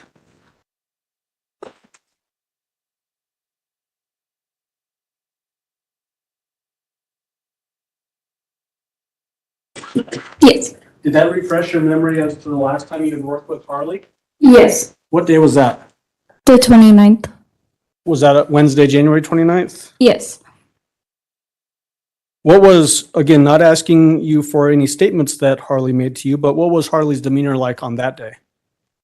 She was a little frantic, just not her usual self. Do you remember telling the detective whether she was crying or not? Yes. And was she crying in your memory? Yes. Okay.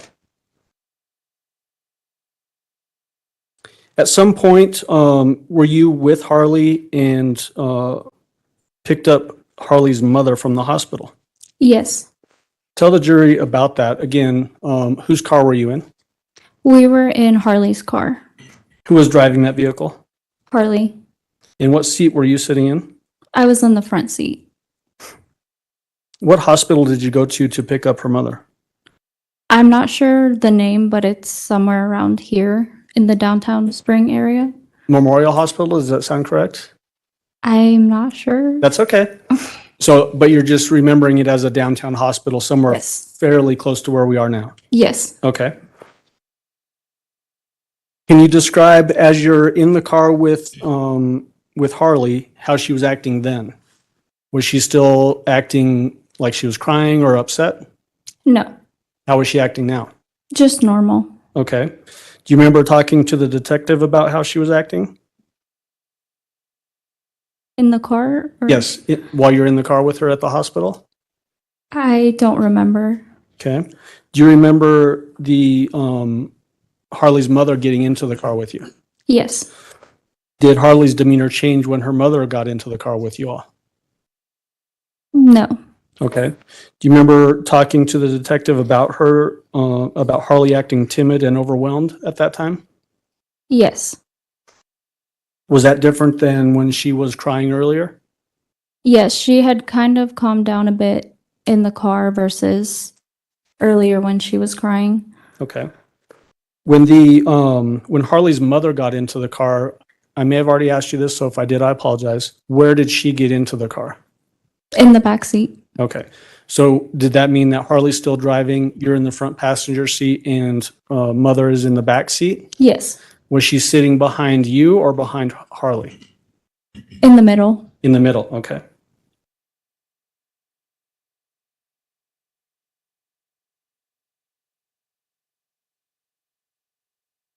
Do you remember telling the detective anything about whether Harley was quieter or louder than normal during this car ride from the hospital to your house?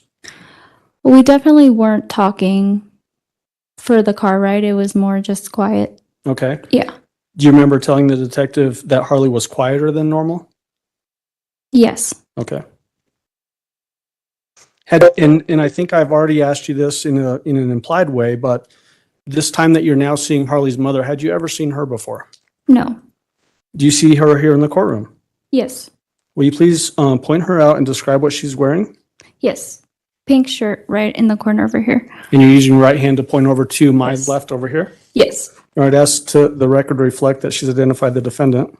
Record will so reflect. Go ahead. How would you describe the defendant's demeanor or actions when she got in the car? What do you mean by that? Well, how was she acting? It was my first time meeting her, so I can't really describe how else she would be acting, but I'd say normal. Okay. Yeah. So not doing anything out of the ordinary? No. Okay. Do you remember her making any statements to you or just to anybody while she was in the car? No. Do you remember talking to the detective about her getting into the car? Yes. Do you remember telling the detective that the defendant apologized for having to stay at your house? Yes. Do you remember talking to the detective about the defendant's demeanor in the car? No. How she's acting? No. Okay. You don't remember that at all? Do you remember telling the detective that the defendant was acting weird? No. Okay. Do you remember a specific statement that the defendant made to you when she got into the car? Yes, I do remember that one Okay. statement. And what was that one statement? Just jokingly how she was joking about saying, basically, hope you don't think we're a bunch of murderers. So the defendant said that to you. Yes. Did you find that to be weird?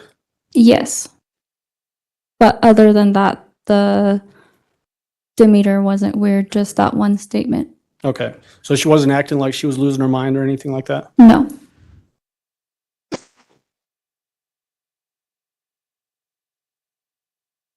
Do you remember whether the defendant started using Harley's her cell phone? Yes. Tell the jury what you remember about that. I was in the front passenger seat, and her mom was in the back seat. Harley's mom was in the back seat, and I remember her taking her phone, like Harley's phone, to the back and kind of texting people. I'm not sure who. So what you remember is that Harley had her phone in the front seat? Yes. And then the defendant, did she reach up and take the phone from the front seat? Yes. And how did you know that she was texting using Harley's phone? Because I was there when she took Harley's phone in the back. Okay. I guess, could you hear the keyboard clicks or anything like that? Or how did you know that she was sending texts? She made a remark saying, "Hey, can I see your phone real quick?" Okay. She being the defendant made that Yes. comment. Okay. Did you get a text from Harley's phone while the defendant had Harley's phone? Yes. Did that seem odd to you? Very. Why was that odd? Because we were all in the car together, so there's really no point to be texting when we were all there. And what did that text say, if you remember? Not sure exact wording, but basically if her mom could stay as well. Did that seem to you to be then that it was almost like Harley was asking you if her mom could stay with you at your house? That's kind of a confusing question. I know. Yeah. More that Harley had originally asked to stay over and then later on asked if her mom could stay as well. Okay, but really it was her mom asking on her own using Harley's phone if she could stay. Yes. Did that seem weird to you since you're sitting right there and it could have been verbally said as opposed to texted? Yes. Do you remember a particular time when the defendant said something about turning off location services? Yes. Tell the jury about that. It's been a while, but I remember that they had turned off Harley's location service basically on her phone. Okay, so let's dive into that just a little bit more. Is this while the defendant has Harley's phone? I do not remember. Okay. What does location services mean to you? Just basically seeing where someone's at based off of Google Maps. Okay.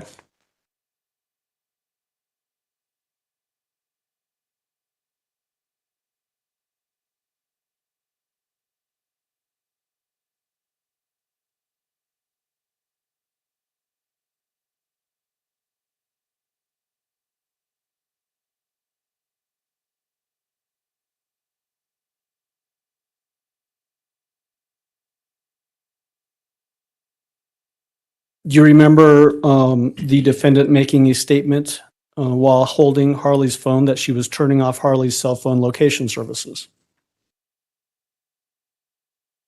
I do not. Okay. If I show you a report, would that refresh your memory? Yes. Your Honor, may I approach the witness? You may, go ahead.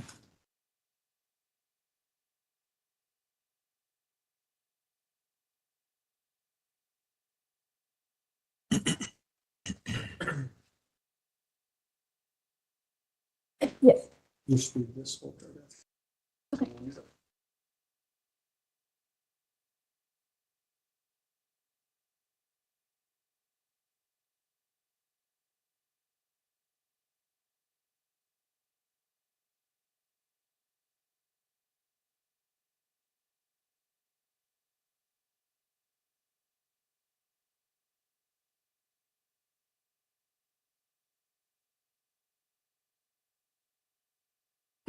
Yes. That refresh your memory? Yes.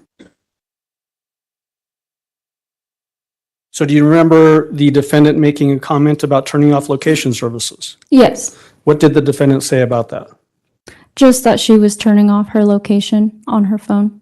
on Harley's phone? Yes. And do you remember her saying because she had to? Yes. And then what did the defendant do with Harley's phone after that? After turning off the location? Yes. I believe she still had her phone. Okay. Do you remember telling the detective that she then passed the phone back to Harley? I do not remember. Okay. Sorry. If I show you the report again, would that refresh? Yes. Okay. And I know this has been a long time, so don't worry about it.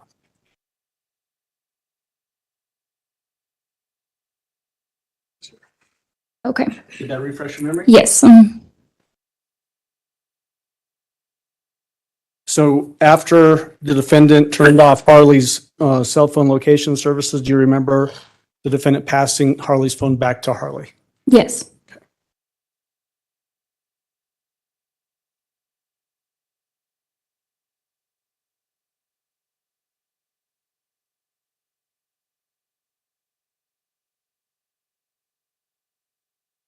Do you remember while you were still at the hospital, the defendant making a statement about evidence being found? Yes. What did she say about that?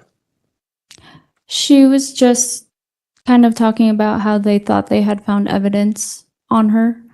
And then also, did she mention finding evidence at the house? Do you remember that?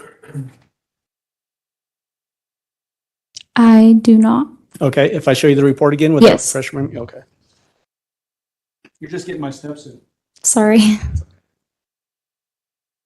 Just want to make sure it's accurate. This line right here.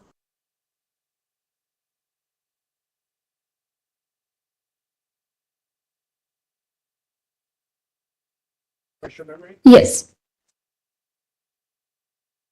Do you remember the defendant making a mention about there being evidence found at the house? Yes. What did she say about that?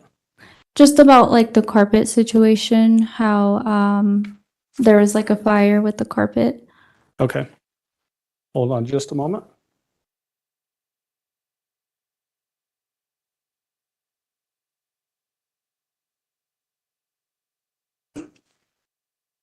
And again, I'm not asking you for any comments from Harley Hunt at this point, but did the defendant ever say anything to you about why her and her daughter wanted to stay at your house?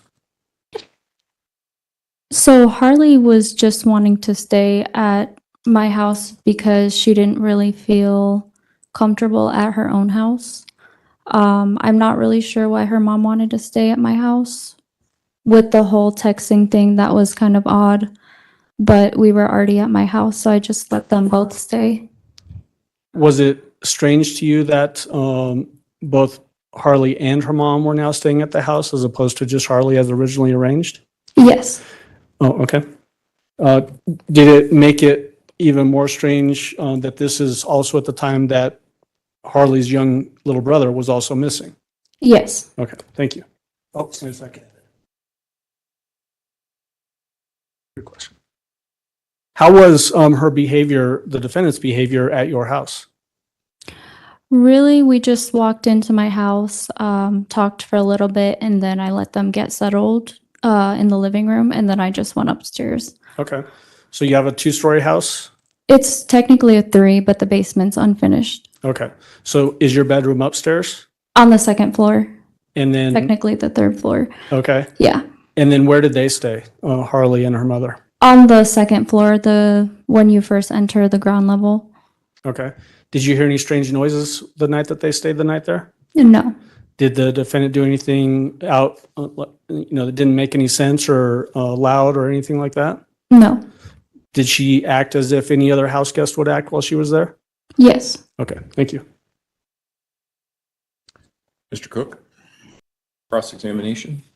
I don't have any questions for this witness. Thank you. All right. Do any of the jurors have any questions for Ms. Sanchez? No? All right. Thank you, ma'am. You may step down. Watch your step. Prosecution, call your next witness, please. Good afternoon, Judge. We'd call Nicole Mobley. Just going to cross Nicole. You guys want to be? You want to do this? Ms. Mobley, if you would step forward and raise your right hand, please, ma'am. You're just going right up to that.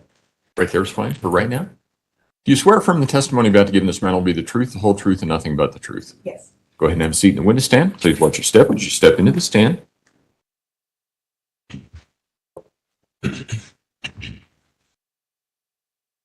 Good afternoon. How are you? I'm okay. How are you? You're a little nervous, right? Just a little bit. It's okay. You're not the only one, okay? Okay. Could you please introduce yourself to the jury and spell your first and last name? Nicole Mobley, Nicole Mobley. And Miss Mobley, where do you reside? Lorison Ranch.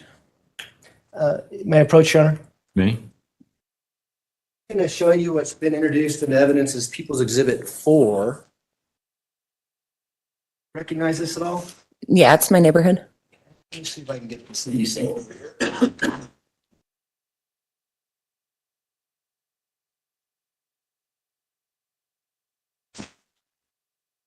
We're going to put it on the easel here, and I don't know if you can you still see it? Yeah. And I don't need you to be precise, but can you just point out the general area of where you live, if you can see this in People's Exhibit 4? Here you go. I'm gonna give you this.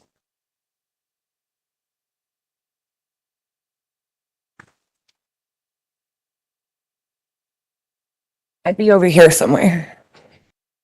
So for the record, you pointed to Mumford Drive in between Tarbell Drive? Yeah, I'm on Decker, but the school's right here and my house would be like over in the section kind of by it. Okay, great. How long have you lived there? 2 years? No, I'm sorry. That's way off. 3.5, almost 4 years. So you were living there back in January of 2020? Yes. And while you were living in that neighborhood, did you have an occasion to meet someone named Letecia Stauch? I did. And tell the jury about how you met her. So I think the first time I had posted a thing on our neighborhood page, I was looking for clothes for my niece that just moved in with us. And I had got a message from a Harley Hunt is who I thought I was speaking to. And then they offering some free clothes for us. And when the person actually showed up to my house to drop off those clothes, it was Letecia. Okay. You talked about a neighborhood. How did you describe it? Was it a Facebook page? Yeah, we have a lot of neighborhood like Facebook pages that are just for people in the neighborhood. I don't know if I put it on the residence page or like one of the for sale pages, but it's just everybody in the neighborhood. And I know you're a little nervous, but only one of us can talk at a time. Mm-hmm. She's typing everything we're saying, believe it or not. And so if you could just wait until I'm done and I'll wait till you're done. Okay. We'll do the best we can. Okay. Is that fair? Yes, sir. Okay. So someone named Harley Hunt responds to your page. Is that what happens? Yes. I assumed it was Harley Hunt. And did you then make arrangements for them to come by your house? Yeah, to come drop them off at my house. Okay. So tell us about that. Did someone come by your house? Yes, Letecia came by my house. And what happened when she came to your house? She knocked on the door. Initially, she was just supposed to leave him on the porch, but I ended up being at home. She knocked on the door. I opened it. She handed me the clothes and we had a conversation. And do you see Letecia Stauch in the courtroom today? I do, yes. Could you point her out and describe what she's wearing? She's sitting at the end of that desk in a pinkish purple shirt. Okay. Only female seated at the defense table? Yes. May the record reflect identification of Ms. Stauch subject to cross-examination. The record will still reflect. Go ahead. So what happened when the defendant came to your residence? She came to the door, handed me the clothes, and then we just had a conversation. It was a little weird. I didn't know her. I had never met her before that. And I was kind of off put first because I thought I was meeting a Harley Hunt. And it obviously wasn't, but she didn't introduce herself as to who she was. And it was just kind of weird because I didn't know her and she was kind of just talking to me about life stuff. And like we had been best friends. Okay. So it was a little off-putting, but. And do you remember about when this may have happened? It was right before Christmas, probably December 20-something. It was before Christmas of 2019. So it would have been December 2019? Yeah.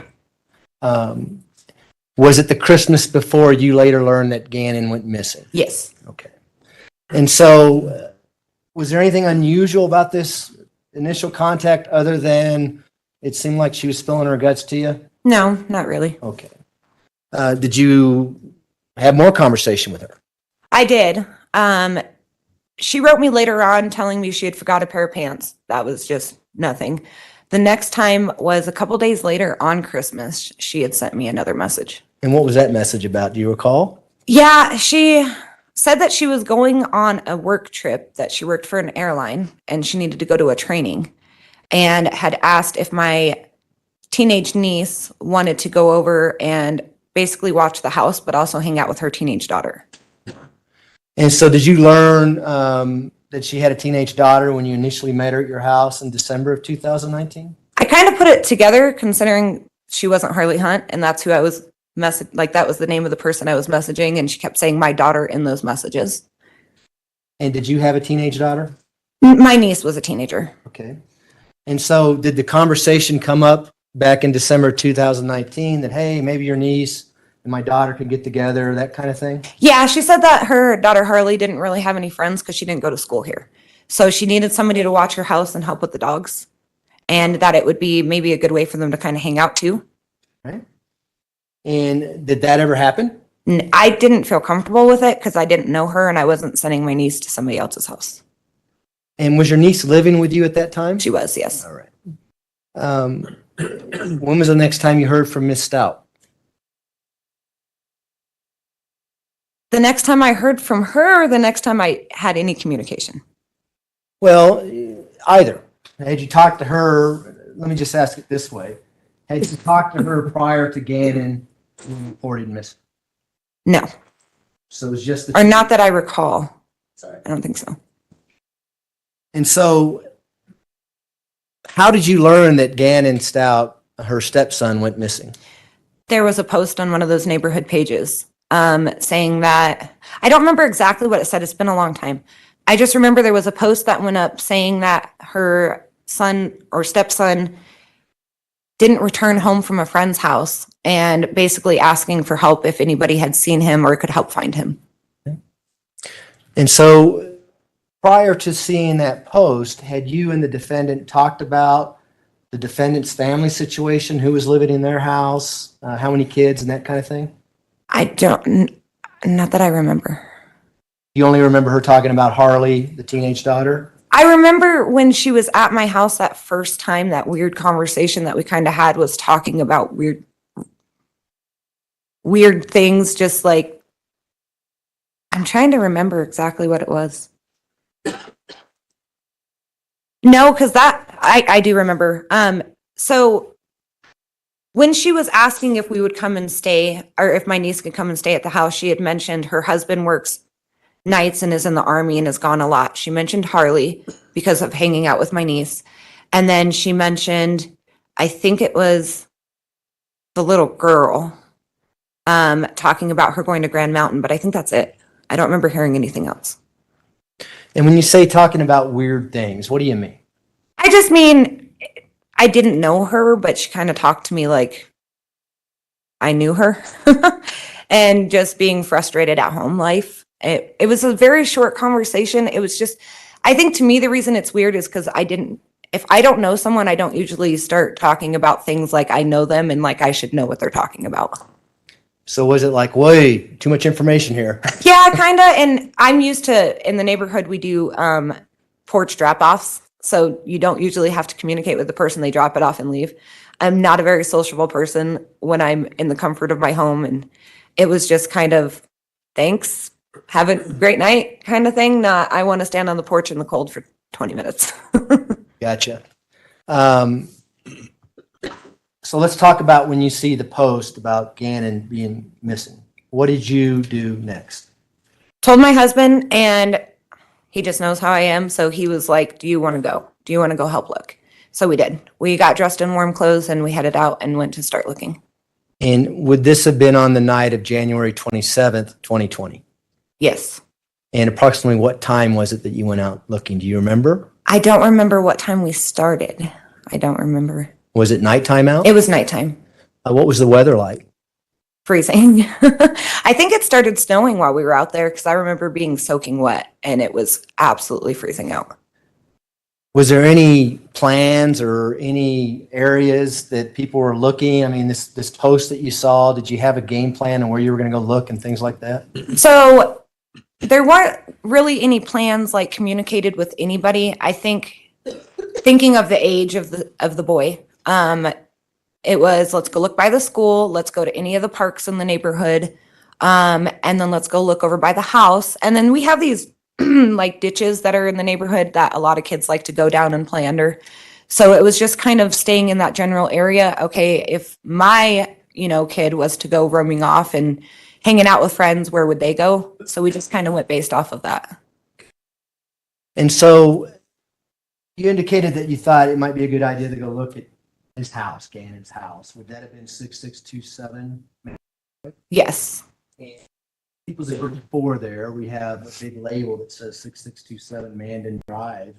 Is that the area we're talking about? Yeah, there's a lot of like field where you can see there's not really any houses. Majority of what we did was in those fields. And so were there other people out looking in the neighborhood? There was a bunch. No, you probably didn't count them, but approximately how many? I'd say 40 at least. I mean, there were people out there with drones. There was a lot of people. Flashlights? Flashlights, vehicles, drones, people on feet. Excuse me. There were some people out there with dogs. I mean, it was like an unorganized / organized search is what it looked like. And so best you know, was everyone reacting to this Facebook post about, it's okay, about a child being missing in the neighborhood? Oh, yes, most definitely. The neighborhood's kind of coming together? Yes. And did you talk to other people as you're searching and you're all searching for the same person? Oh, yeah.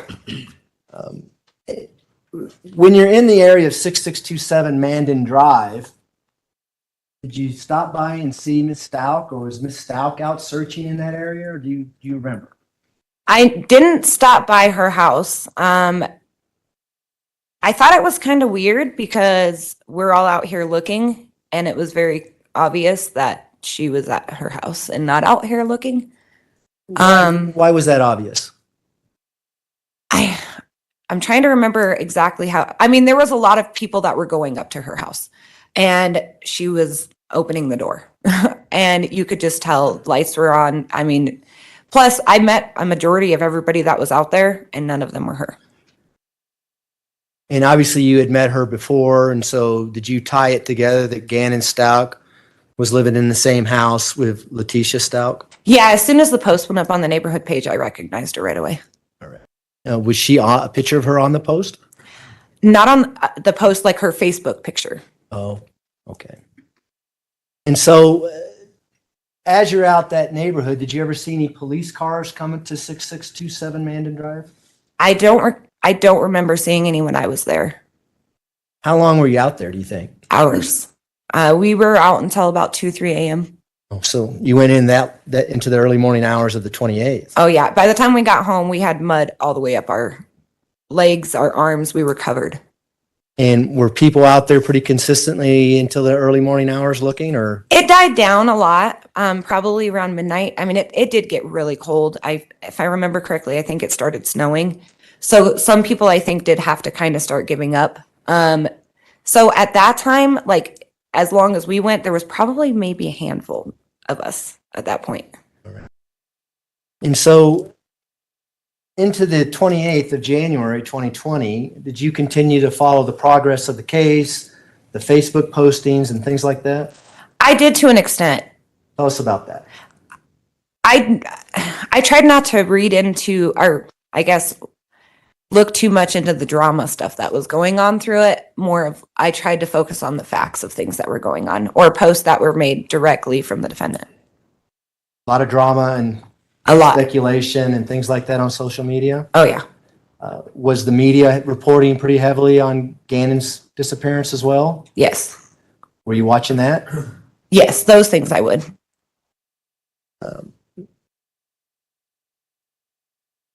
Did you reach out to Ms. Stauch and offer her to help or do anything in any way?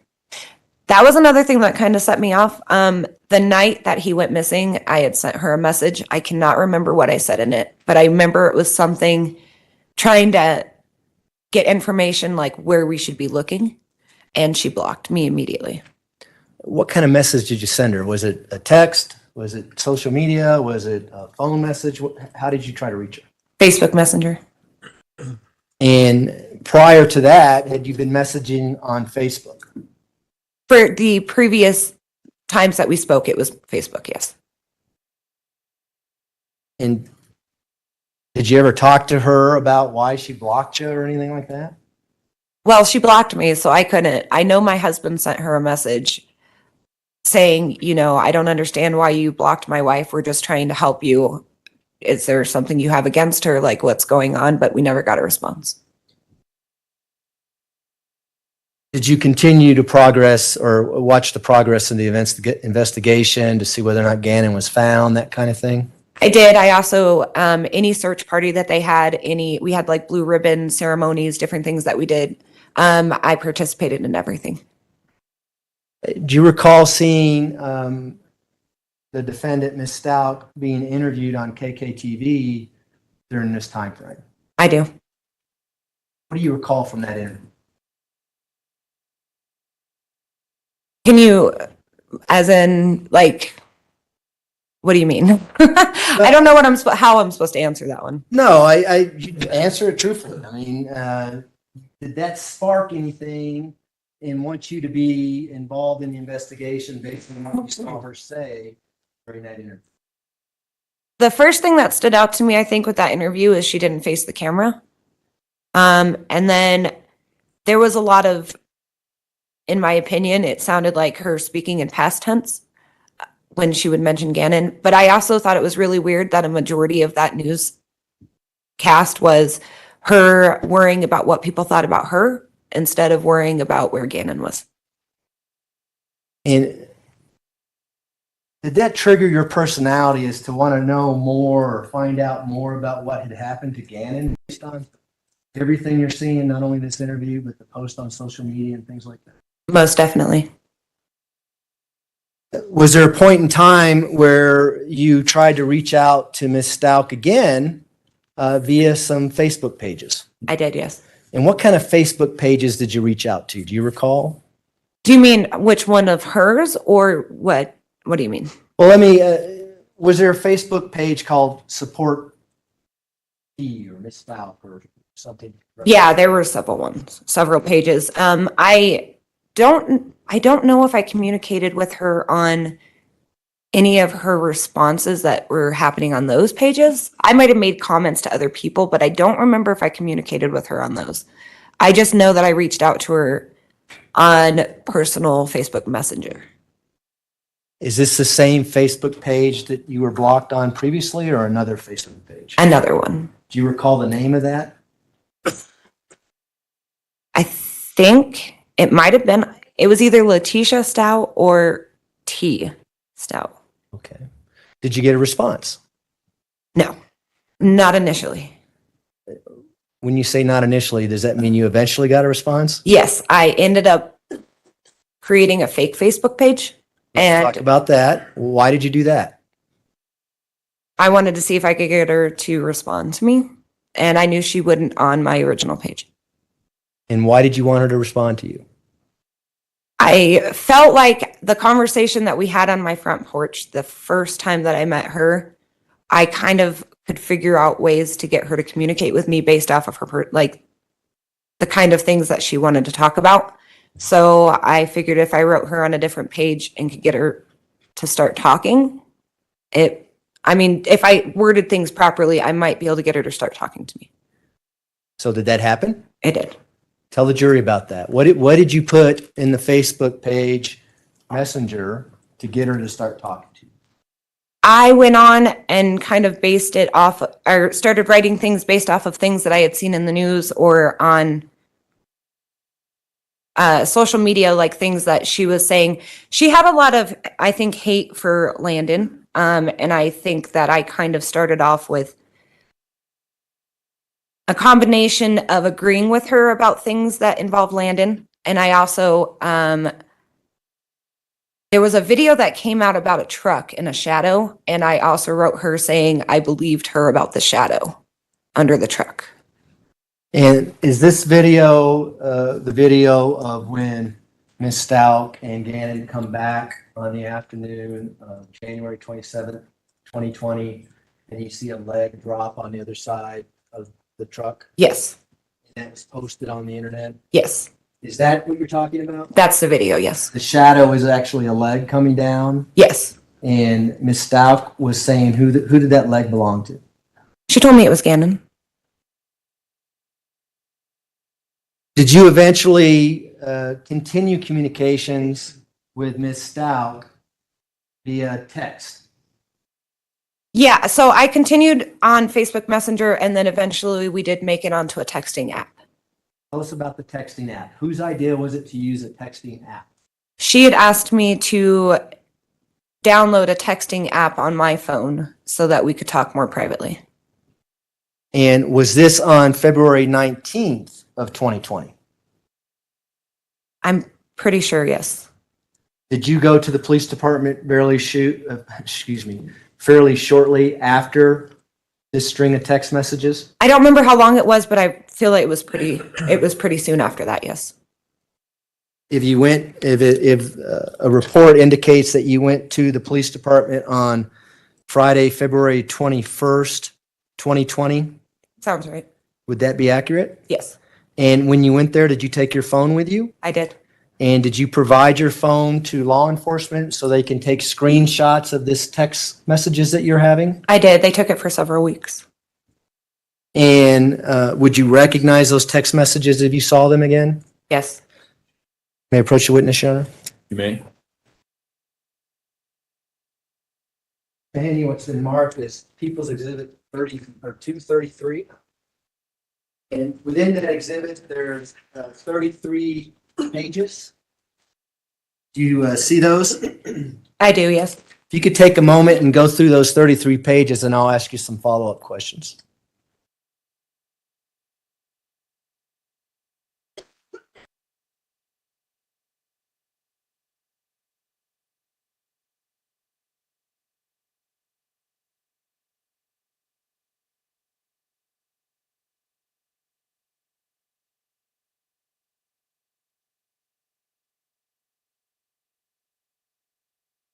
Okay. Have you had a chance to do that? Yes. I want to talk about the first 31 pages. Okay. Are those messages that you exchanged with the defendant, Ms. Stauch, on February 19th, a Wednesday, from 9:59 in the morning to 11:48 in the morning? Yes. The second to last page, is that a text message that you exchanged with a Harley Hunt?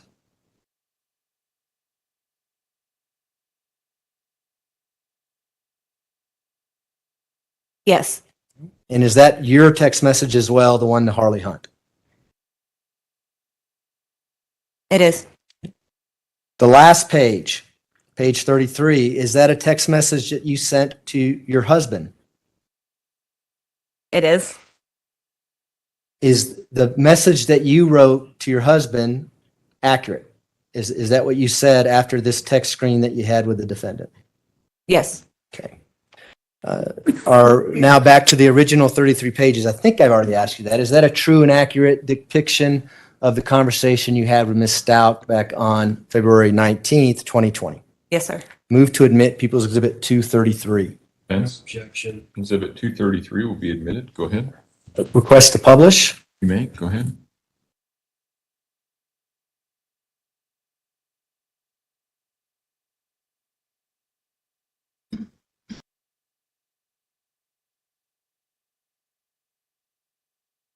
You can zoom in. Thanks. You can either look at the TV screens or actually look at the notebook, whatever you're more comfortable doing. Okay. We're on to page 1 here. Before we talk about page 1, what was your motivation here? Why were you trying to get her to talk? Sometimes I get this impression of myself that I can get people to tell me things that other people can't. So I just wanted to give it a shot. When you're talking to the defendant here, had Gannon been found yet? No. Were you trying to find Gannon? Yes. Were you trying to get information from her so that Gannon can be found? Yes. The top of the text says Barbie Girl. You know who Barbie Girl is? It was Letecia. And did you know that that was her name through the Facebook messaging before you started this text app? I didn't know that she didn't tell me the name, but it was the phone number. And it says Wednesday at 9:59. Is that approximately when this all started? Yes. And that would have been February 19th? Yes. So when it says to verify it's you, what was your real first name, LOL? Is that Ms. Stauch talking? Yes, sir. And prior to getting this string of messages, were you certain that that was Ms. Stauch who you were talking to? Yes, sir. We did a thing on previous messages where I had asked her something. I don't remember what it was, but to validate it was her, that only she would know, and she did that. And is she now validating who you are? Yes, sir. I.e. Nicole is what you respond? Yes. So if we can scroll down a little bit.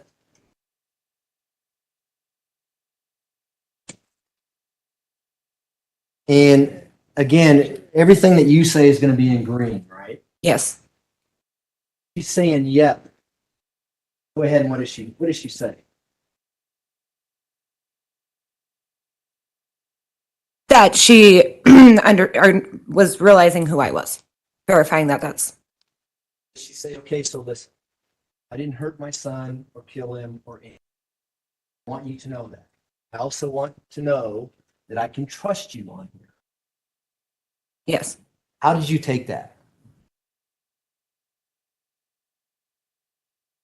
I guess kind of in a couple ways, that obviously she knows something, but that I needed to work really hard to gain her trust and maybe I could get her to tell me something. I don't know. And so how did you respond? Go ahead and read that. 100%. If you look up both my real profile and my fake on any of the Gannon pages, you will see I've been pointing out the shadow and I have not bashed you. So is that what we're talking about, the leg drop that we see January 27th when they get home? Yes, sir. And why did you tell her this? So there was a lot of drama and things that were going on. People trying to zoom, like on social media, zooming in and trying to determine if there was a shadow or a leg. Because there was a lot of, well, we didn't see him come home. So she, I think at one point was involved in some of that communication, trying to push that. So I knew if I reached out and said, I believe you, this is what I saw, that she would start to trust me. And so, just so we're clear, There's a video that was posted on the internet that sees the defendant and Gannon get in a truck and leave about 10, 13, and 7. Yes, sir. And then there's also a video that comes back. The truck backs up into the driveway. You can't see the other side of the truck.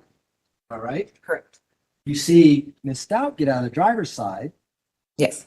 And then that's when you see this leg drop on the other side. And there were people saying Gannon never came home with her, so she must have did something. Yeah, there was a lot of videos, people circling it and saying that's not a shadow or that's not a leg, trying to say that some people thought he came home and some people didn't. So it was a lot of back and forth on that.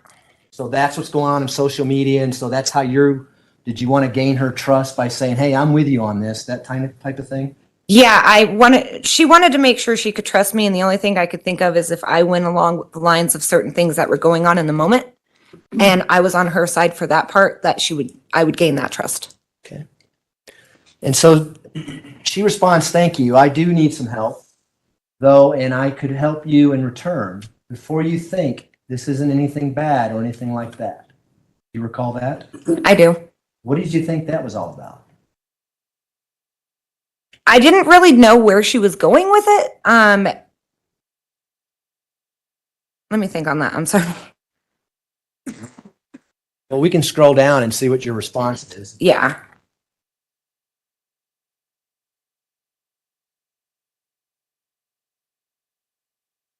So now we're on page 2 of that exhibit.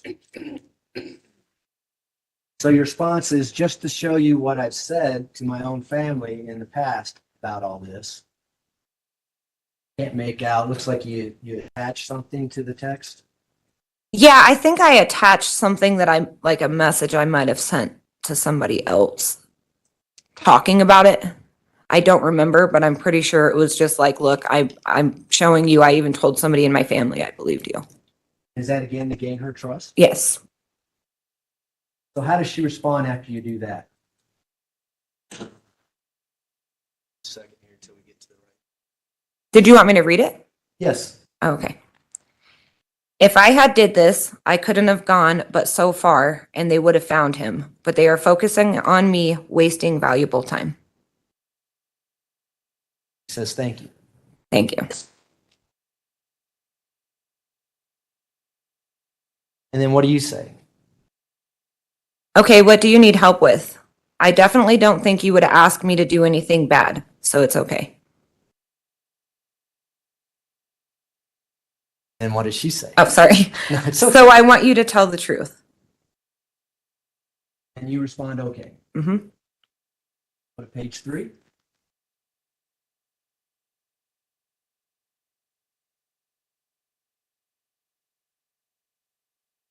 And some of these are kind of repetitive just because of the way they did the screenshots, so bear with me. So you say okay, and then what does she say? Someone was in the home when we got back. I gave this to police at my initial interview, but I thought he was being defiant and just going against his dad's wishes, leaving. I blacked out. What do you take from that?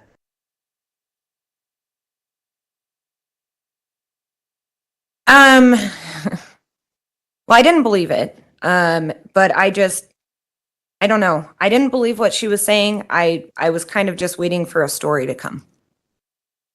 Is this the first you had heard about someone else being in the house?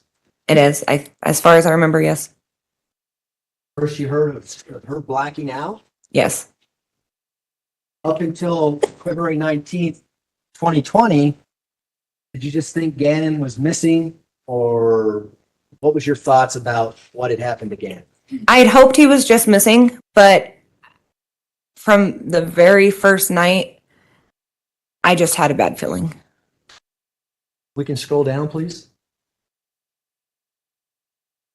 Oh, so you respond, so blacked out before he left, because I'm a mom and I know how that is. It says, I've done it and reacted. Did you mean to say reacted? Yes. With my kids and situations. I just did it when my house flooded. What do you mean by that? So I think in my head, I was thinking maybe a situation happened and she overreacted and something might have happened. So I wanted to kind of play on that and say, look, I'm a mom. I've overreacted in situations. My house had just flooded, so I could have overreacted in that situation. So I was just kind of, I think, trying to play along with it. You didn't know what was going to come next, I take it? I had no idea. And so what does she say next? I am beginning to think that the guy was still in the home when police came. Either way, he popped back up with Gannon, so I'm assuming they were in the storage room. He threatened me, and I put them girls upstairs to protect them. She says Yeah. And you asked her who was the guy. Yes. How'd she respond? You want me to read it? Yeah. Okay. He took a suitcase and some of our things and Gannon's things, and I was crying. Then he hit me across the head. So is this the first you heard of a suitcase? Very first time, yeah. And how did you respond to that? And why did you respond the way you did? This is why the cops are being the way they are. They knew you didn't do it, and that's why they are being so quiet. I knew you were innocent. So I responded in that way because, once again, I'm trying to keep her thinking that I'm on her side so that she'll continue telling me more. So how does she respond to you saying that? Someone had to see him leaving with a suitcase and G. I don't know if she, I assume was he, was hurt when he did. I was scared. Someone has to be a witness to having seen this guy. Someone had to and is scared. So as you're out there, night of the 27th, searching fields and the ditches and the whole neighborhood around their residence, anybody carrying a suitcase walking around? Not at all. I would have questioned that. Would anybody stop that person and strange man in the neighborhood? In a heartbeat. Our neighborhood has cameras everywhere, and you can't be a guy selling solar panels walking up to somebody's door without somebody posting, who's this weirdo at my door? We can zoom in on the next page, please.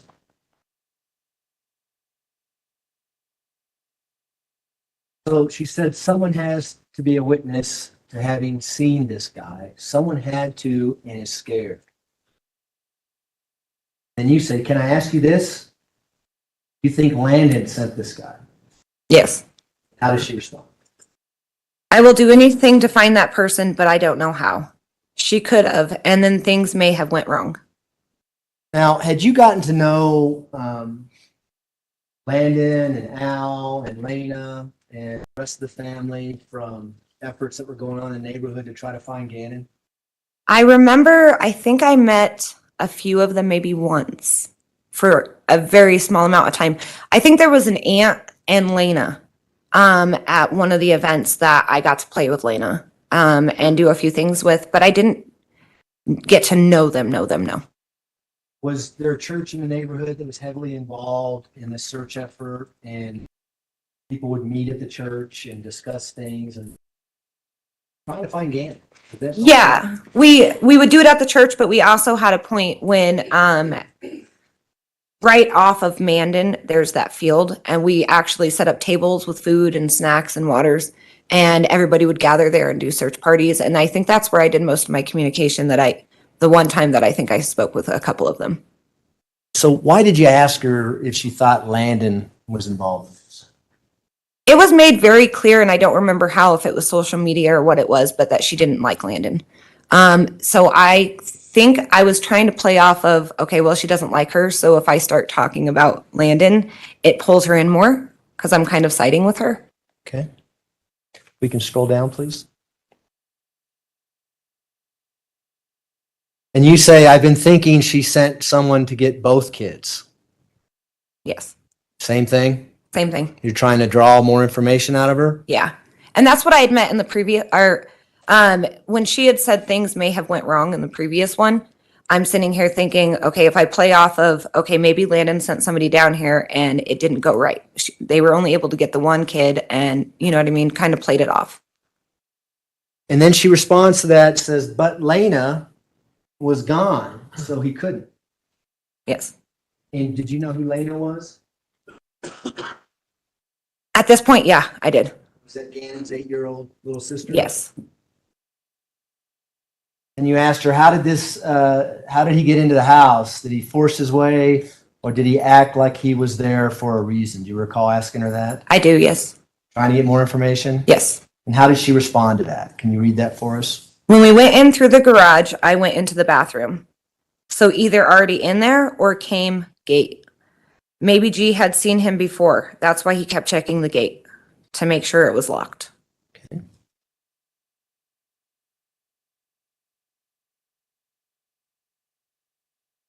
then what's the next thing you asked her? Do you think the detectives believe you but have to act the way they are so this guy doesn't know they are onto him? Where'd that come from? Again, I think I had heard things of her talking about, I think some of it might have even been in the news. She was really against those detectives.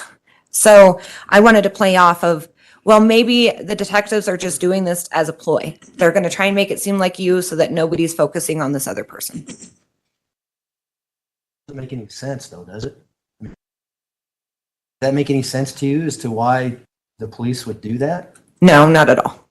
So are you just basing on things that she posted on Facebook about the incompetence of the El Paso County Sheriff's Office or something like that? I'm playing off of anything that has either been said by her on Facebook or the thing on the news. Okay. And how does she respond to that? Not sure. I think they don't have anything on Ring cameras. Someone had to see him leave. I need a witness. Any amount. Do whatever for them if they come forward. They need to start looking for the guy and posting it on our state's. It's just on our states. I don't know. Okay. And then how did you respond to that? Oh my God, I'm telling you, I think Landon did this to try to get her kids back, and it went wrong. So now she is using this to get money for her nasty habits. Poor Gannon, I really hope he isn't being tortured. Where are you getting this information from?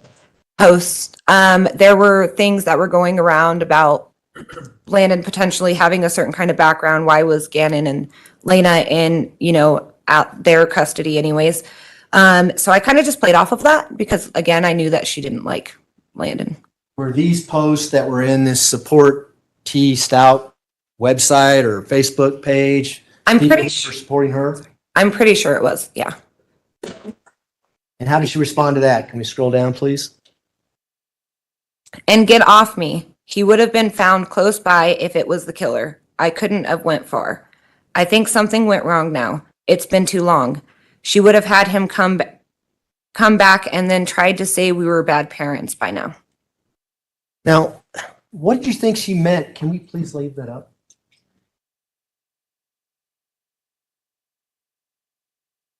What did you think she meant when she said, he may be close by if I was the killer? Object to, she can, Yeah, that's sustain. speculation. It goes to her response to this, right? Well, no, she can't testify as to what somebody else was thinking. She can testify as to what somebody else said and why she undertook a certain course of action, but she can't testify to what somebody else was thinking. What was going through your mind when you heard her say, if I would have killed him, he would have been close by? Just trying to, I'm trying to think of how to answer that the right way without going against it. Was this the first time you ever heard her say anything about if I was the killer? Yes, 100%. I had never heard anything about him being killed prior to this. Can we scroll down now, please, to see what your response is?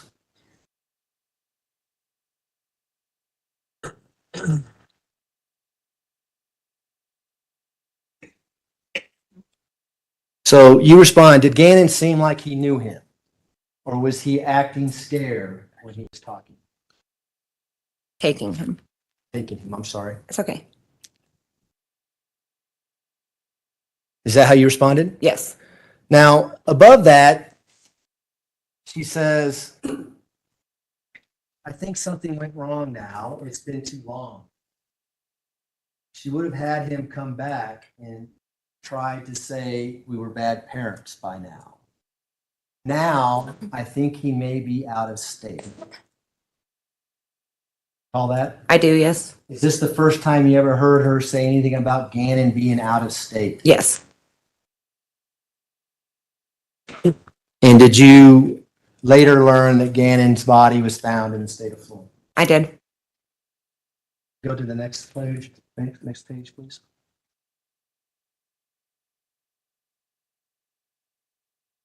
So she responded to when you asked if Gannon knew him. He didn't act like he knew him. Do you recall that? I do, yes. And what else did she say? The guy did say friends with Uncle Matt, but I don't know if that is real. He doesn't have an uncle named that on our side. And how did you respond to that? Oh my God, see, this is what I was thinking. And I told my husband, I think bio mom did this. Does Landon have anyone she knows named Matt that she says is like a brother? And again, why are you saying this? Again, just to continue going along the lines of what I think she wants to hear. And how did she respond to that? I need a witness that the guy left. I will do anything. I'm not asking you. I'm asking if you know anyone who will. I will give them my life, a reward, whatever. Anything to get them to expand the search. And how did you respond to that? Did he ask where the little girl was, or what did he say to you?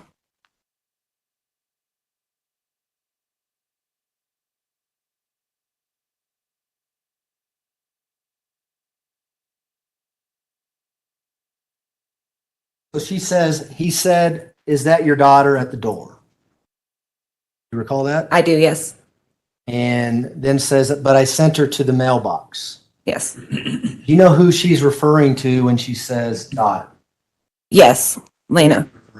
Lena. I'm losing my mind because they need to look for the description of the guy. They need to expand and put up alerts in states. My heart is breaking. Yes. What was going through your mind at this time as far as how you're going to respond to get more information? I think this time it might have taken me a little bit to kind of think about it. I guess I had kind of got thrown off because earlier she had said, when I had made when I had said something about maybe Landon had something to do with this and intended to come get both kids, the defendant's response was, but couldn't because Lena wasn't home. But then all of a sudden it's, well, Lena, is that your daughter at the door? So I was just kind of trying to think of things to try and play off kind of what she was saying. But I definitely was really at this point like, okay, something's not right here. We can scroll down, please.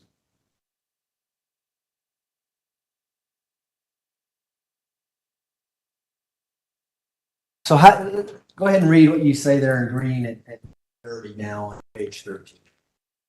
Okay, let me think on this. On a way to help.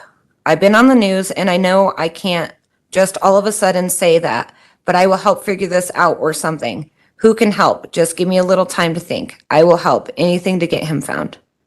I'm so sorry to go through that and then be accused. I can't imagine how you feel. I'm here for you. And then she responds, you were on the news? Yes. Were you on the news? I was, yes. What were you doing on the news and what were you saying? I was one of the searches I think that we had at the school. We did a search and maybe it wasn't a search. I think it was like a ribbon thing. We did a bunch of blue ribbons that we put all over the school. And the news had asked me to go up and speak about searching, like locations and things. Were the blue ribbons, what were those all about? Why were there blue ribbons? We turned the whole neighborhood blue for Gannon. Is that his favorite color? I think it was his favorite color, but he also loved Sonic. We can scroll down, please.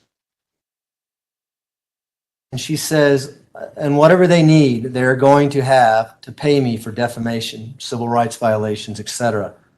But for now, I need him home. I need my boy home. Yes. How did you respond to that? Let's go to the next page, please. Yes, my husband and I went out the first night till, I think it says 2 a.m. Yeah, And Go ahead, no. Then I went out every day for a week looking. Now, when you say that, how does she respond?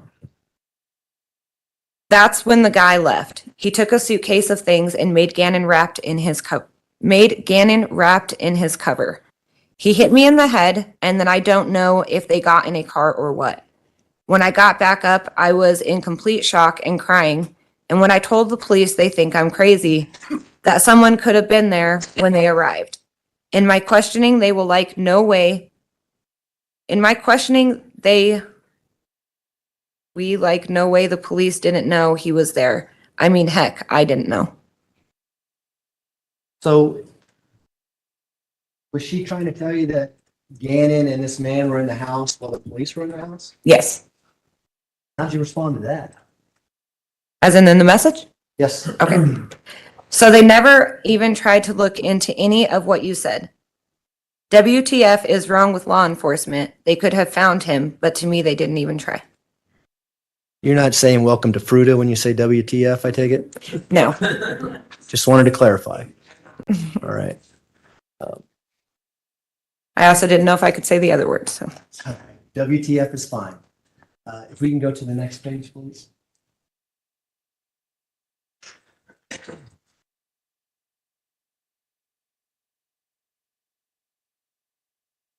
So she responds to that by saying that's when the guy left. He took a suitcase of things and made Gannon wrapped in a cover. Yeah, we need to go. I thought those pages looked the same. One more duplicate because we didn't catch all the Yes. screenshots. So in response to your WTF comment, she says, nope. They were it was someone you were cheating with. Dumb stuff. I'm telling you, when this is said and done, I will have a heck of a lawsuit from them. Do you recall her saying that? I do, yes. What does she continue on to say? I've already been asked by some attorneys if my innocence prevails, then to be the first to see them. I even took a lie detector test. I wouldn't ask if I didn't need the help. I am trusting that you don't say anything about our convo. I am innocent. He is my son. What did you think about when she says, I hope that you wouldn't say anything about our conversation or comment?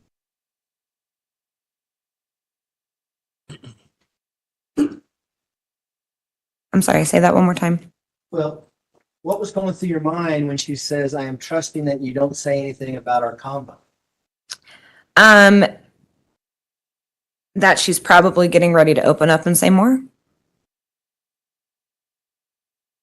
Did you get the impression that she was going to be asking you to do something at this point? I did, yes. What was that? Lie for her.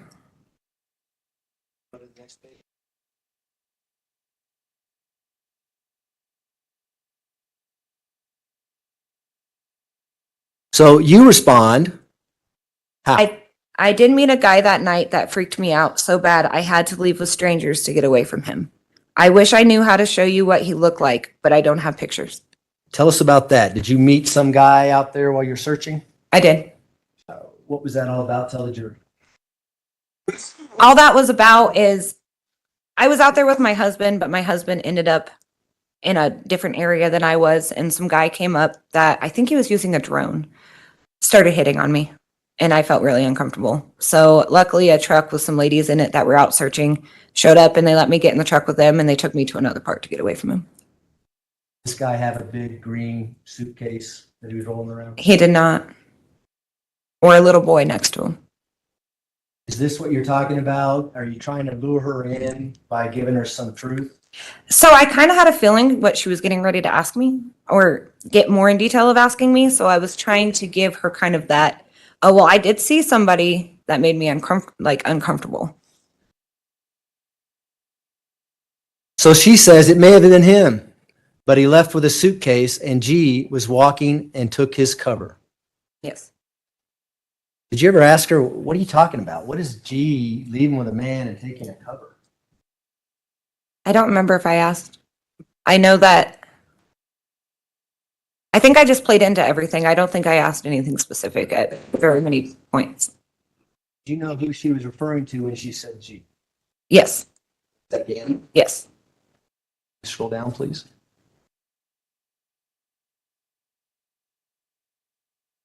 How do you respond to that? I will never repeat this conversation. I promise you, I believe you. Sorry. Can I have a minute? You all right? Yeah. It's just that. There's some, let me get you some tissues. Oh, there's some.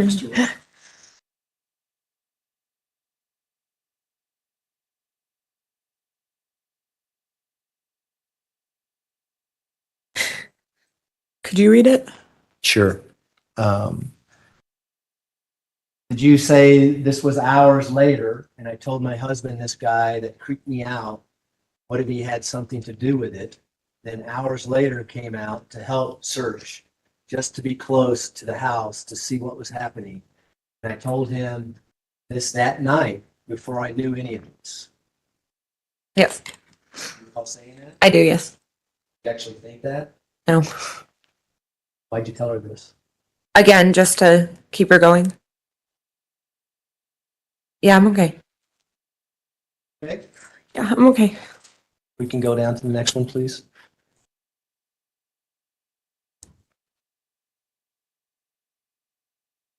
Now, did she actually send you a picture during this conversation? Yes.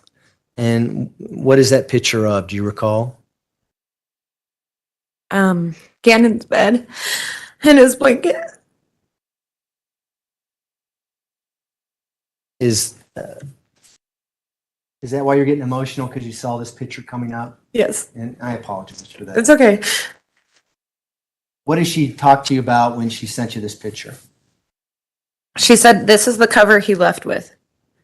This is online now because it showed G back at the house with me timestamped. What if you just said you remembered something suspicious after seeing this picture? And explained the description and you didn't think was relevant until now. Because the kid had the same cover. I swear to you, I didn't do this. I just need help with someone getting this out there so they can start posting in other states.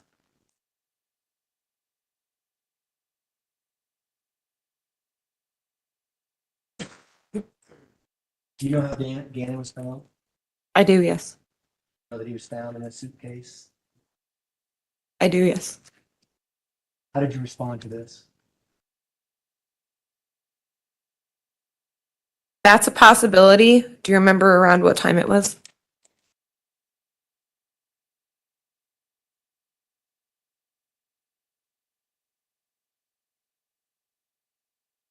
And what did she say? After police left, so it was last night, maybe one or so. I didn't know he was still there until police had left. And on some people were out searching, he could have blended right in. We can scroll down, please.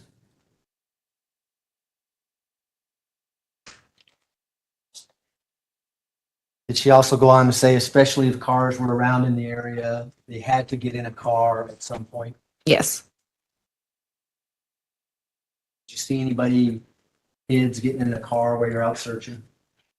Not kids in this aspect, no. Like when you're out searching? Yes. Is that all over the post? Is Yes. Pictures of Gannon?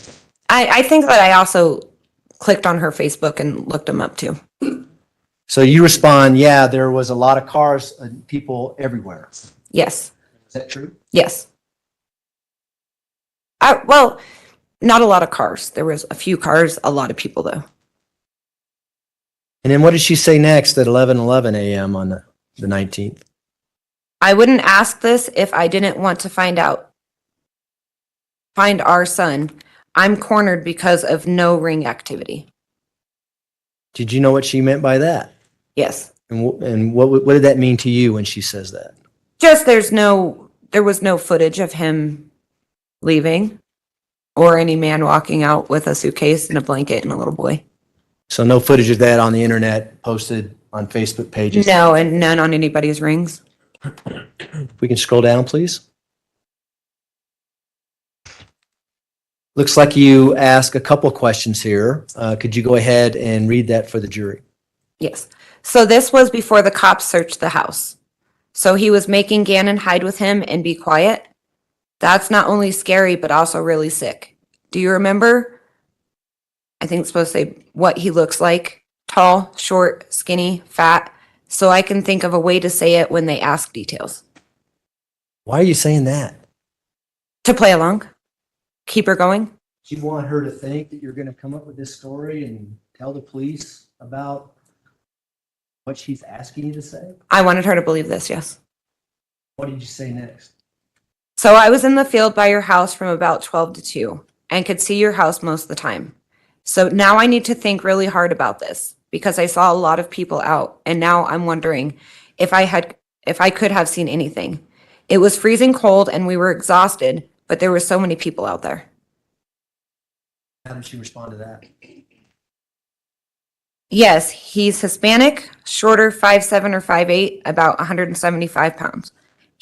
He has like either a tattoo or something on his face, maybe teardrop or something like that, but a marking. He had on a jacket. I don't remember the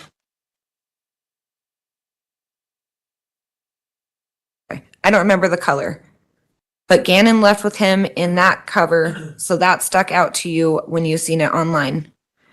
Just recently. Yes, he stayed in the house while they were there, but I didn't know until later. But he took suitcase with them. Beware, I saw him laid it up before he hit me in the head because I'm sure he loaded the suitcase in the car and put Gannon in somehow.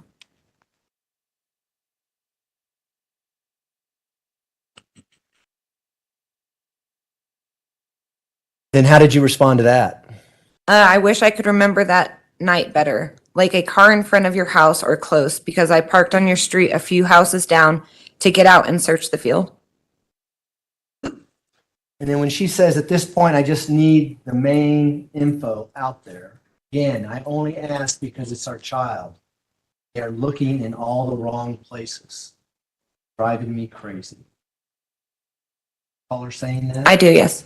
Is she leading up to something? I know we're going to get to this question she's going to ask you down the road, but at the time that you see this text come across, are you anticipating her asking you to do something? Yes.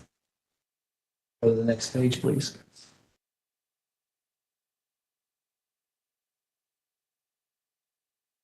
She says, most people want to always help, but I know this is tricky. I mean, if it's money or whatever, name it. I want them searching the right way. Yes. What'd you take from that? That she's getting ready to ask me to do something and offer money for it. And how did you respond to that? I want to help, anything to find Gannon. My daughter knows him and this is destroying her. And I feel broken now that I've been searching and doing what I can.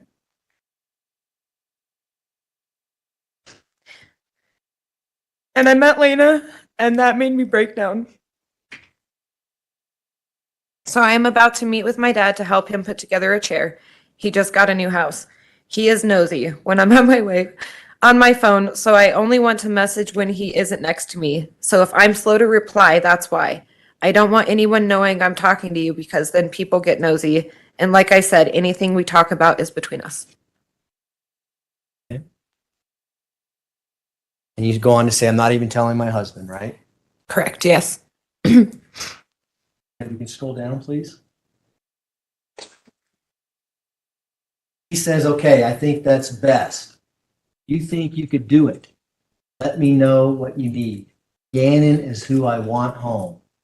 And they can turn their searches the right way. Then they could call me back in and take me seriously. Yes.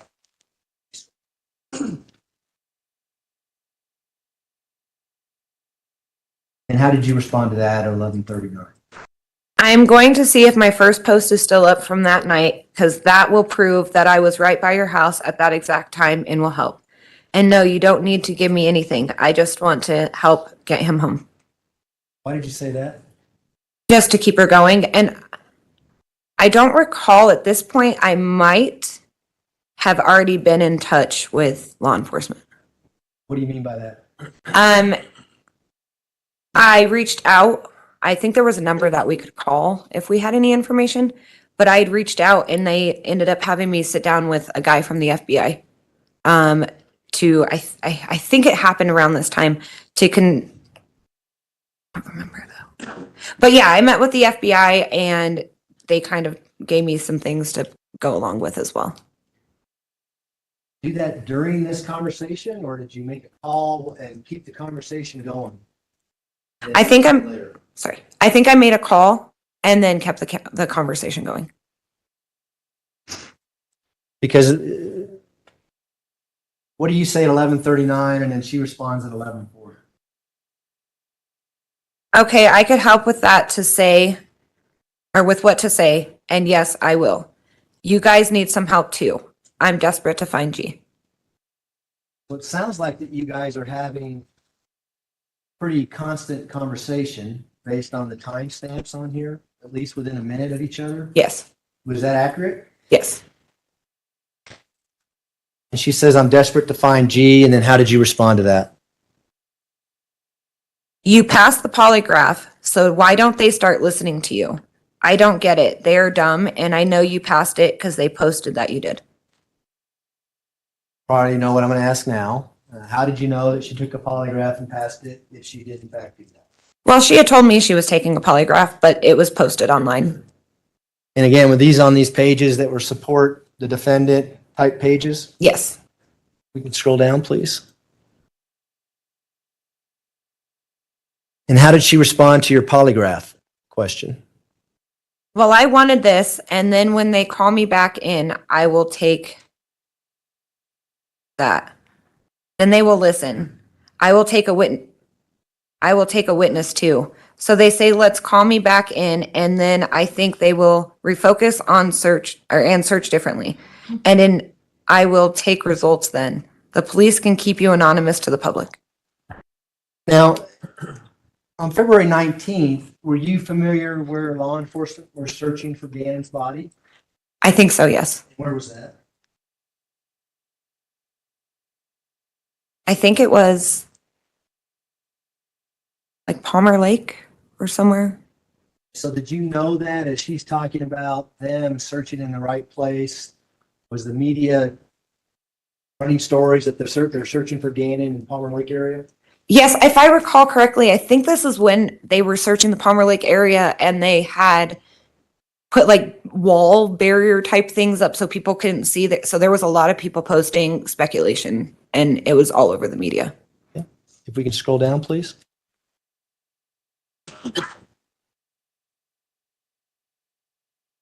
You say looking for my first post now, and then how does she respond?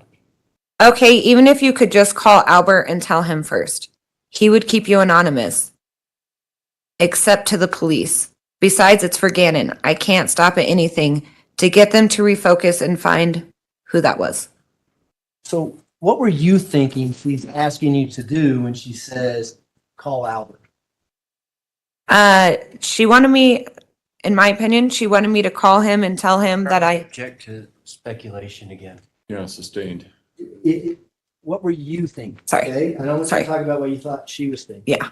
But what were you thinking when she says, I want you to call Albert? I was thinking I was supposed to call Albert and tell him that I saw a man leaving the house with a suitcase and Gannon in a blanket and give a description of a man. Okay. And do you know Albert Stauch to be the same person who's seated right over here? I do, yes. Front row? Yes. Had you met him during this process at, again, these events for Gannon? I think I met him once, but I definitely saw him a lot. Yeah. He was on the news as well? Yes. If we can go scroll down, please. So you say found it, and what are you referring to when you say found it? I found the first post I had made. Scroll down, please.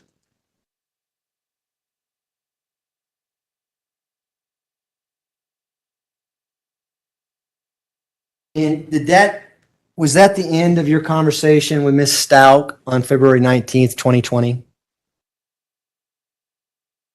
That was the end of getting communication back. I had sent one more message on a different page at one point, but yes, that was it.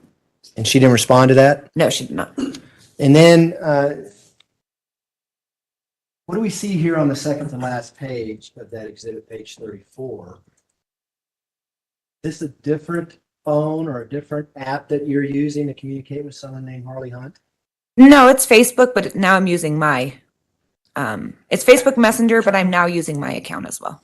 So why did you reach out to Harley Hunt? Let me read it.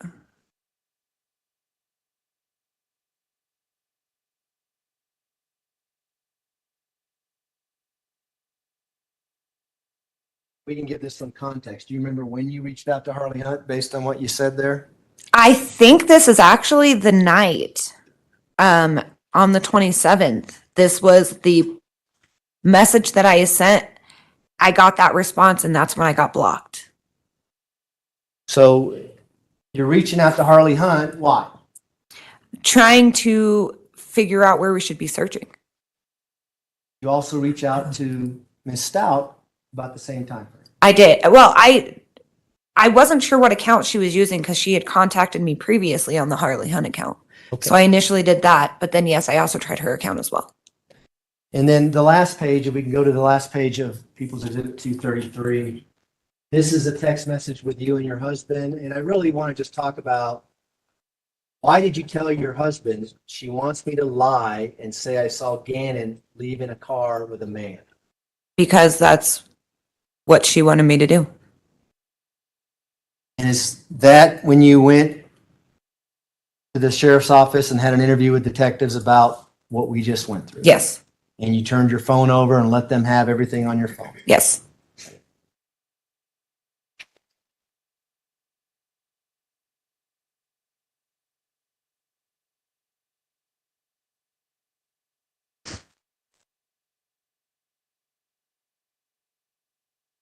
No more questions, Your Honor. Thanks. Cross-examination, Mr. Cook. I approach and receive, retrieve the exhibit. First? Yes. Yes.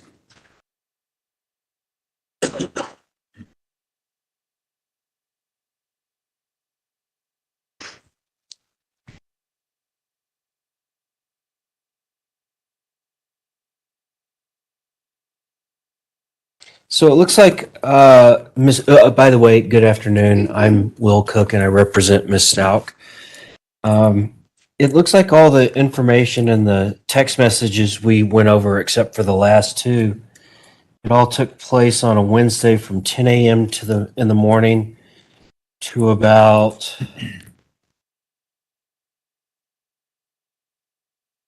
11:48. Sounds about right, yes. Okay. So all this happened in a span of less than 2 hours, this back and forth. I think so, yes. Okay. And did you know her, not by Letecia, but you knew her by T-E-E? I mean, I don't know that I necessarily knew her by anything at that point. Okay.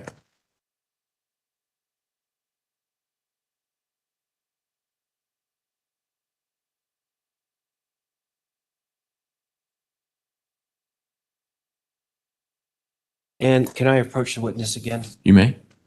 So, Ms. Mobley, it looks like all of the information, the text between you and Ms. Stauch you talked about, it looks like it has a specific person, Barbie girl, a green background.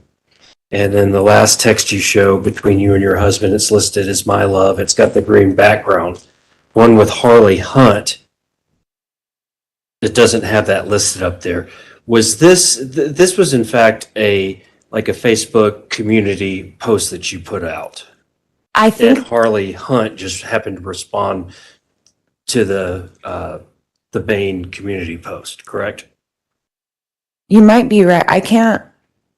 That might just be a post, yes. Okay. I know this is definitely 100% Facebook. Okay. But you see here when your post where you're talking about it was just out walking the house for 2 hours. 3 weeks ago, it says like or reply. Then it has Harley Hunt 3 weeks ago. saying thank you so much, like a reply. Yes. That's a community post you were making, correct? Yeah, And probably. he Yeah. responded to a community post, correct? Yes. This wasn't just a text message just between you and Harley. Yes. So you are correct. I was wrong on that earlier. Okay, Yes. that's fine.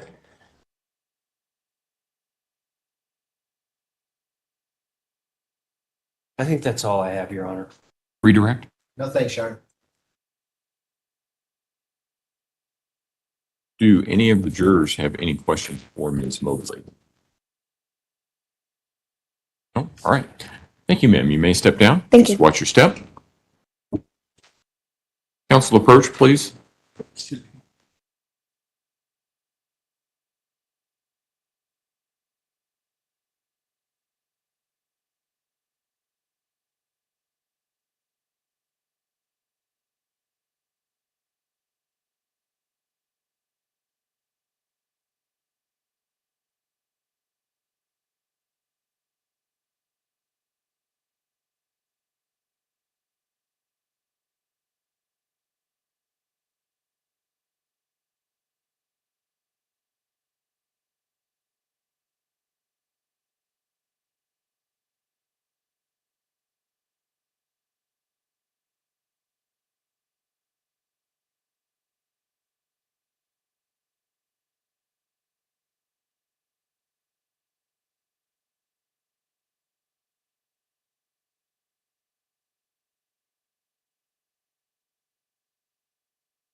You all know what I was talking with the lawyers about, don't you? We're going to take a little bit of an early break and send you on your way for the weekend. Again, I'm going to read this instruction in its entirety again, even though you've heard it, because we're going to have a break over the weekend and it's a lengthy break. You have probably already guessed that there has been some public or media interest in this case. There could be more in the coming weeks. You must guard against that, as you will be required to decide this case based on the evidence presented and the instructions I give to you. Again, you can tell your friends and family that you are on this jury and how long you think it will go. You can ask for their help in avoiding exposure to stories or even opinions from others regarding this case, but you cannot otherwise discuss anything about this case with anyone, and you should not listen to any opinions regarding this case from anyone else. If someone asks you why, just tell them that the judge told you that's the way it needs to be. You can still blog or communicate with others, just not about this case. You can't do any blogging about your jury experience or communication with other jurors. You can still watch TV, you can still go on the internet, you can still patronize Amazon, but if anything regarding this case comes through your feed, change the channel, turn the page, do not give it any attention. You are not allowed to look at, read, consult, or use any material of any kind, including any newspapers, magazines, television, and radio broadcasts, dictionaries, medical, scientific, technical, religious, or law books or materials, or the internet in connection with your jury service. I want to emphasize that you must not seek or receive any information about this case from the internet, which includes all social networking, Google, Wikipedia blogs, and any other websites. You're not allowed to do any research of any kind about this case or this kind of case. I think it's supposed to be a nice weekend. Enjoy the nice weekend. Hopefully sunny. You can get out and enjoy the sun some, and some place that may have windows. So in any event, we will see you where you need to be, where you normally are in the morning on Monday morning, and be in place so that we can call the case at 9 o'clock. All rise for the jury, please.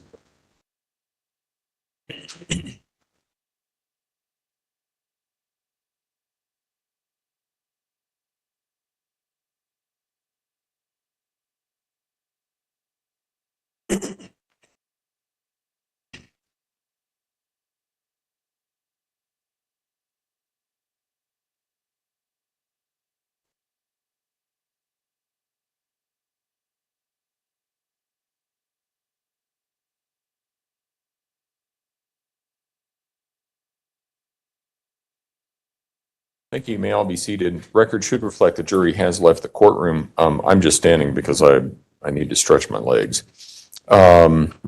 So we will, as I understand it, we have the coroner from Florida first thing on Monday morning. Assuming that no flight delays or anything like that, but yes. And how long do you think he'll take? I would say it'll be fairly similar to, a little bit longer than Kelly Smith from this morning. A bunch of photos that we'll talk about and description of injuries. I would guess maybe hour of direct. Okay. All right. All right. And is there anything else that we address at this point in time? Well, let me have you think about this over the weekend. Back to juror question number 1. I have observed the defendant mouthing occasional words or physical gestures like agreeing or disagreeing. Do we ignore this behavior? I have 2 options for you. One is we do nothing and don't answer that question. Or number 2 is the only evidence that you may properly consider to decide the issues in this case comes from the witness stand. I would say. Something along those lines. I looked up and I know the case started with the B, the first one that the court cited that referenced Riggins. That seems to indicate observations when the defendant are something considering the direct confrontation clause. So my request would be to say nothing. Well, here's, I'm sorry. We would agree with that. Yeah, here's the concern that I have. The case law is not entirely crystal clear on this subject. Surprising. But the biggest concern that I have is a case called People versus Garcia, which I do not have a Pacific site. I have a Westlaw site. It's 2022 Westlaw 178-39866. And here's the concern that I have. It talks about how, first of all, it sort of backtracks a little bit from what Judge Kennedy's concurrence was in the Riggins case. Because it actually refers to Riggins and says, and Judge Kennedy's language, and it says, in support of the proposition that a defendant's right to confront witnesses also includes the right to have the jury observe the defendant's demeanor, the division cited only Justice Kennedy's concurring opinion. Then it goes on to say the accuracy of this proposition is debatable, and it goes on to say some other things. What is absolutely 100% crystal clear is that the prosecution, and I know we haven't gotten there, so I don't mean this in a disparaging way, I'm just saying this for purposes of analysis. The prosecution at closing argument would not be able to say, did you see the defendant acting the way that I saw? Did you see what I saw? You can't do that because that puts you in a position of attestation for the defendant's actions, which is improper, and these cases, especially Garcia, says that. The other cases, I think it's the Boykins case, People versus Walters, 148 Pacific 3rd, 331 Colorado Appellate 2006, indicates that it is okay to comment on the defendant's actions at counsel table, but that was in a situation where the defendant testified. And the biggest concern that I have in all of this and the way that it is phrased is that commenting on the defendant's actions at counsel table, depending on the circumstances, may run afoul of commenting on the defendant's right to remain silent. Because if you say anything about what she's done or anything like that, and she's not taken the witness stand, you can't do that because her credibility here isn't at issue, but it is up there. But she hasn't taken the stand up there. And you clearly can't comment on her right to remain silent. And of course, we're not there. Don't know whether we ever will be, whether she will testify or not. But obviously, if she doesn't, there's real concerns that any instruction may run afoul of some constitutional rights. So I think I'm just not going to answer that question. I'm just not going to. What's your position? That is our position, Your Honor, for that very reason. I think it's just going to add more Yeah. to that fact if you answer the question and we just leave it alone. Yeah, I'm just not. Probably the best thing. I'm just not going to give him an answer at all. Mr. Tillany. That Okay. was my preference. I mean, All right. if there- Okay. Comments on her demeanor in closing, then I'll probably object to them. Right. And obviously, you know, it makes, I think the prosecution, if she testifies, obviously they can comment on demeanor on the witness stand. It's also proper for either side to comment on demeanor as contained in a videotape, which I'm sure we're going to see at some point in time. And so it's proper to comment on that, but I sure don't want the jury to get confused between commenting on the demeanor in a videotape or on the witness stand and what a juror may be observing otherwise. So I'm just not going to answer the question, and we'll leave it at that. That's good. Thanks. Okay. All right. Thank you. Court will be in recess then. Please rise.